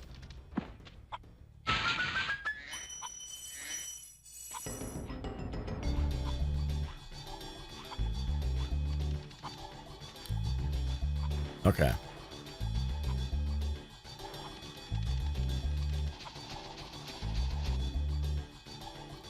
All right, so we can use this to break that, and then that's about as much as we can accomplish there.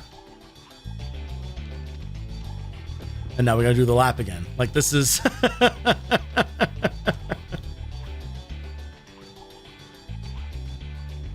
It's not one of the better levels, and honestly, it's only because you have to do all this like just so many times in order to get everything.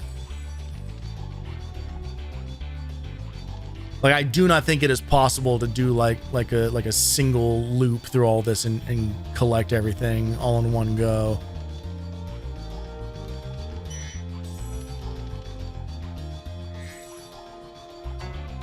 The good news is that we've taken out all the enemies and we've hit a checkpoint since doing that. So we don't have to worry about getting got on anything anymore. So now I think we go down here. Right, okay. Oh god.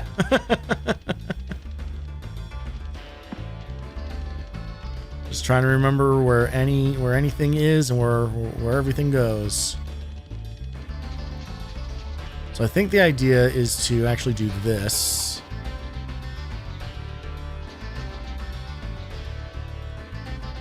No, that is not the idea. And I'm actually going to die on purpose so we can just go back to that checkpoint real quick.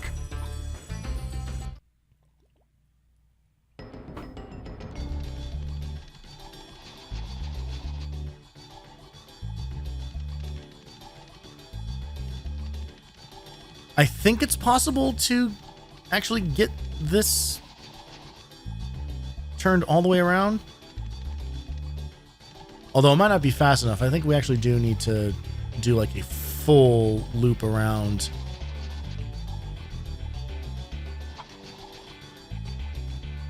Oh, shit. Oh, man.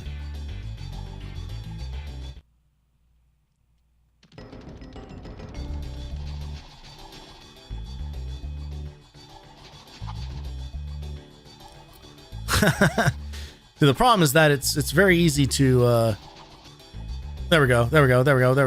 Oh, it died. Okay. I don't even know if that was exactly the right thing to do. But if it gets the job done. Oh God. Man, when he loses the run, that's a real bummer.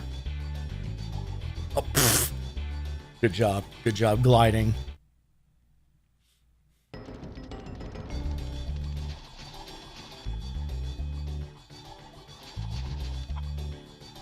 What is he?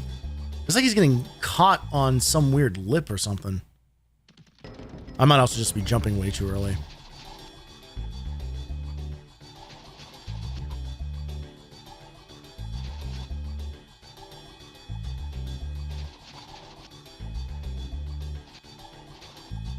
There we go. Okay. That's one.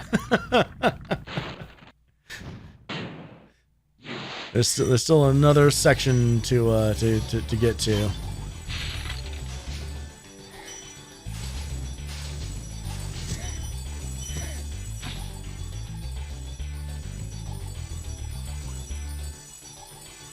Now the question is, does this set us exactly where we need to be in order to do the next one? Because the next one, I don't... Oh, God. Because I also don't remember, like, what it should... Like, what the route should be.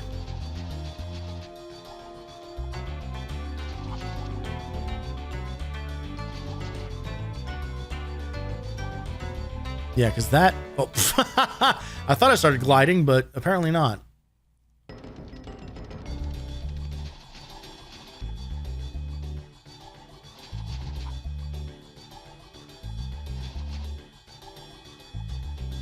Do this. Huh. I mean, that felt like that should have been the way to go.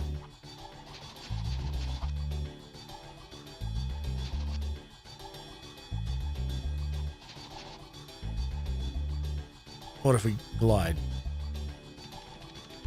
No, because this is just the normal way to do this.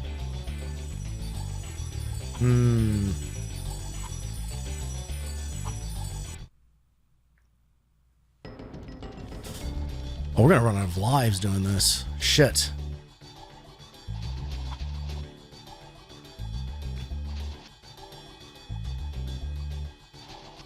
Could also do this.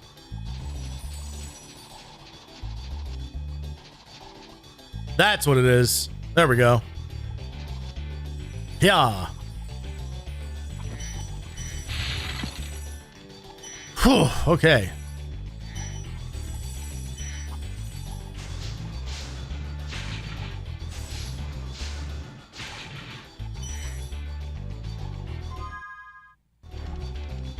So where did the other... Where did he go? The thief guy is supposed to be up here. Where the fuck did he go? Oh, he's over there? God damn it. He ran off.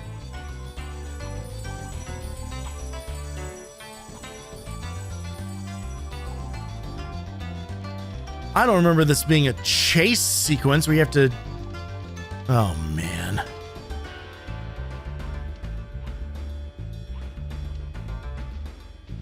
Yeah, I see, you piece of shit.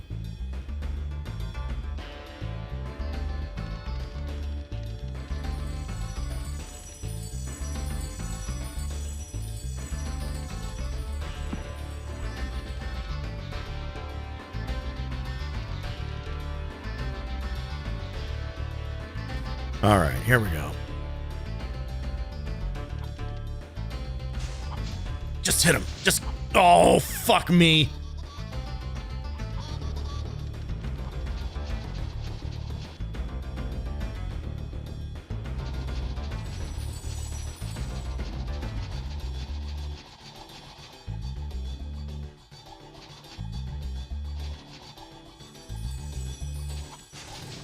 Got him. Oh. All right, fuck this level forever.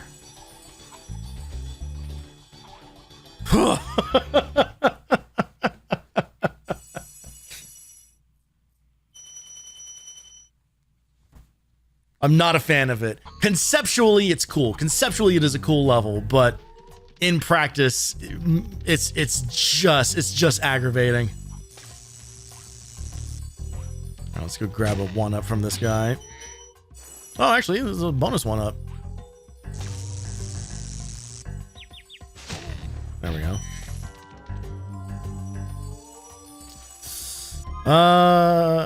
Okay, so this is actually the last level right here. Getting close. We should actually wrap up around the time that like a usual like weeknight stream ends, so that's all right. This is one of the harder boss levels here, though. You'll see why in a minute, but the mechanic here for the actual boss fight is unlike anything else that they do in this game, and it is very easy to die in here. Sometimes by doing something like that.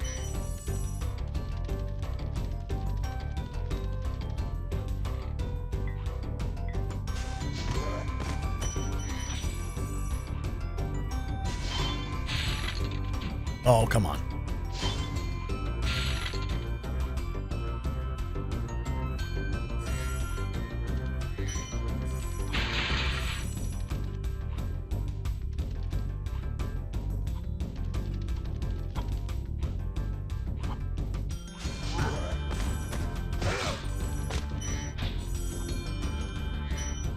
Whoop.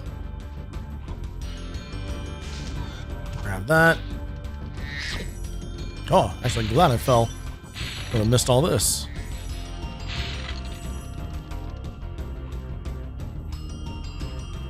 Yeah, they're really tucking things away in random corners and shit now.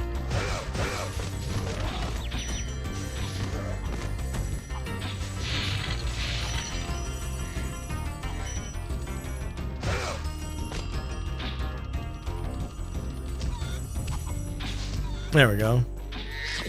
Get full health here.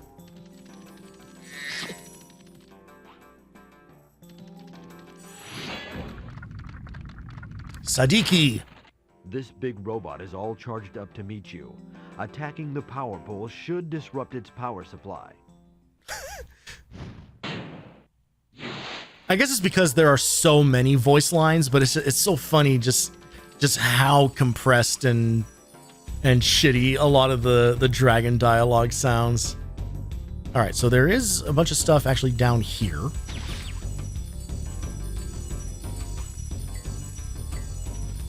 Just hiding out.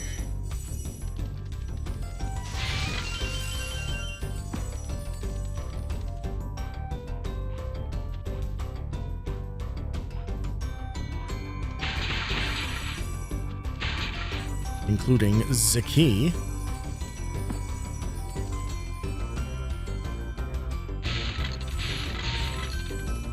All right. That's all clear.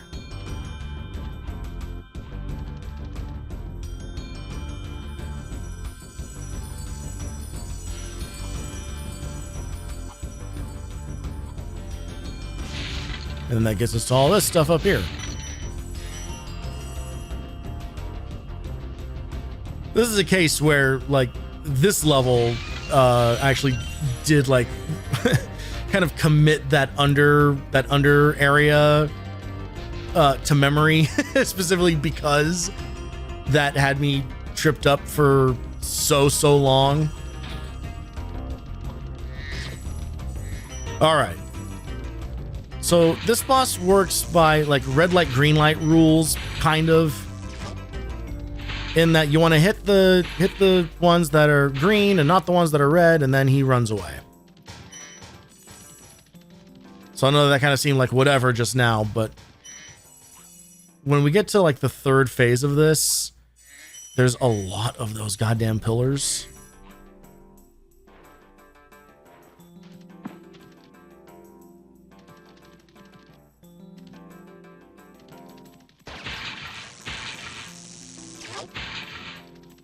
This is a spot where I actually think that the remake makes this harder, as a matter of fact.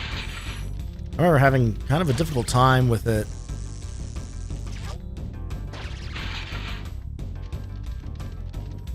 Whoop.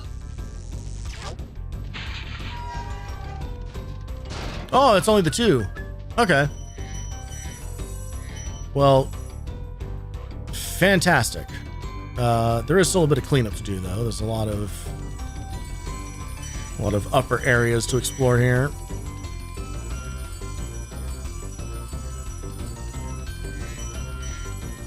That's funny. Why do I remember that being 3? It's a lot more involved in the remake. Yeah, that's what I thought. Like, I feel like they made it so that the like the colors like do not cycle nearly as quickly as they do in this one. Like they make it more of like there's kind of a lot of like stopping, like a lot of like wait and dodge type stuff.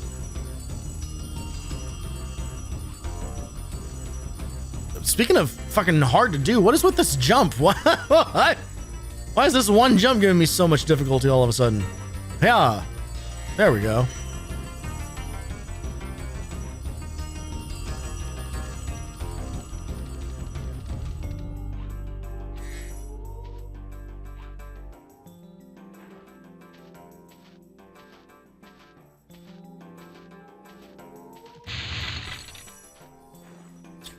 I love whatever this howling thing in the background is supposed to be. Ooh, ooh, ooh.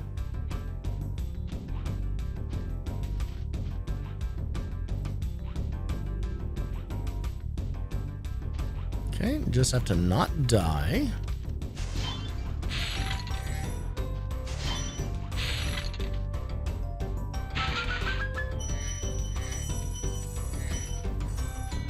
Is that it? Hey. All right.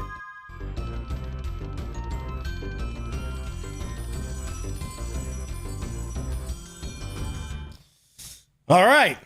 On to the last set of stages.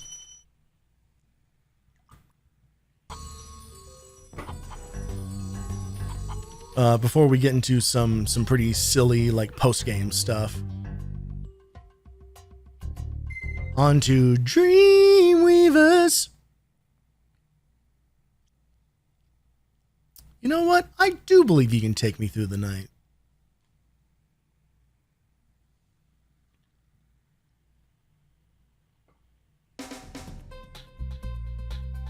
All right. It's one of the more involved overworlds. Makes sense, being the last one.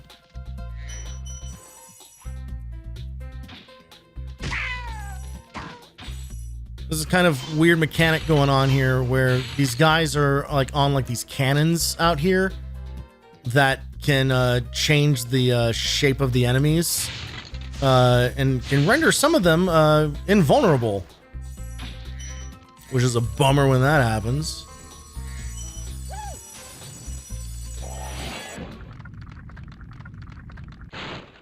The fools you see in this world are invincible, but that does not mean they shouldn't be attacked.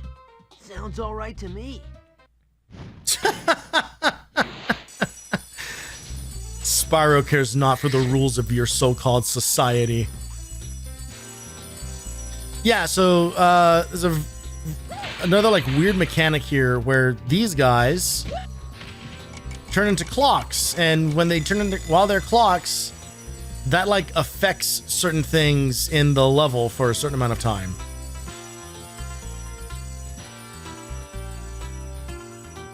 And I actually don't think I wanted to do that.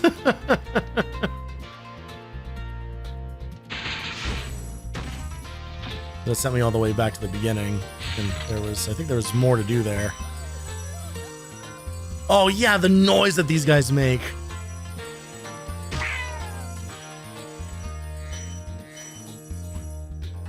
They do this completely unhinged, just like.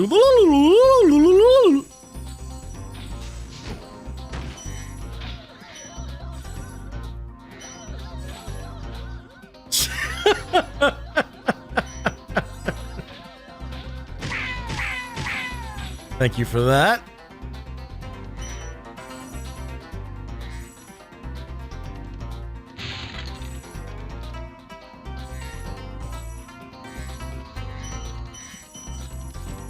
I think, do we have enough to just like skip to the end too? Yeah. Yeah, so Nasty's world is the actual last world.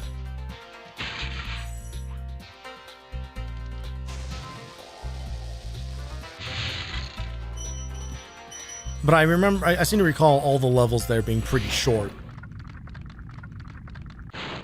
Latif. The lips. The tip of the tongue.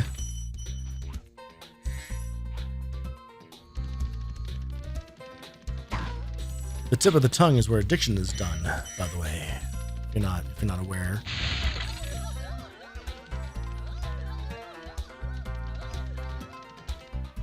We will be able to deal with those two blabbering idiots post-haste. Save treasure before friend. Very much so, yes. Mashed sense.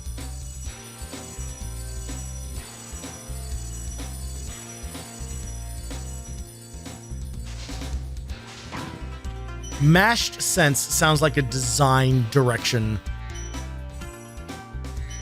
It's like, this world operates on something that we call mashed sense, where everything is just a little bit, it's a little bit wacky, everything's a little bit like all like pushed together, you know, just logic's been all mashed up. Phone evil.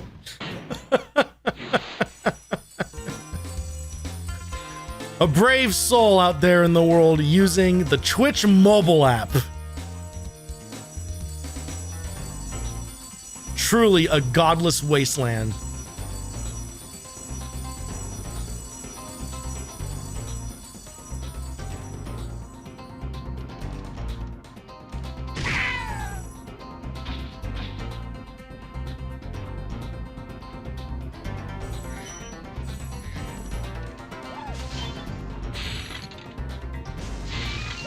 Okay, so now we have like these two guys now, so each one of these, like, oh god damn it.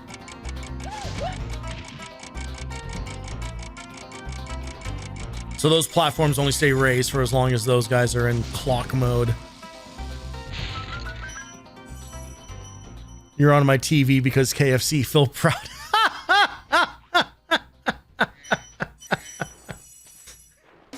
You know what? I do feel proud. I feel proud to be someone's dinner time entertainment.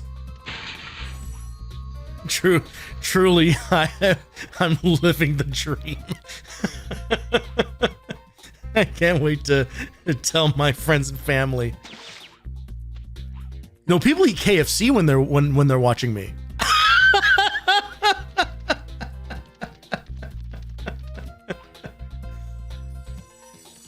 I've been told that the true way that people like to enjoy my streams is when they are exploring the all-new pickle menu available now at your local KFC. Fuck! KFC has fried pickles, just saying. I know where I'm ordering dinner from tonight. Although probably not, because it's probably going to be too late.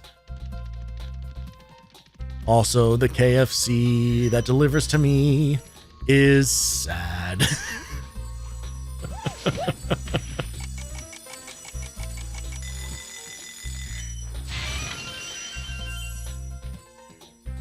Oh, nice. We finished. Great. Okay. Stupendous.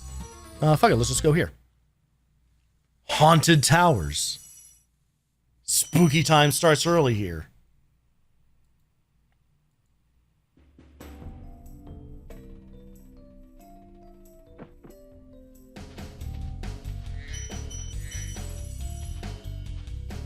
Oh, this is kind of a neat level. Again, a lot of back and forth on this one, and some kind of tough like time sensitive stuff here too. So we have these big suits of armor get animated by these wizard guys, and we actually don't have the means to defeat them until we get a kiss from a fairy. And now we can wreck shop, baby.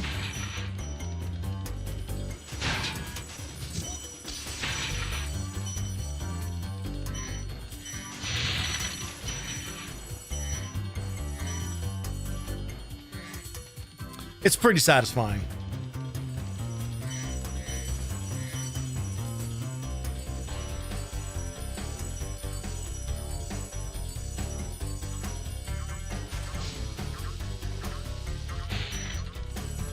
Kind of skip collecting stuff because we got to come back this way anyway.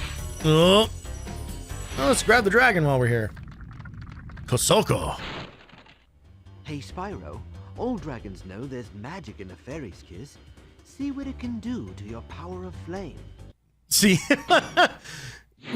which is weird because putting that dialogue there doesn't make any sense because we literally had to do that in order to get to him in the first place.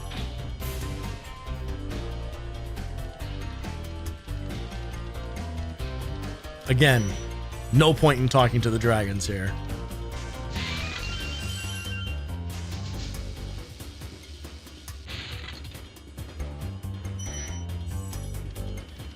God, all the talk about fried pickles and chicken and food and everything. I am so hungry.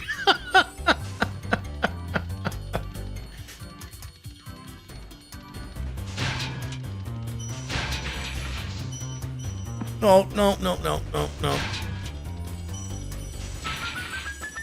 Oh, we're gonna run out of, yeah.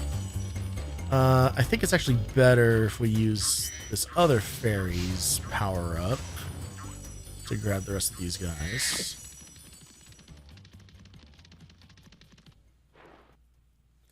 It's a pretty short timer for this ability.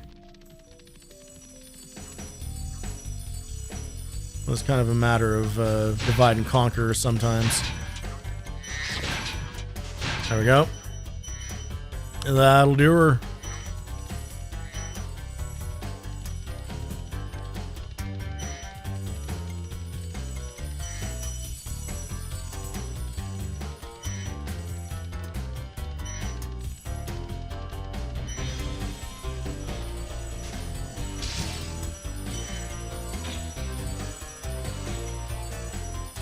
It's funny because the music in this game, like every single level, I'm pretty sure has like its own unique music.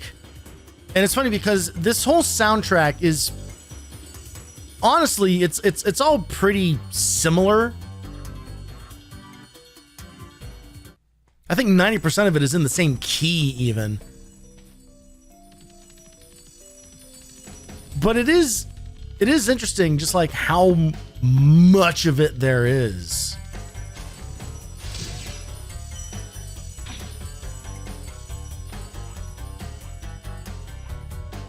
And even though it's not really like melodic, like not in the way of just kind of like, oh yeah, sing me your favorite song from the Spyro the Dragon soundtrack. Like impossible. It's not that kind of music, right?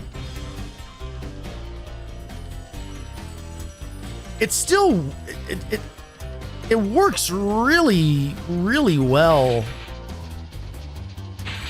for this game. Like it translates well.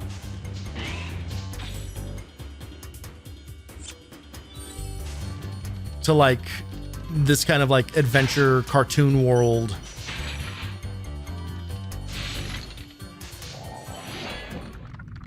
Well, unfortunately, that's gonna cost us. Horns. Here comes Spyro. Patience, little one. Great. All right. Everyone shut up. Oh, just in time.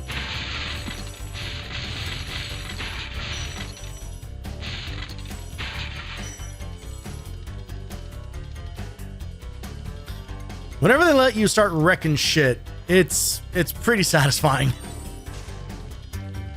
It still feels good.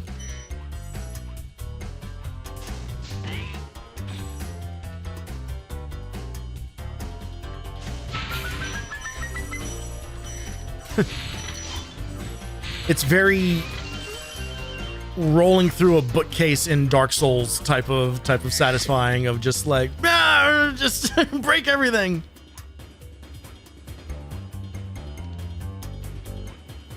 Okay, need another kiss. Kissy, please. Thank you. Spyro just goes around like intentionally taking too long to accomplish his objectives. Oh, so sorry. I did a bad job. I guess I'm gonna need another kiss. Oopsie. My mistake. Maybe a kiss could help. Thanks. Stop being a creep, Spyro. I'm on to you.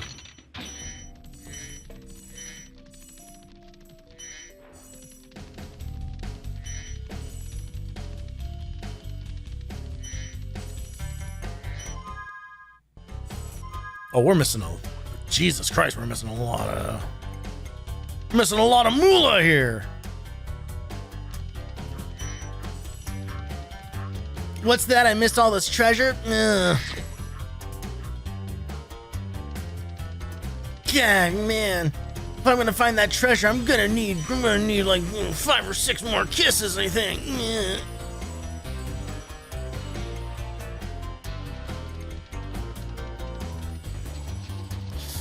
Okay, so I do think we have to do some kind of funky...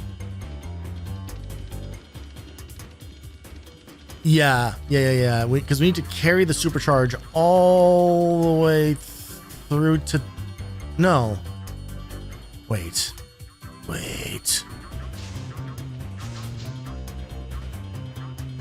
Okay, because where we need to go is over here. It's behind all this. It's that, right?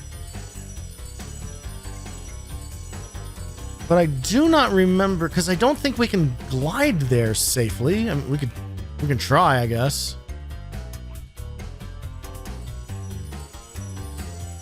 No, not even close. Not even close. All right. I'm falling. Someone kiss me to kiss me better.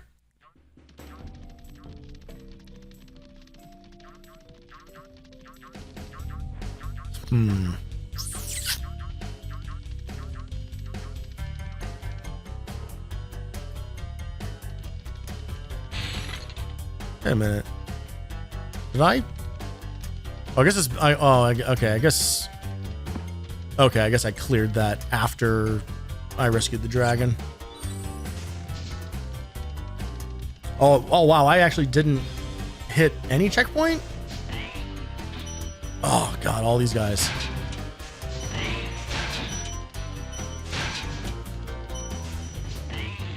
Guess who's back?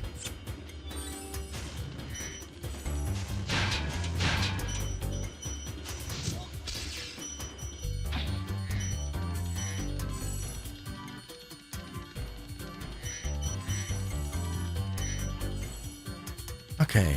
How the hell do we get behind all this shit?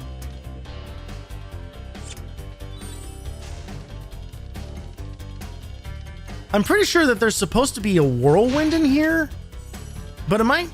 Because it's there, right? All right, let's get that checkpoint so we don't have to kill all those enemies again. But I do not remember how to get in there.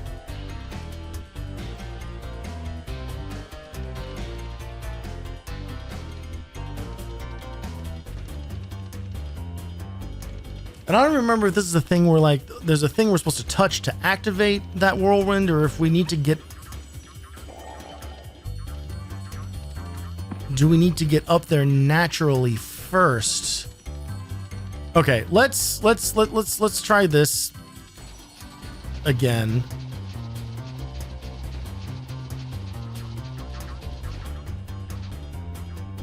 Okay, I know what to do.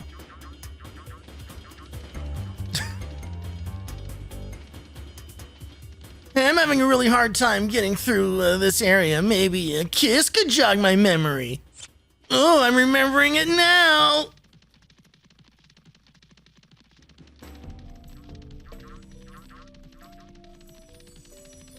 Okay, what I did was I took a wrong turn. So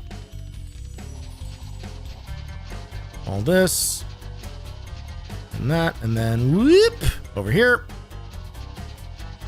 And then wrong.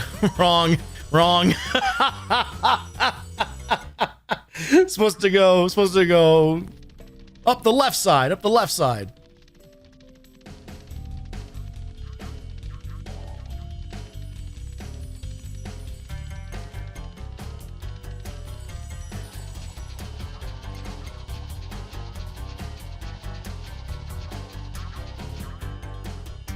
We want this.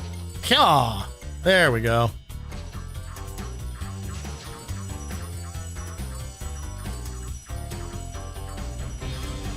Oh, what's this? Oh, an unbreakable crate? Oh, I know just the ticket for that. Spyro, the other dragons have been talking. You're being fucking weird. Yeah, there's a whole... Yeah. There's like a whole second half of the level up here. All right, so now this should give us a whirlwind, please. Whirlwind, please. Does it not? Oh my God, are you serious? Oh, for fuck's sake. Son of a bitch. All right, we go again. I do, yeah, like I mentioned earlier, I remember this whirlwind that's supposed to show up in the center of this room being like weirdly evasive. Because getting up here once should be enough to trigger it, but I guess we need to go do more stuff.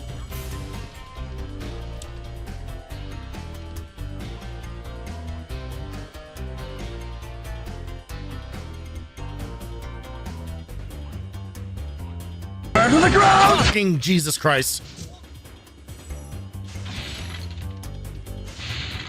Okay, there is a fairy up here. Okay. Now I think with her, I think it's now permanent. I think.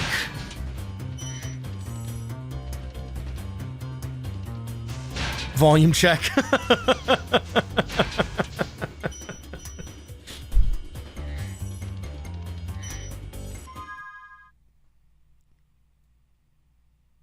If they are super loud, I can reduce them a little bit for you guys.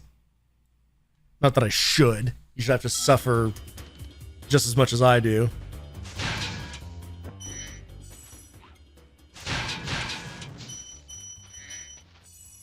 Turned it up.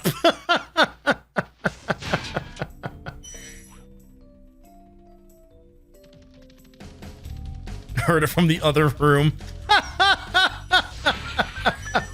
Amazing. Then maybe I should just keep it. Maybe. damn it, we're still missing some shit. Fuck.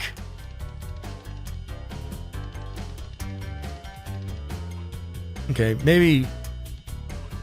Did I miss something while getting jump scared?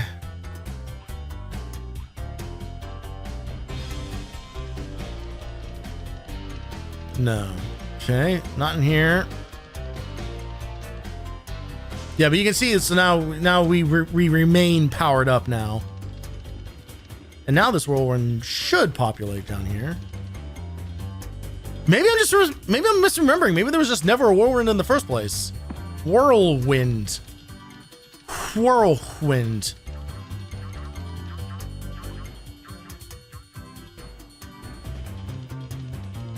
All right, let's explore around a little bit. Did we explore behind here?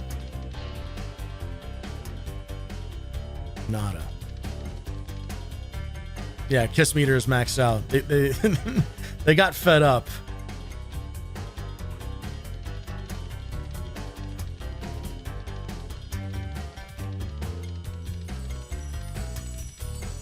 All right, let's go all the way back to the beginning of the level. There might actually be a thing back here where there's like a suit of armor or something that we couldn't beat at the very beginning. Yeah, there he is. Well, and 2, and that'll do her. Bazinga.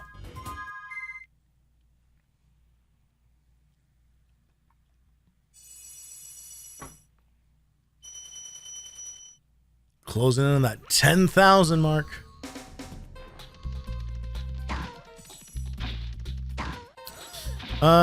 Okay. Should actually need to go this way to get back to the start.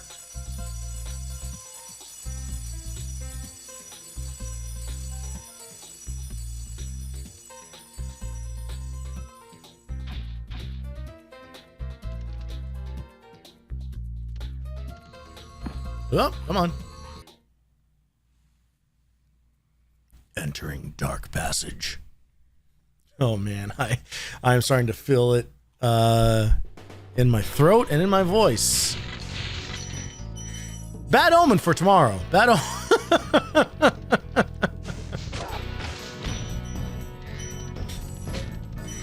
Not ideal for what's going to be a lot of really dumb, loud voices. I'll still be there. It's still gonna happen. It's still gonna happen.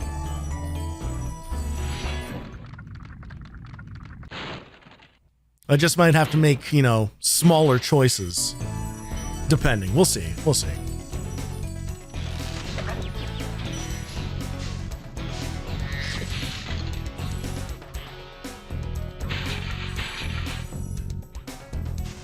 You just rescue Kesha? Kesha rescued herself. She is currently thriving again. Not that I'm really a fan of her music, but she seems to be doing okay.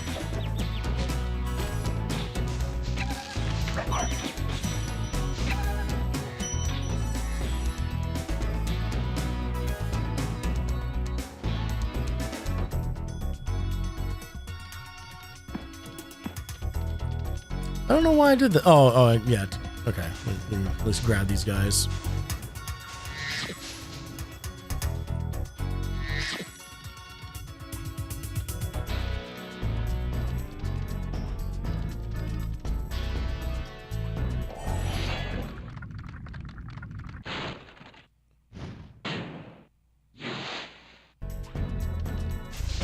Oh!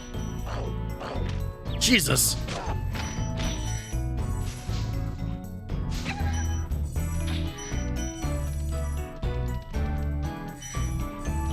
Oh, someone go add Spyro the Dragon to doesthedogdie.com.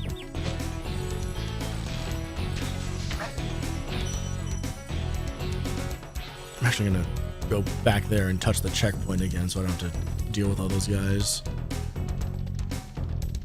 I'm almost definitely gonna die here.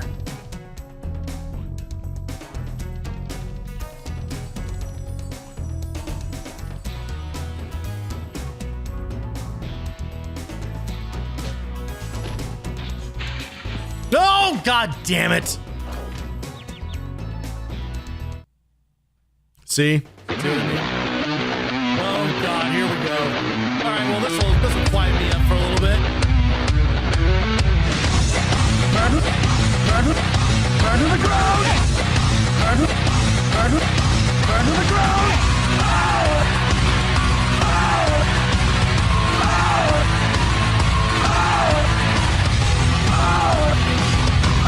The pain!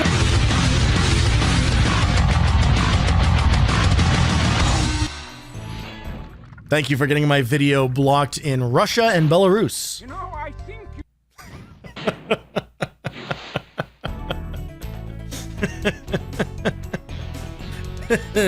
that is basically the content restrict button.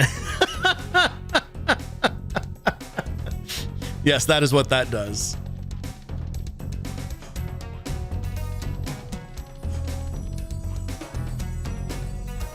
I gotta admit, I like it when it's a little bit louder, so I'm gonna turn it back up. I'll turn it back up to. I'll split the difference of what I did. Wasn't you for one? Yeah, indeed. Congratulations, Various. Someone else has pressed that button.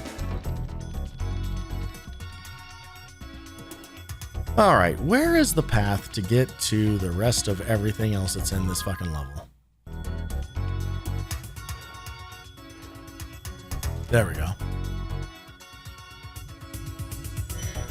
This is a very odd level because they really do, they hide most of it, like in all of these like side paths.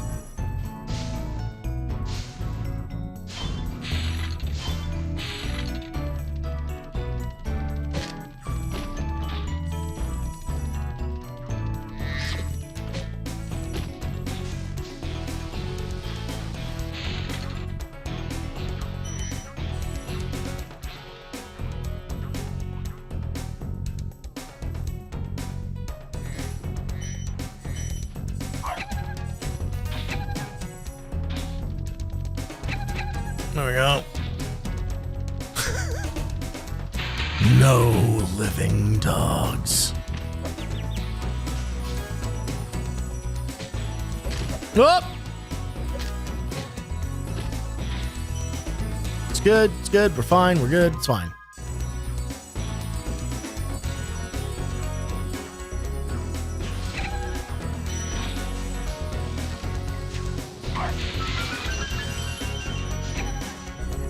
Whoop!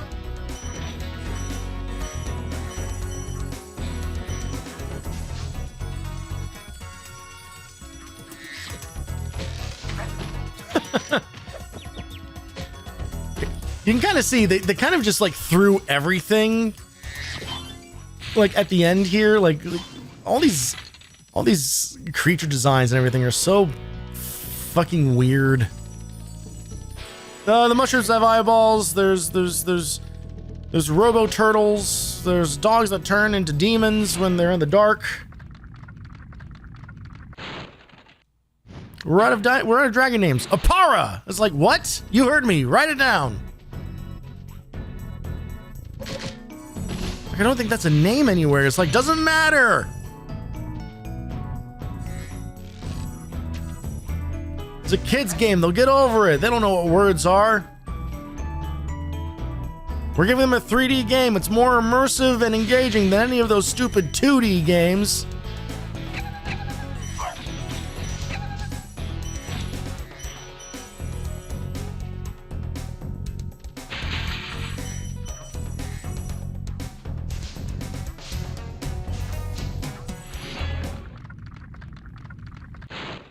Thank you for releasing me. Nice. Okay. Oh. Second guess the jump there for whatever reason.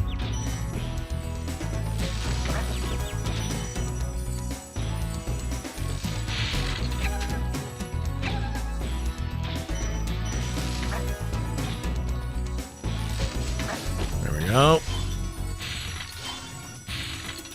Okay. And still more. Still more in this level. It is a big one. With 9 minus, right? Yeah.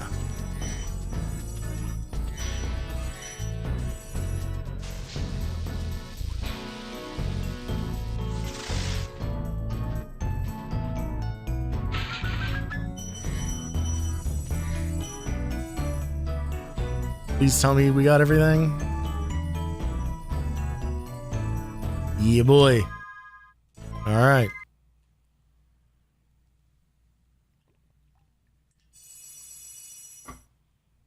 Cool level. Weird design. Weird design decision on that one.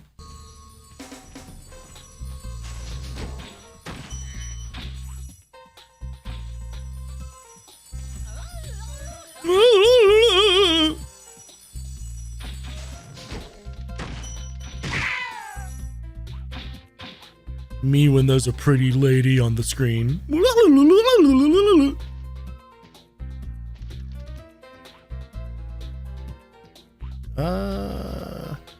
Guess we can do the one down here.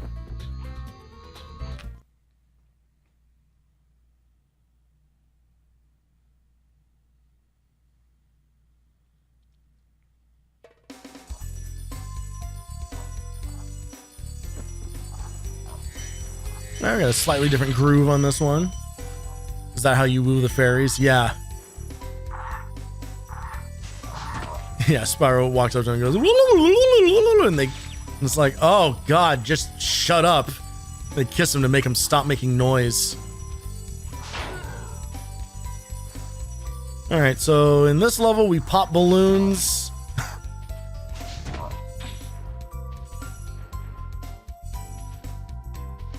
In this level, we pop balloons and need health.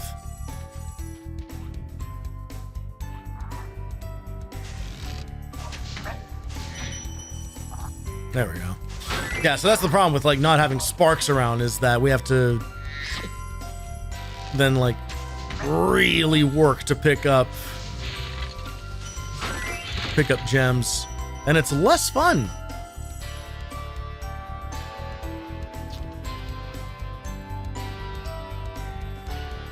So in this stage, we got to free the fairies to basically they activate. They essentially just act like the whirlwinds do.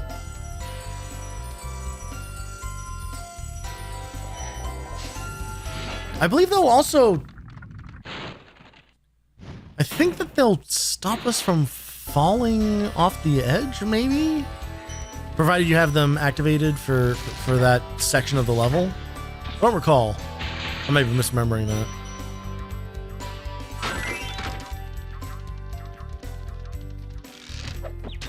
Fuck these guys.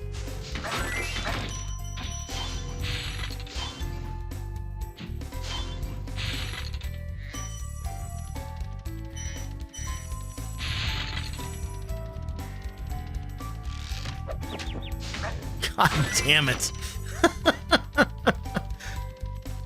Their animation is timed out so that they are launching their attack just as you get in range.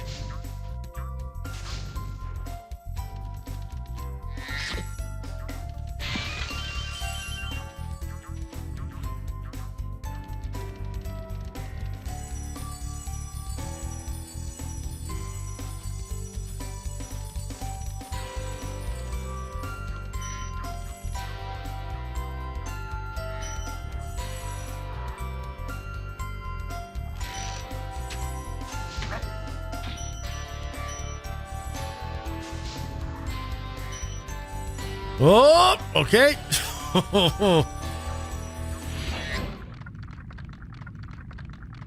Marucci. Thank you.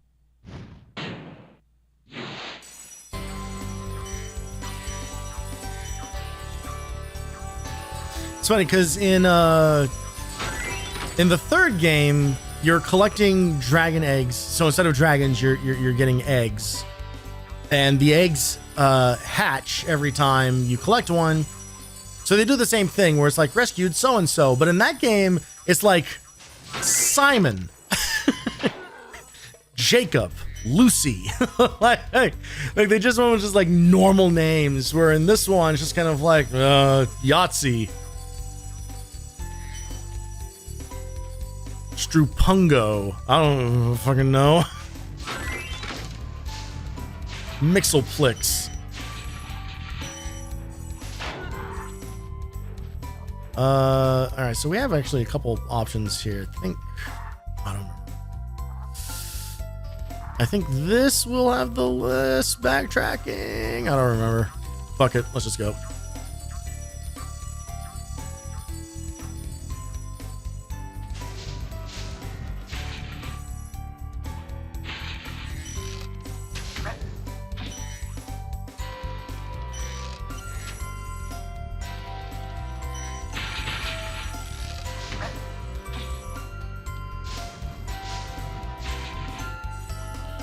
I don't remember if this is a safe. No, it really isn't. Okay. Answered that quick.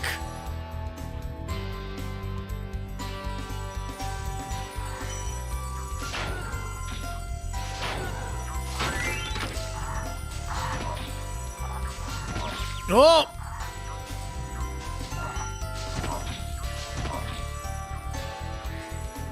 Because this is a video game, Spyro is allergic to water until the sequel. Very much that era. Don't learn to swim until game number 2. Which is, it's so strange, just kind of how ubiquitous that is. Like, there are so many games where that happens.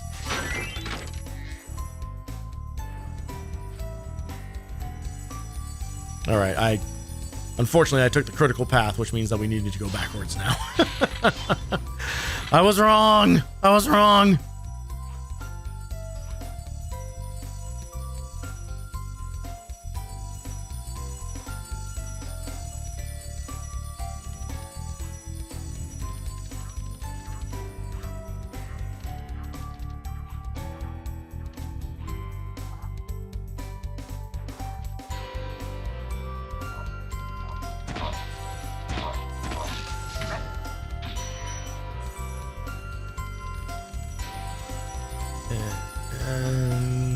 Couple. Oh, yeah. Okay, yeah, this.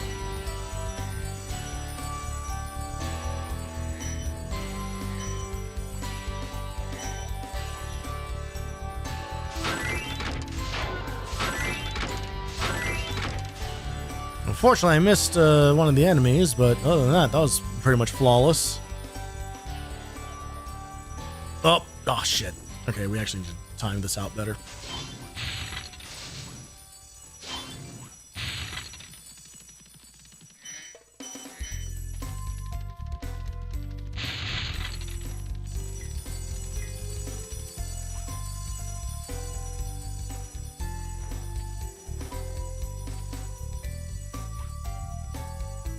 Oh, you asshole.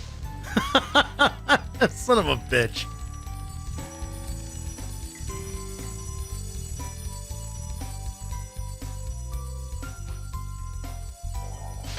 There we go. I'm actually going to go around the outside here first before hopping in the new tunnel. So we can grab those. And now...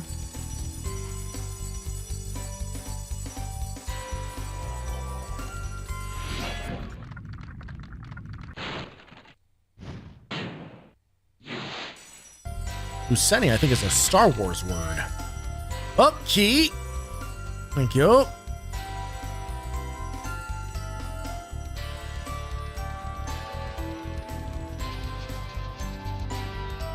I do not remember this. Okay, I think we nailed it, though.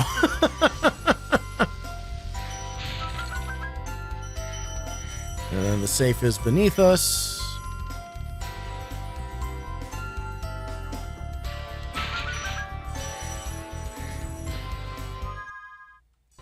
Done deal.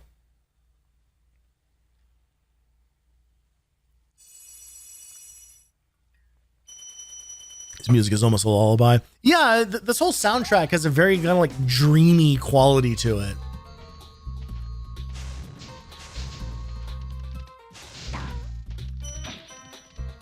Maybe this world theme isn't like the best example of it, but there's something about like the specific like chords that are used in here. Like, it's kind of what I was alluding to earlier when I was saying, I was like, it's not really like a sing-along type of music score, but it is very like evocative.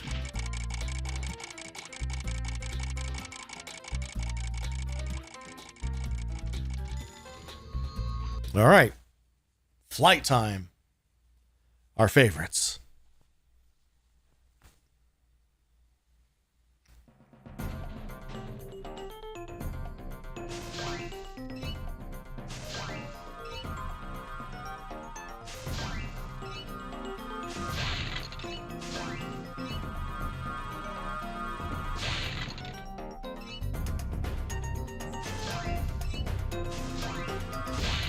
Oh!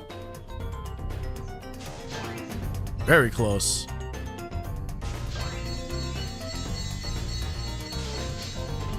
I was hoping I'd be able to catch that, but alas, 'twas not to be.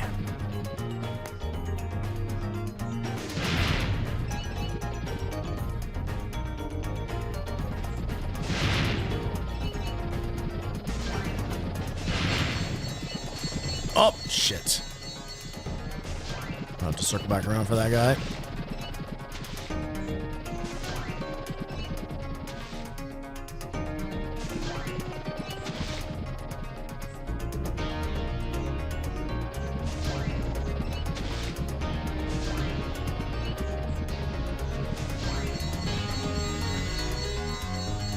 Oh, come on, come on, come on, come on.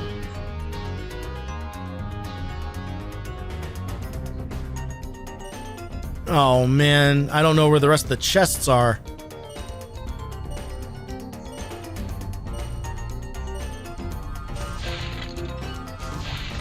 Hang on, hang on, hang on. Shit! Fuck! God damn it. Oh, so close.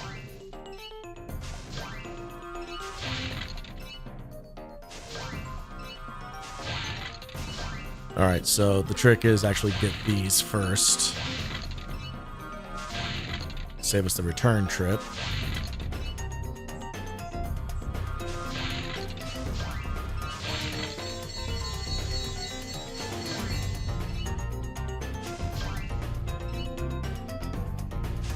There we go.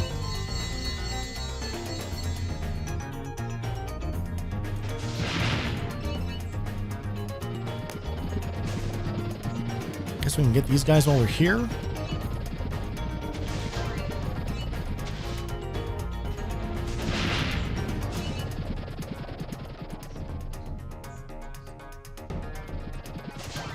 There we go. The train.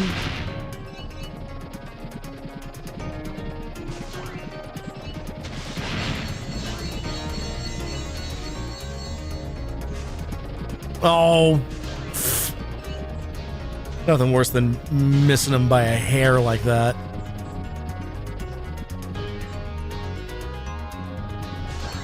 Hell yeah.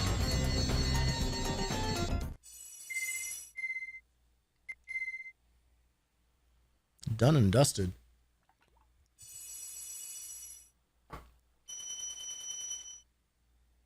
Big 10K. All right.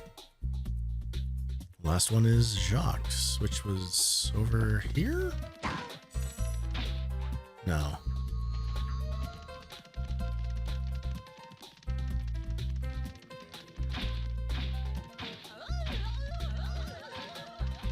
There we are.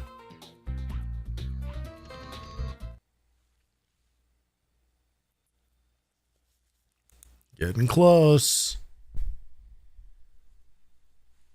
Getting very close.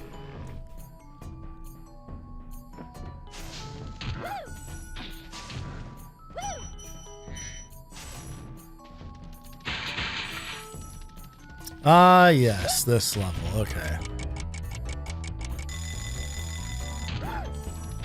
some funky moments in this one. You don't know where to look or where to go. We'll do all that later.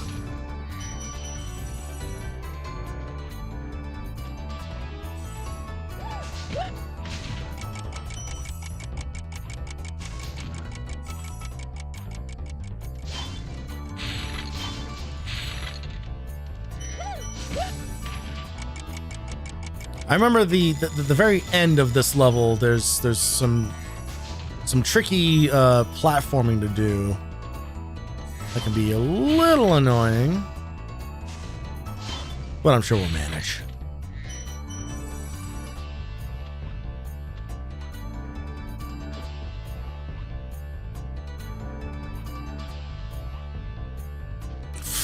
Okay. Well, let's actually get on here instead. Nope. Nope, they're gonna make us do this the hard way. Okay. Where'd you go?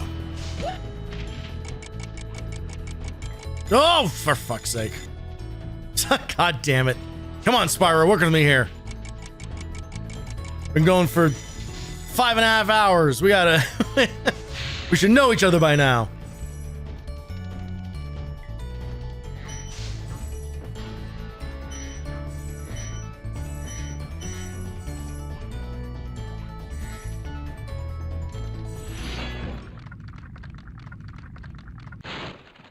Any advice before this battle? Advice? A wise dragon once told me, aim high in life, but watch out for flying boxes. Huh? Good stuff.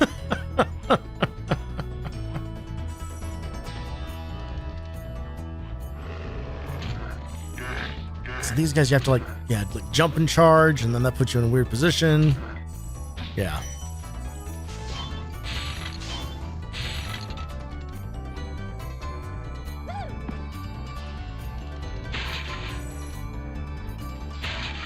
I figure let's just get all this other nonsense out of the way.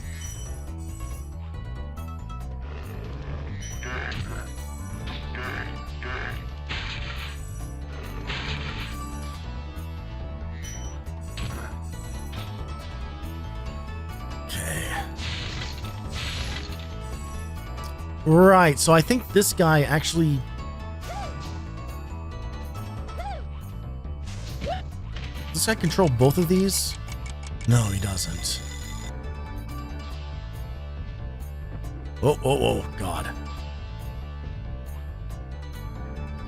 Okay, I would love if I could get back over to the checkpoint, actually, but I don't think that's going to happen.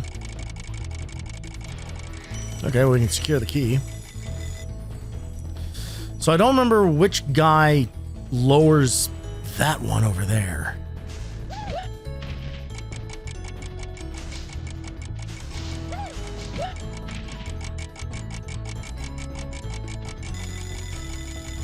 That's still up.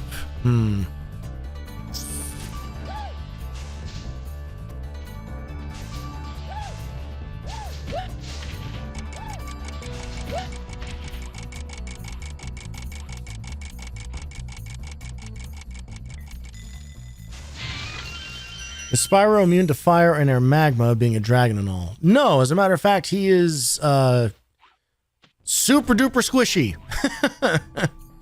He takes damage from most things.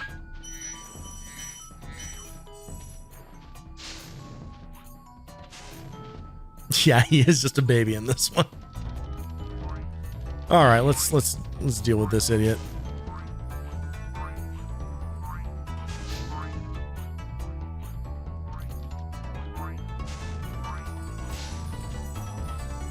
Oh!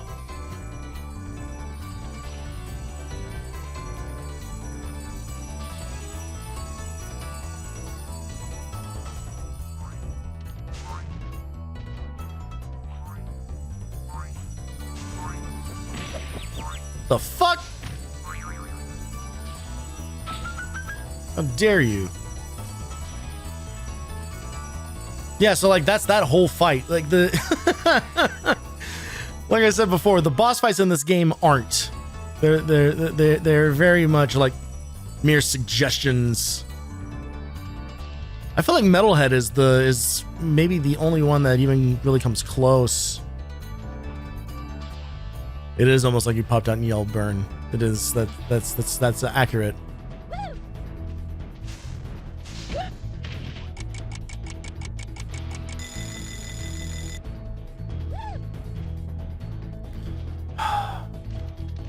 Who is the asshole that lowers? Is it that one?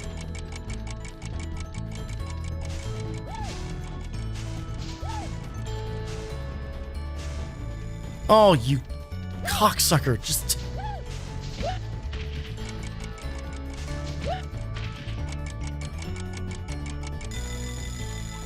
It is, okay. Oh, we didn't jump! Spyro! Come on, man! Oh, we gotta fight him again, too, because we didn't hit the checkpoint. I thought we did hit the checkpoint after. We had to run back this way. How did we not? Oh, whatever.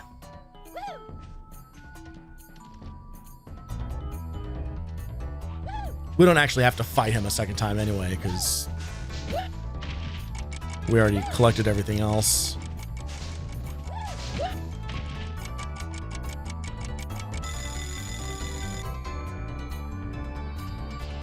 Jump and glide. Thank you, Spyro.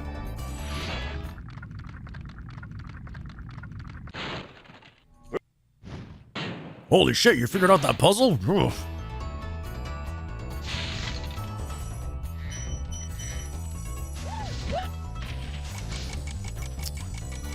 Yep, and I remember, yeah, okay, yeah, I remember this.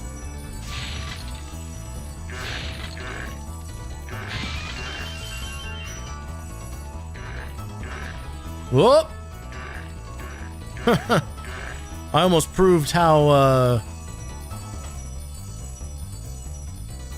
not invulnerable to fire he is.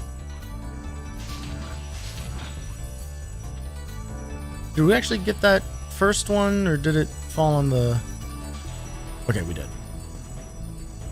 Stupendous. And I believe this will be the end of it.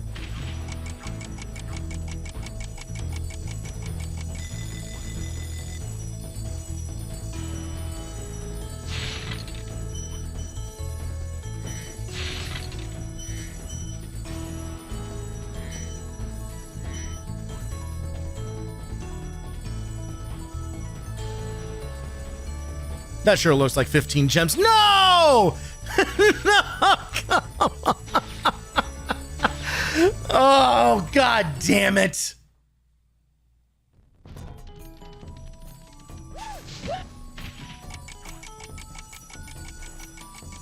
It's fine. It's not that much.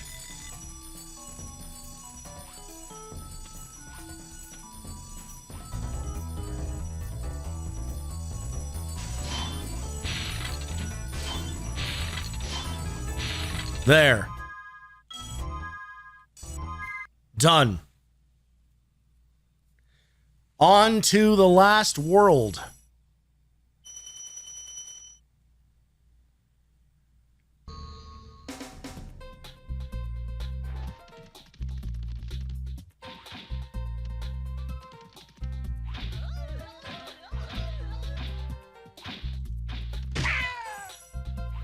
So even though there are a couple of spots where like some of the difficulty spikes are maybe a little weird and some things don't quite add up or work together. Oh, I did the long. I could have just turned left. Whatever. I appreciate how consistent this game is. You know, like it's really well designed from start to finish. Levels get harder, but nothing gets impossible, you know, and it never like loses its way, you know, like it really just kind of like maintains the same basic move set and series of things that happen in each level. You know, they're just fun levels to run around in and find stuff without getting more complicated than that.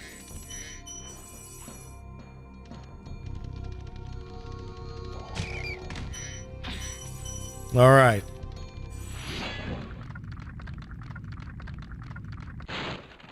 Hey, didn't I already free you? You're in Nasty's world now, Spyro, and you are the dragon who must defeat him. Bring him on! I'm ready! Reach the exit in each of Nasty's lands. Then you can challenge the Nork himself. You got it. Here we go.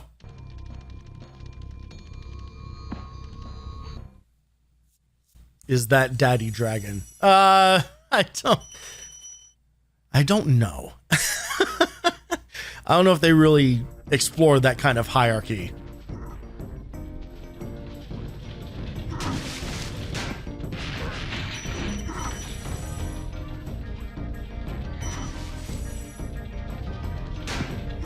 So in this level, you smack barrels at giant dogs. Or whatever they're supposed to be. And that's basically the level.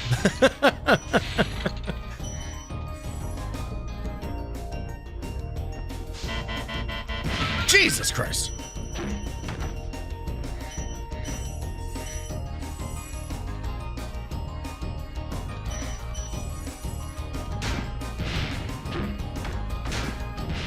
I guess they're vaguely gopher-ish.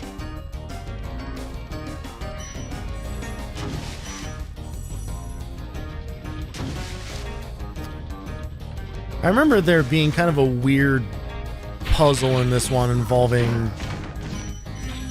supercharge and like raising a bridge or something. Latif.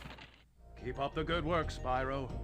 I expect Nasty's really starting to worry about you. We definitely rescued. I'd be shaking in my Nork boots if I were him. We definitely rescued him before too. So yeah, I think all the dragons are now repeats.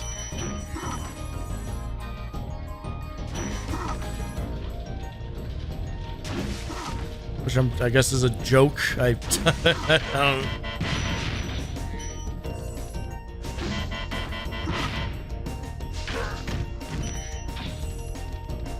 Again, exposing his underwear. Hilarious.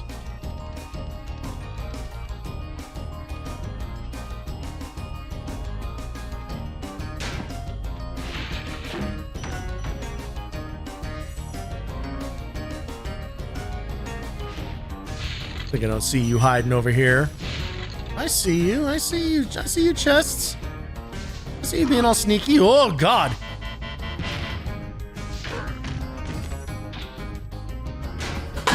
Jesus.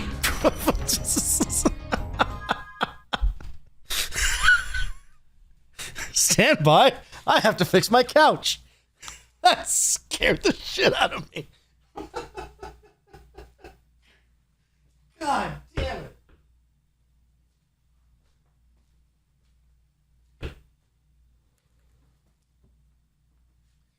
I think I've talked about this before.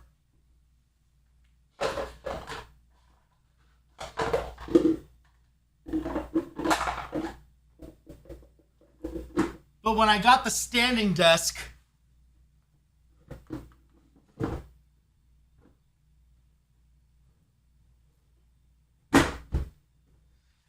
I didn't realize how high its lowest setting was. So I now need to put my couch and basically everything on risers so that I can sit at a comfortable level.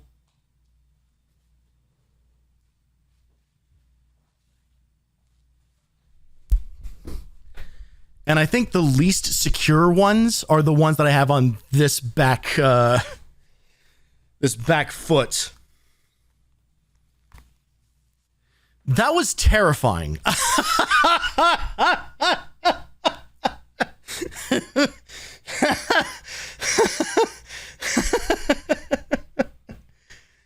That has happened to me plenty of times. So here's the thing. Part of the problem is that I'm on these risers, but the floor has a separator here. Not to give you the whole layout of my house here or whatever, but the floor has a separator in it that's lifted.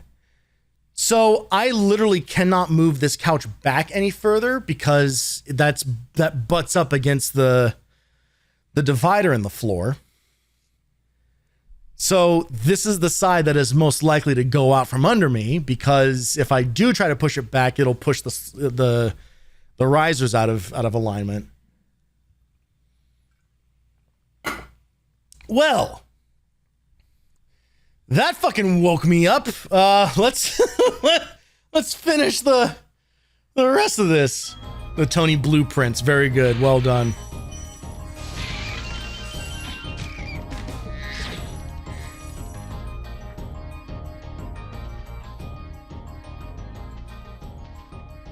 There's like 4 more levels in this game. Let's see if we can get through them without me dying.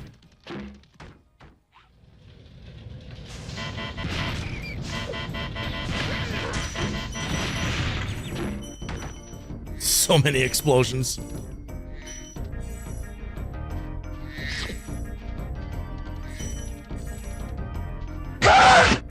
God.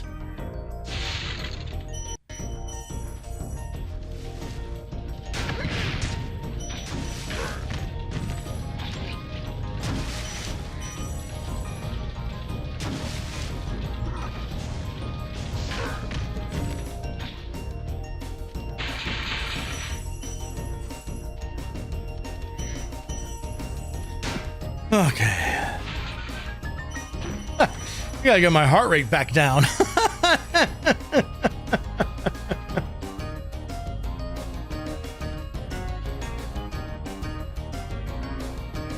There's an unholy amount of redeems I can pull with that, so you know. Well, so you know, I have had it set up in that way on purpose.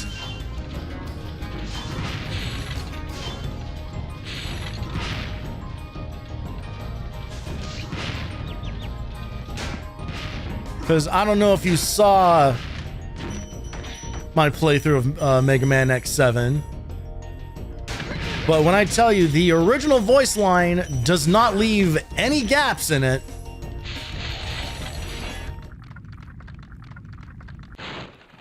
the intention was the same with that redeem. I wanted it to be lore accurate.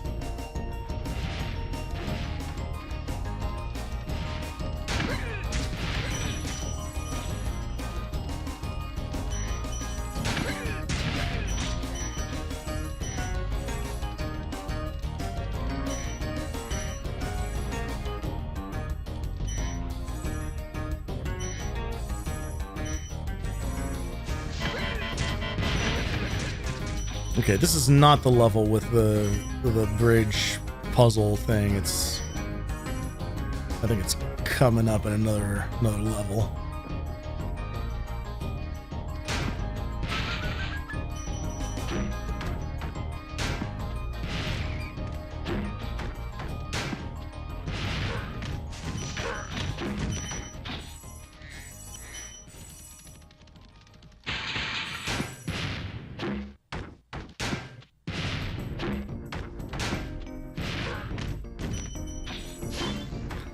It's a pretty satisfying mechanic, I gotta say.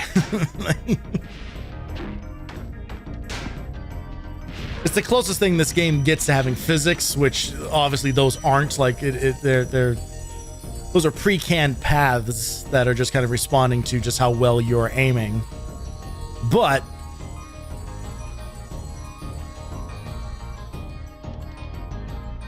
still feels pretty fun. Don't want those.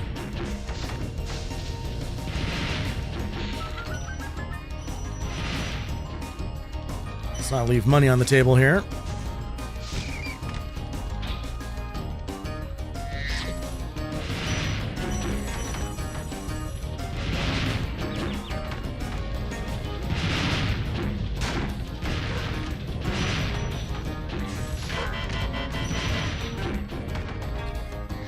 Oh, uh-oh.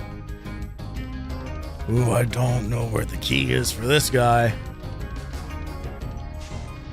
Oh, we have one more path to explore here, so hopefully it's just hiding out in a really easy to spot location down here. Oh, it's literally right there. Okay. Yeah, you know what? That is pretty easy and straightforward. What do you know?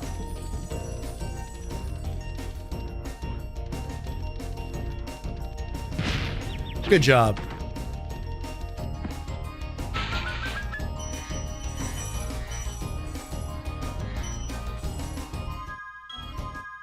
Done.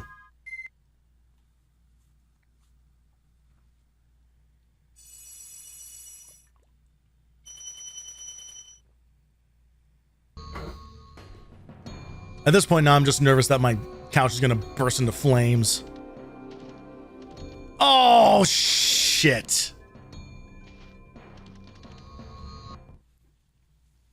Sorry, we have to go through that one again. Because these are the dragon doors, these only open if you go through the actual level exit. The good news is that we don't have to do all the gem collection again, so we can literally just like speed our way through this. Just book it to the exit.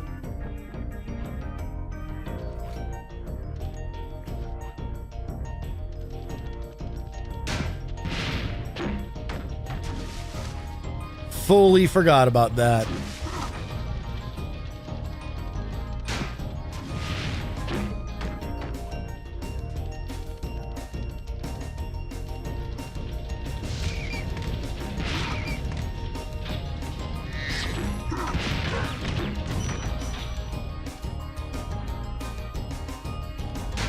Well, it gives us an opportunity to do more barrel kicking.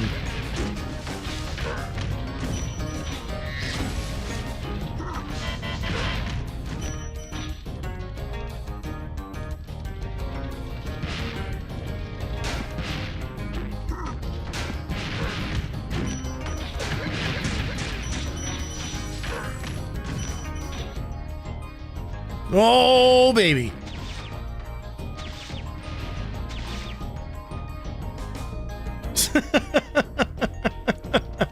That worked out.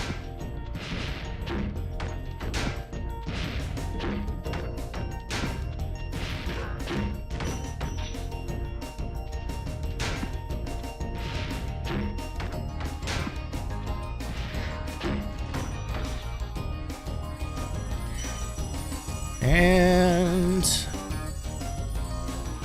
ta-da. Easy peasy.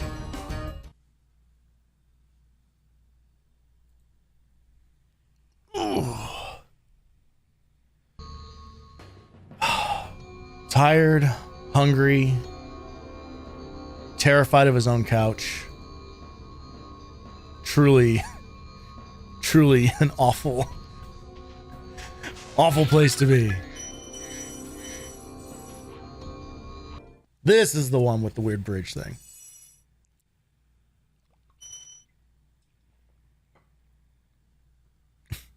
I like the little blobs in the background representing what I believe is supposed to be oil rigs. Whoa, baby! They did change this in the remake. They did not give these enemies literal guns in the remake. I think they changed them to be like paintball guns or something. Or they at least look more like cartoony. Here, they're just straight up like M16s.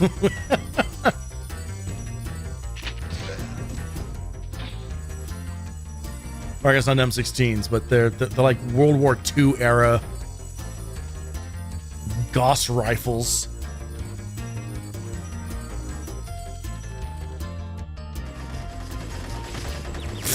Jesus Christ. Spyro got gunned down in the streets.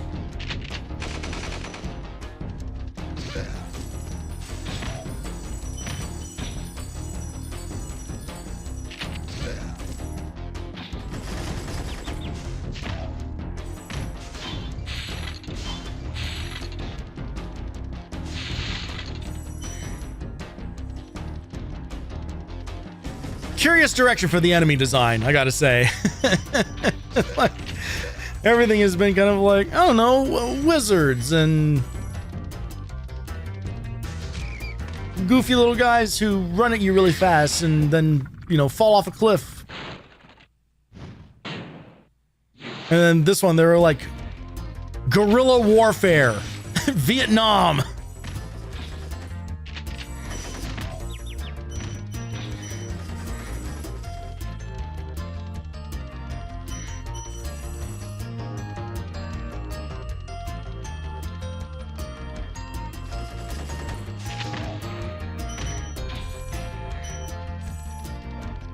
A very of the time like design decision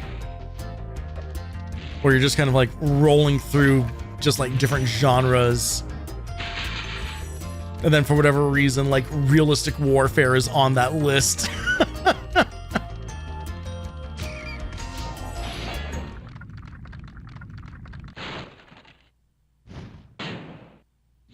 right, so here's the bit with the bridge. You gotta do. Okay, you can't just breathe on it. So you gotta go all the way up here.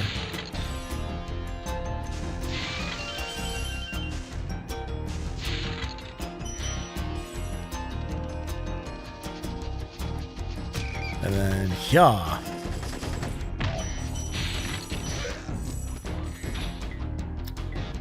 And we gotta do that again so that we can go get the big chest. But it's worth stopping up here anyway. Like you're always gonna have to do this twice, I suppose.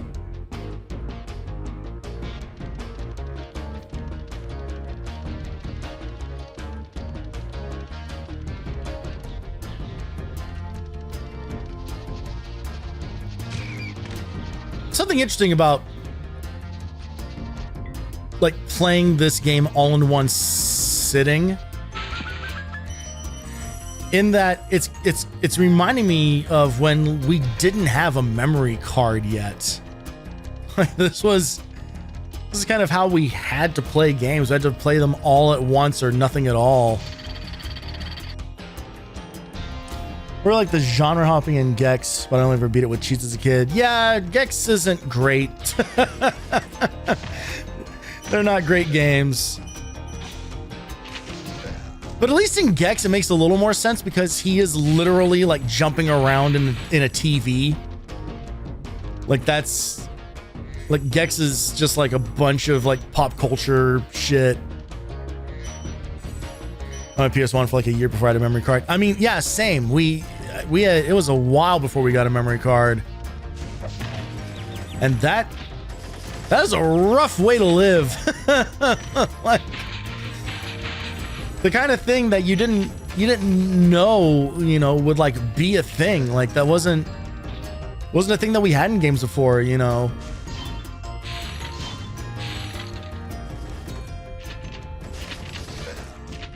If games had saves, they saved like on the cartridge. And even then, there weren't a lot of those that had that choice of what to save or replace. Yeah. Oh yeah, the limited amount of blocks definitely became a thing of just like, okay, we need to convene and have a conversation about what we can keep and what we are willing to have to play through all over from the beginning again. There is a significant amount of stuff that we have not collected. Yeah. Okay, well, actually not, it's not that much, but we are missing some stuff. Pretty incredible. My PS1 memory cards still work though. Really? I should investigate, because I think I still have our memory cards. At some point, I definitely picked up like a memory card reader for the PS3 to be able to like transfer save files. I think from like my PS1 games to a friend, maybe? I don't know. Oh God. I don't even remember now. Like what the hell did I have that for?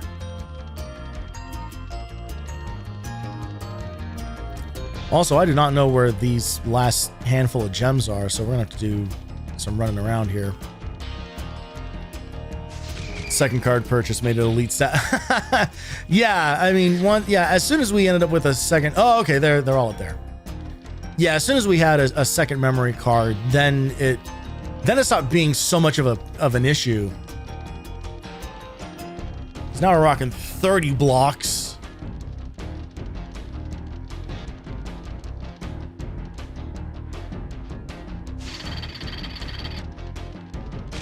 Even then, we still have to, clear it off every now and again, but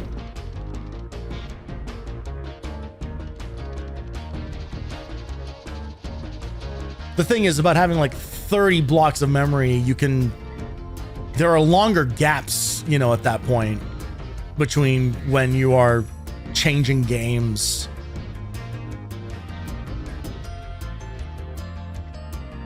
So it doesn't feel like as dire. So by the time you're deleting saves from some games, it's been forever since you've played them, so it's just like, yeah, whatever.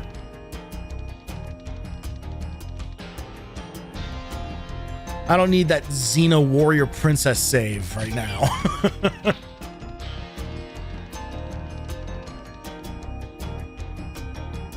So speaking of spoilers, next week's theme is licensed games. And next Sunday, I will be playing through Xena Warrior Princess on the PS1. A game that is way better than it has any right to be. And is also a lot more frustrating than Spyro the Dragon ever gets, so... It is a less forgiving game. A significantly less forgiving game. Even though I know you're now watching me hunt down wherever the last 10 gems in this stage are at. Oh, god damn it. I was trying to save time, but clearly that has backfired.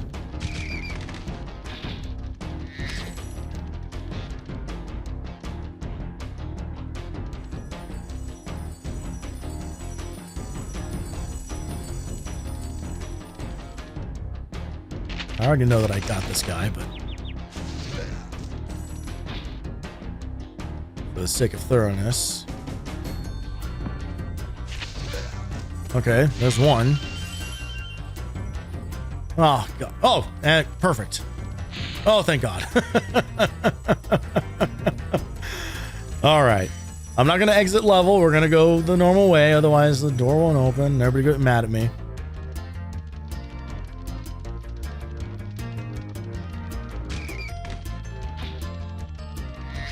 There's a back on the subject of memory cards. There's a great I can't remember if it's on Twitter or Blue Sky, but there's an account I follow that's just called Memory Card Art, I think, or Memory Card Icons. They're going through the process of archiving every single PS1 memory card save icon. Which is really cool because all that art is very unique and rarely seen. So these little like 2 to 3 frame animations of game logos and characters and stuff like that is really, really cool. All right, Nasty Nork, here it is. The so-called final boss of the game, though you may have noticed there was still another dragon head out there.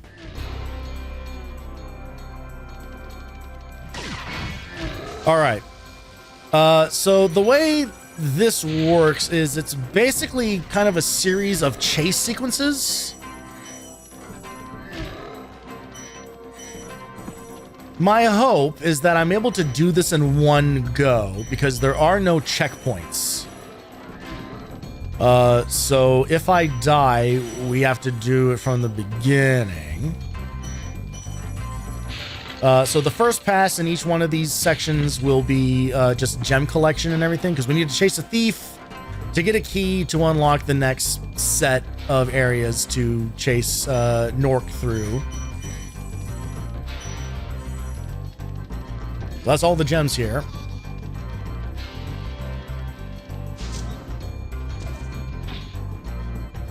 So, key obtained. And that'll open this door, which then sends us on another chase.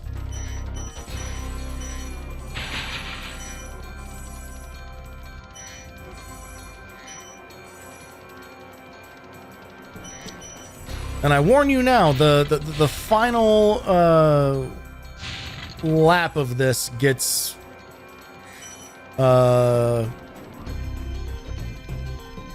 it's pretty treacherous.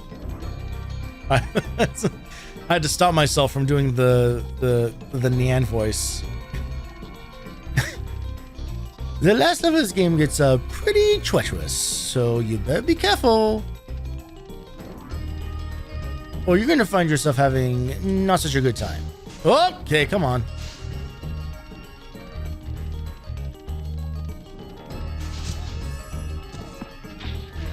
All right.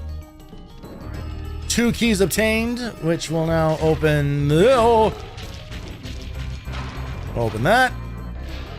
And now we chase this big dumb gorilla.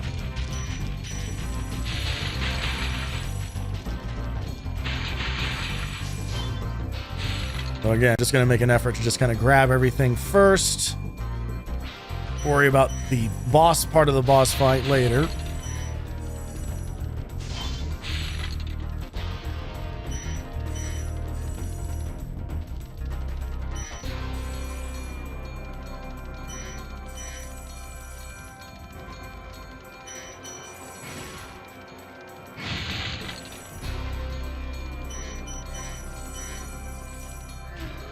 I believe that is the... yeah, okay.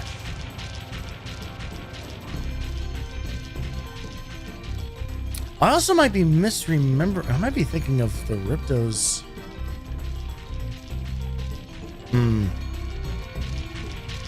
I don't remember if this one goes in the direction that I think it does, or if that might be, spoiler alert, the secret level that I'm thinking of. Might be the secret level. We just hit him once and then done.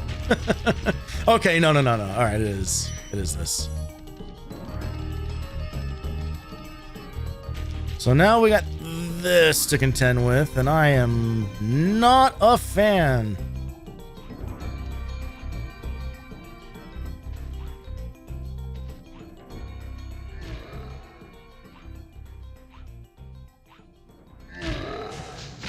There we go.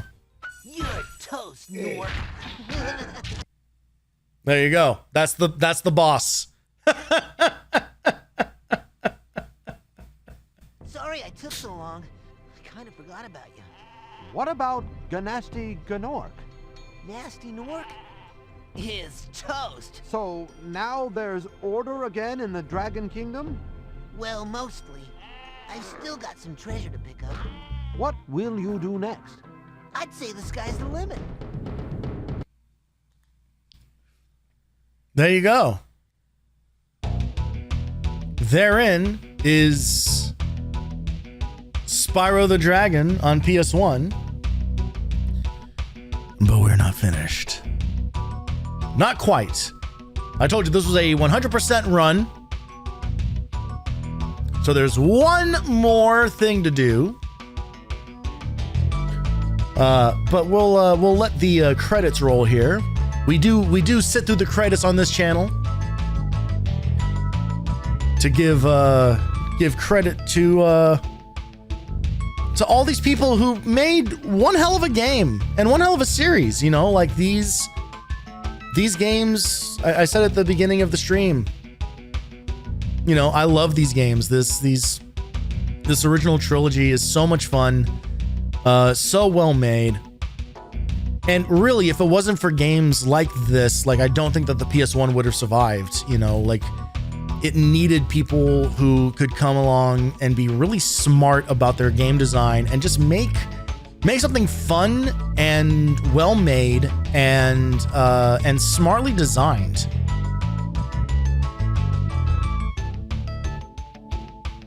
And they really nailed it. Like they nailed it on the first one, and then they only got better as the series went on. You know, Ripto's Rage really expands on everything in a way that is pretty exciting by just, you know, adding to Spyro's moveset and everything. And then, you know, 3 comes along and is just kind of like, all right, we're going to take all those moves, and also we're going to design a bunch of other playable characters and make the world even bigger. We're going to put both in Ripto's Rage and in Year of the Dragon, like they put in all these unique objectives and stuff for you to accomplish. You know, it's not just running around picking up treasure and defeating enemies. It's like, oh, there's like puzzles to solve, you know, and different like kind of like mini games and stuff. Like it's really, really cool, like how unique each game is from each other while still holding on to the core design of it. By the way, no sheep were harmed during the creation of the game. A few Norks, but no sheep.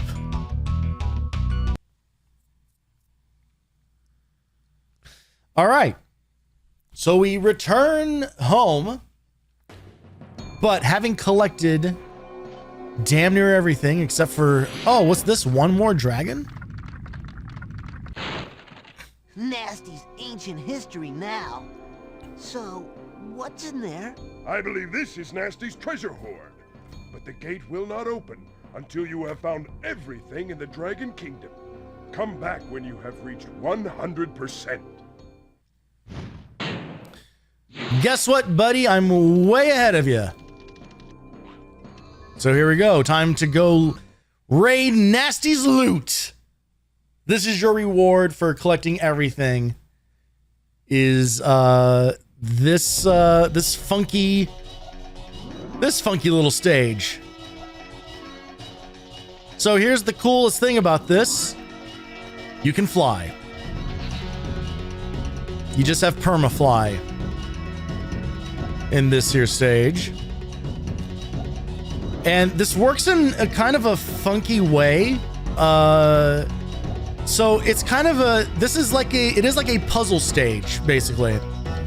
But the puzzle is, how do you get up the next height tier? So as you can see, I'm kind of like blocked by how high I can go. But as you climb up to higher ledges, now this is as high as I can go.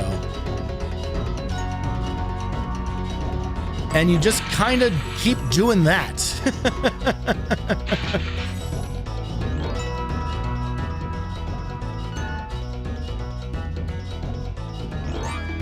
And it really is just fly around and get all the treasure. Every gem in here is either worth 10 or 25. Like it really is just like power trip time. And then of course there still have to be thieves.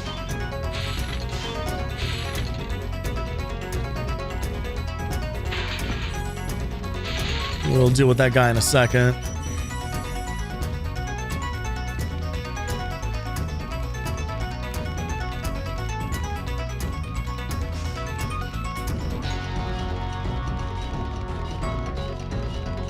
They do make them faster.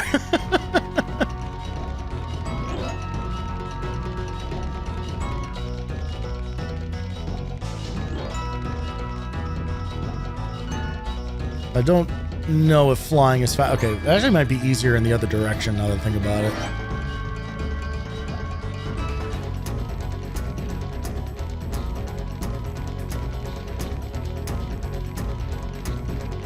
Yeah, we got him.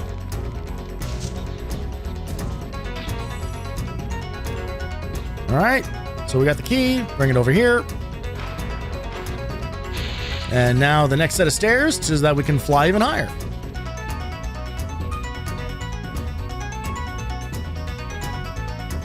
It's a weird idea, but I dig it, you know, like it is a very unique way of gating your progress.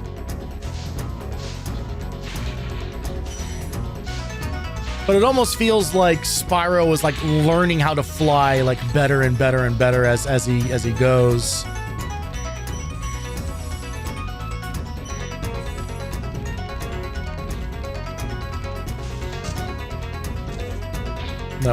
That guy's kind of a gimme.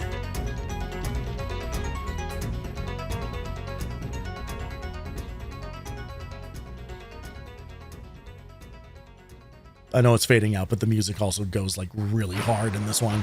All right, there goes our next guy. So let's climb up here, break through the next height threshold. Let's chase this fucker down.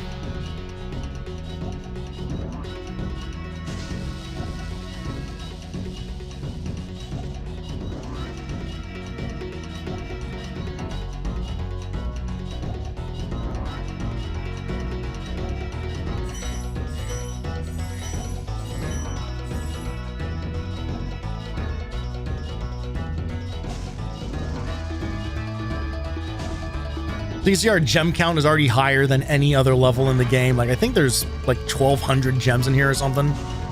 Some ridiculous number. All right, with that, we're given a key. And then we go one more again.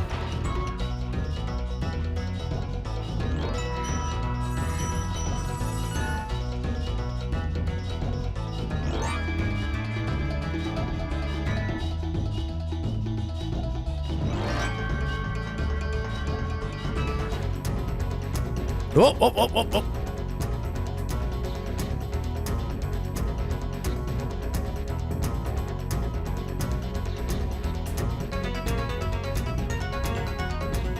Might take a couple laps to get him, but we'll get him. Don't you worry, we're gonna get him. As long as I stop running into that same fucking pole. Jesus Christ. All right, let's take a quick detour here for some gem collection.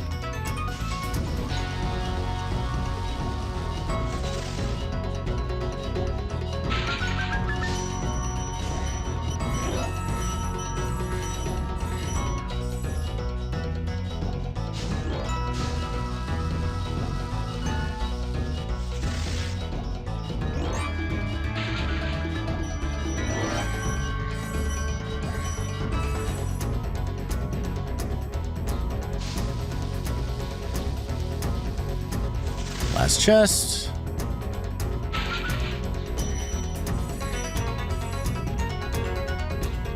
All right, let's get this guy.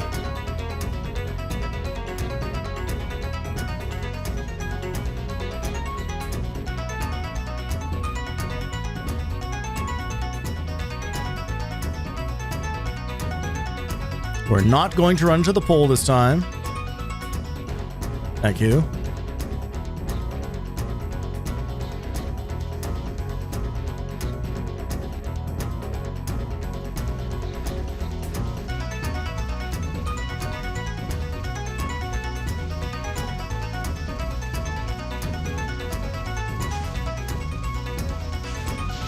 There we go.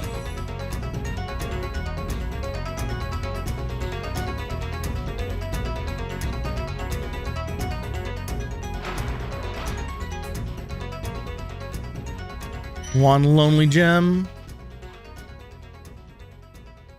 And then off to the exit area.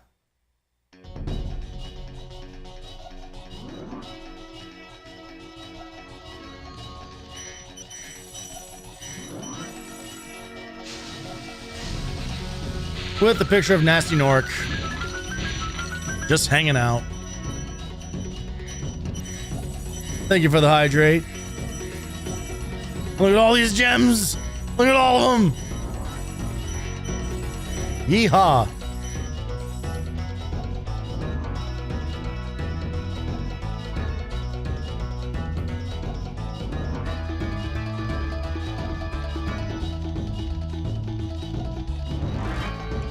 And that is your 100% run.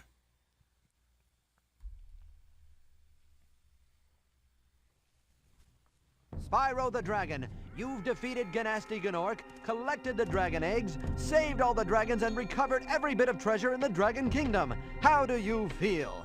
I feel fired up, Bob. And I'm happy for the dragon world, of course. I certainly wouldn't want to spend the rest of my dragon days butting heads with Nasty Gnorc and his weird minions. What's a minion? Never mind. You know what they say. For every good battle, you need a good adversary. And I felt that Nasty, in spite of his misguided nature, was a worthy opponent. Uh-oh. Here we go again! Such a cliched ending. And that's not even the plot of the second game. Literally not the plot of the second game. like Nasty Gnorc never comes back, unfortunately. He's gone forever. After this, we get Ripto, and then after that, we get Queen, whatever the hell her name is. I can never remember the character names. But even though it's my favorite game in the series, I did do it. We done did it. Oh, no, what's interesting is that they do the credits again, but now over a different set of levels.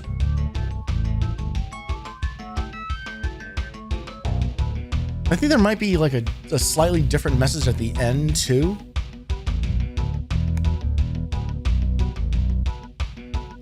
This is coming from an era where not everyone was given credit in game credits for one reason or another. Like if it was a Japanese developed game, especially, they'd be forced to use like code names so that other companies couldn't come and poach them.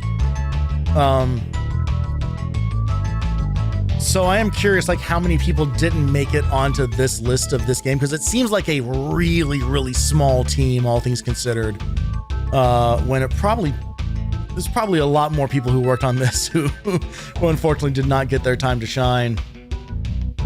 But thank you to all of them, for sure, for making something really cool and, you know, giving me and a bunch of other kids at the time like a whole adventure to go on.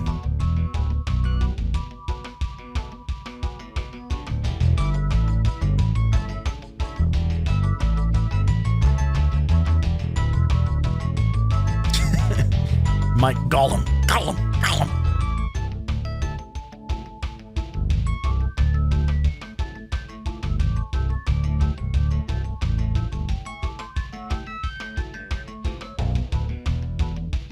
You know, any reason to, any excuse to enjoy more of this music, honestly. Okay, no, it is exactly the same.